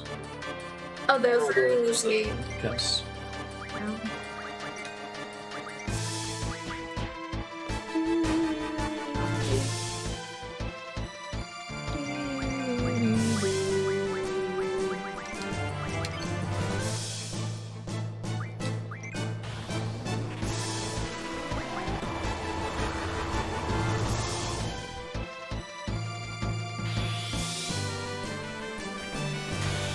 Where can I go for him?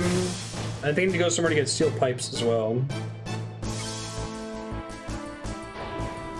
Oh yeah, I remember Island closest to Heaven and Hell. Everything's like level 100 though.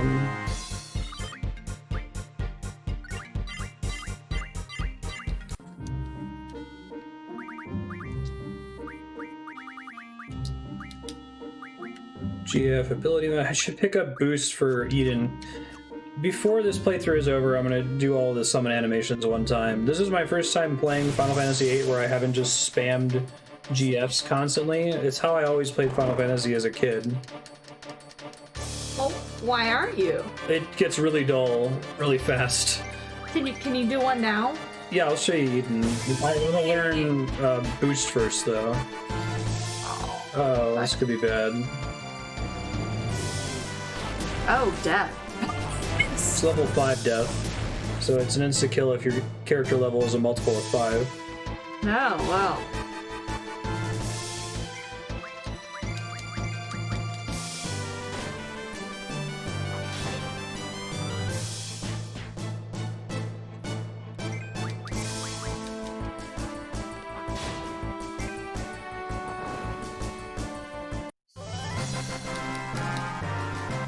Heaven, not Hell?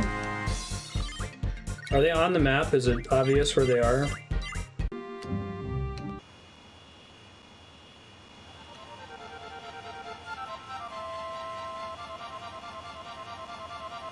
And that's fair, Walter. That is totally fair.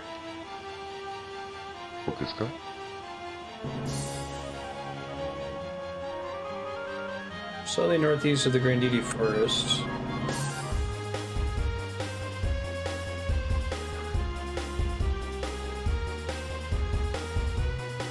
This theme is a banger, you don't get to hear it very much. Yeah, I'm digging it.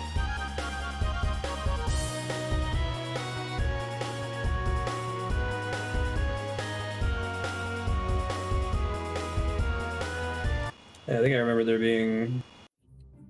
It's too long until it gets good. Mm.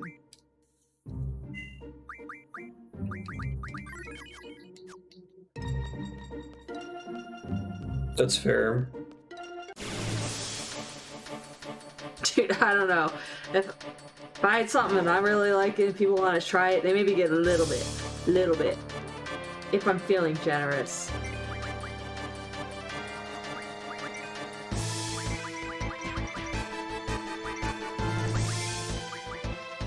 You got the blind off, that's nice.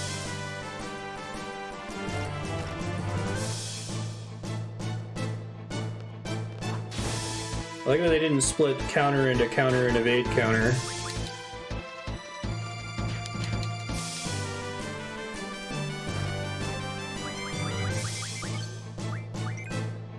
Is there ever a counter? What do you mean? Like, you know, you hit them, they counter, and then you counter again. Just counter. You counter their so. counter. I feel like that's just the turtles way down. Yeah.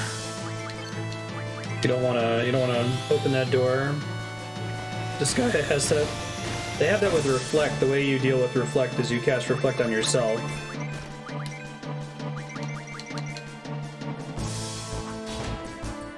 You cast Reflect on yourself and then you bounce the spells off yourself onto the enemy.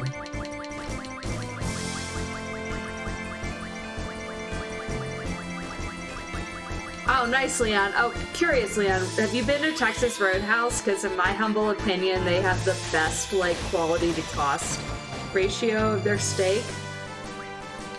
Yeah, they're not the best steaks. No, They're the most optimal quality to cost ratio. cost optimal. And when I say they're not the best, that's not like speaking ill of them. They're very good. Yeah. But I've had better steaks. Of course, but you paid like $50. Exactly. Right. Yeah, thankfully there's a Texas Roadhouse in Albuquerque, and we go there every once in a while. Okay, I got boost for Eden, so I'll use it when I run into a can use my words. Malboro. Luck J, nice. Kamikaze is one of the things you can get.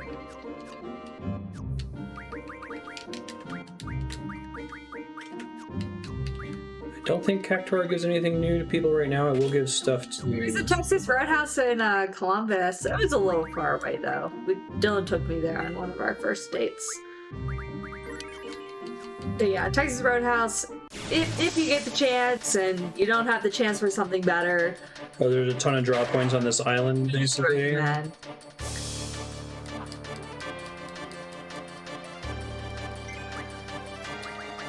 Alright, who has Eden?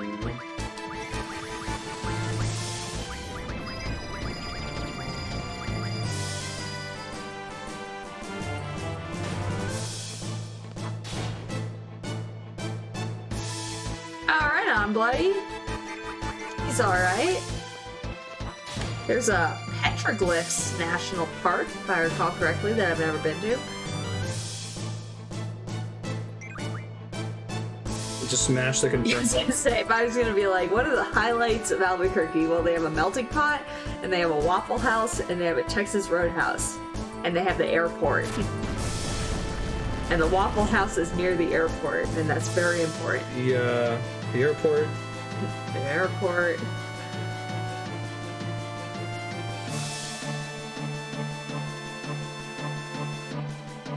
Oh, that's nice, Leon.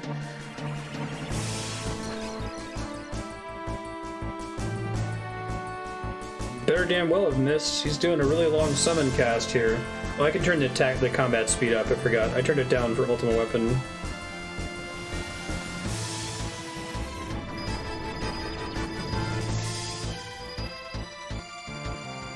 You ready for the most ridiculous summon animation in the game? Yes. It hits once. This might be the most ridiculous summon animation in all of Final Fantasy. As long as it doesn't get interrupted by this in 2 days. Statement.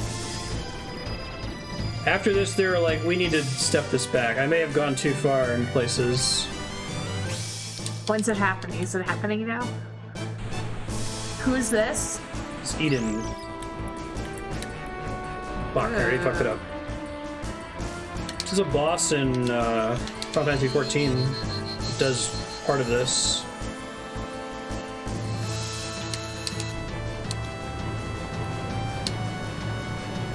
We have a solution to long summon animations. Let's give you a button to mash during it. What is that? But then people will hurt their hands, so we'll make you stop occasionally. It's gonna do less damage than Squall can do in a single hit. Oh, that thing is much bigger than that thing. You don't remember boosting in the bottom right corner? Oh, no, I mean, it rings a bell. It's used to stress you out. Hey, I got to the max. You're ready. Didn't realize there was a max. Jesus. Does he just, like, hit the whole world? What's the shame? Man. You don't have to hit an entire continent to take out this... I guess... Oh, God, it just keeps going. Arguably... Does he make a black hole? Arguably, Sephiroth's supernova attack is... Nice. comparably ridiculous. You're welcome. Fuck you, Ochu. Get out of here. Fuck your shit up real hard. And then it did less damage than I was gonna be able to do. Yeah, so like when you fight Eden in Final Fantasy 14, you get that. And it's weird that it breaks the damage limit. It only goes up by a factor of 10, right? Here we go. Oh, I got the back attack. Well. Nice. Well.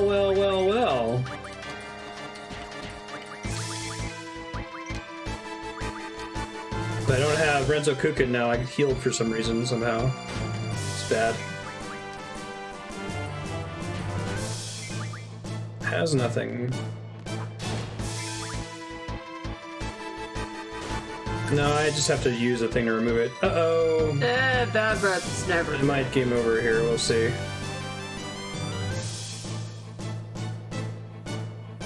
Yeah, that's bad. Zell's confused. They're all confused. Can't be blinded if you're already blinded. Look at him all spinning. Mr. Malboro, can you attack us, please? I'm gonna speed this up. This is what happens when you're on the lowest speed.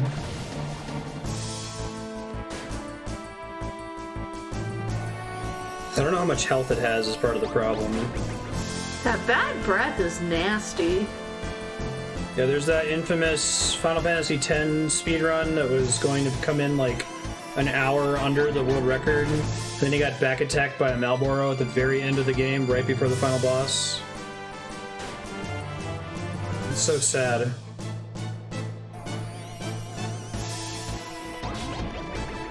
Yes, hit yourself. Perfect. I can turn that off now. If I wasn't silenced, I might be able to recover here. Nope. Alright, Zell. Can you run? You can certainly try. Hey, escape. My one run. Effect would be used often. I agree. Now, unfortunately, I don't have enough of those items take junction, but I think I can get them. Hold on. I think all I have to do is buy the maximum amount of every... Hold on. So if I buy max echo screens and max holy water, max remedies, max softs... Man, you're just rolling in the dough. Well, you basically have infinite money in this game. We're at time here, but I'm gonna try to get this Malboro. Is it okay?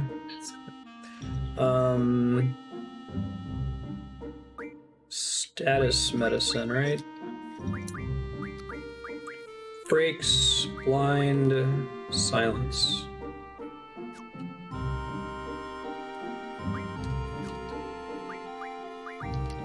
Forbidden magic. Oh yeah, I should use these to get these for Zell. I didn't even think about doing that. Since he couldn't do any drawing in that fight. Why couldn't he do any drawing? I couldn't focus on that fight, otherwise people would die for sure.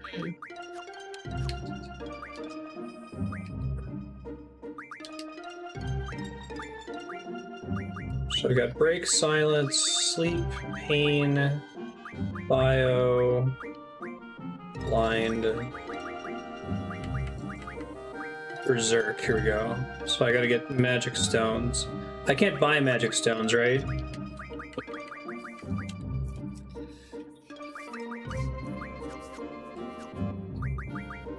Well, I might have some of these already. Just try to get them all on Squall. Berserk. Okay, so Zell has access to 100 Berserks.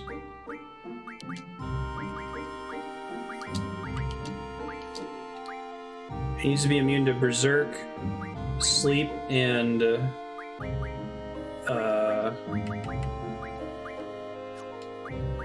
doesn't petrify, right?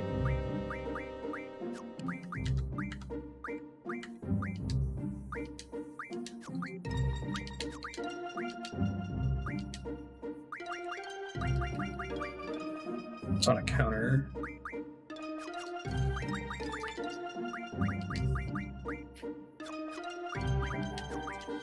I think it's just temporarily remove Cerberus from Irvine. I'm gonna remind myself to fix that after the sleep, break. I don't need to worry about death. Berserk. And what else can get me in big trouble? That's the main thing, right? I guess death isn't bad to get rid of because that stops Doom, doesn't it? Confused, that's right. Thanks. Someone here has confused.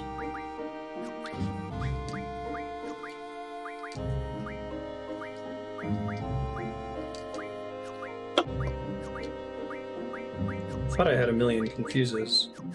A million? Like... Or do you just mean a lot? Oh, the counter was... Oh, when you said counter, you meant countdown. Okay, sorry. I thought you meant counter isn't a counterattack. Okay. So, I need to status mod infuse out of something. I have everything else.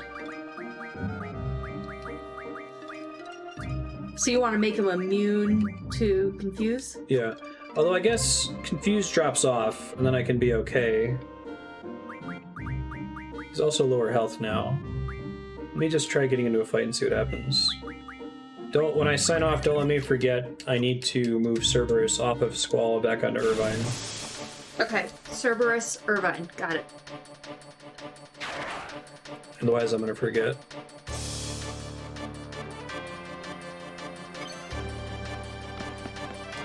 Run away! Ah, you have to make that sound effect. I'm gonna make you do that this weekend. Okay. Scout the... Okay. Nope. Run away! I'll just do it until you have the actual sound effect. 10 minutes ago, but I'd like to get this Marble Tentacle before I forget. I may have mugged some from him, I didn't notice. I'll check after this. But I still escaped that fight after successfully mugging.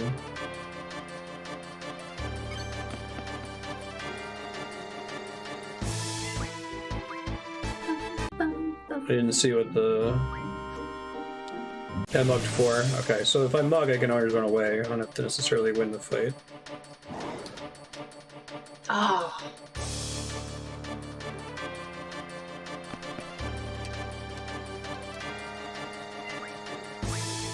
And then I just need to get steel pipes, which I think are in the forest right across from here, is that right? Like the Wendigos? That'd be nice.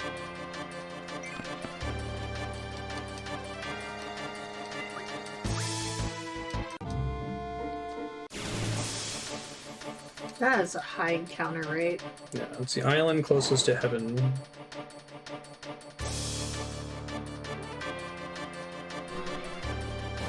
No, not on this guy.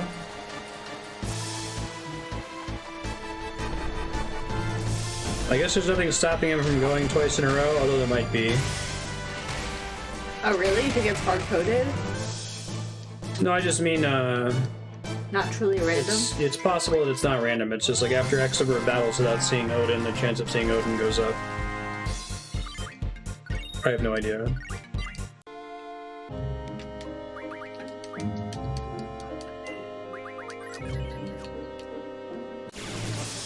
We're definitely going to come in under the how long to beat on this. I wonder how much of the how long to beat is spamming draw, and how fast forward is help with that.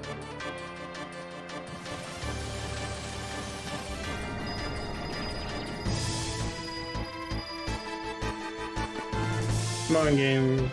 Give me a Malboro.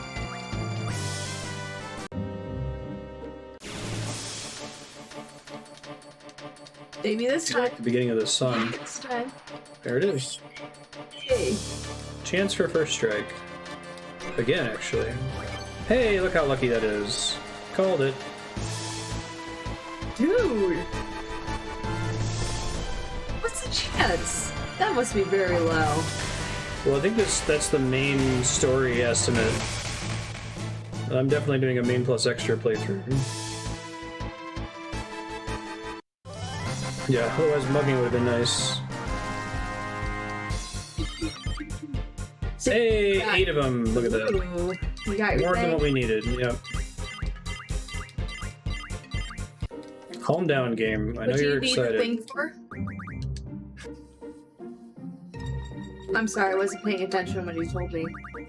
Doomtrain. I need to summon Doomtrain. And you need tentacles to do? I need 6 Malboro tentacles, 6 steel pipes, and 6 remedy pluses. 666. Yes, that's exactly. Satanic They're going game. for. Real quick, I wanted to check what I still need for Lionheart.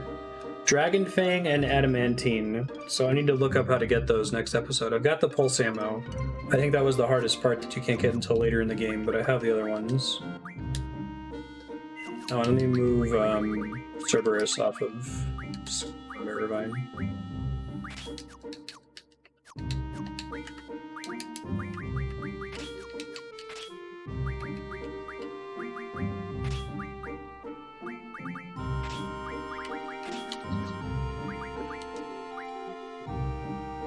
Cool. Thanks, folks. Future Marstead, you need to finish getting Doomtrain. You have to go get 6 steel pipes for us nearby. I'd also recommend getting Lionheart because you're going to want that for Omega Weapon. You have to put Cerberus on Irvine. Just did that. You told me to find you. And then you didn't. Well, you remembered, so I didn't have to. I love you, Andrea. You're wonderful. Thanks, folks, for hanging out. I'll let you guys know what's coming up.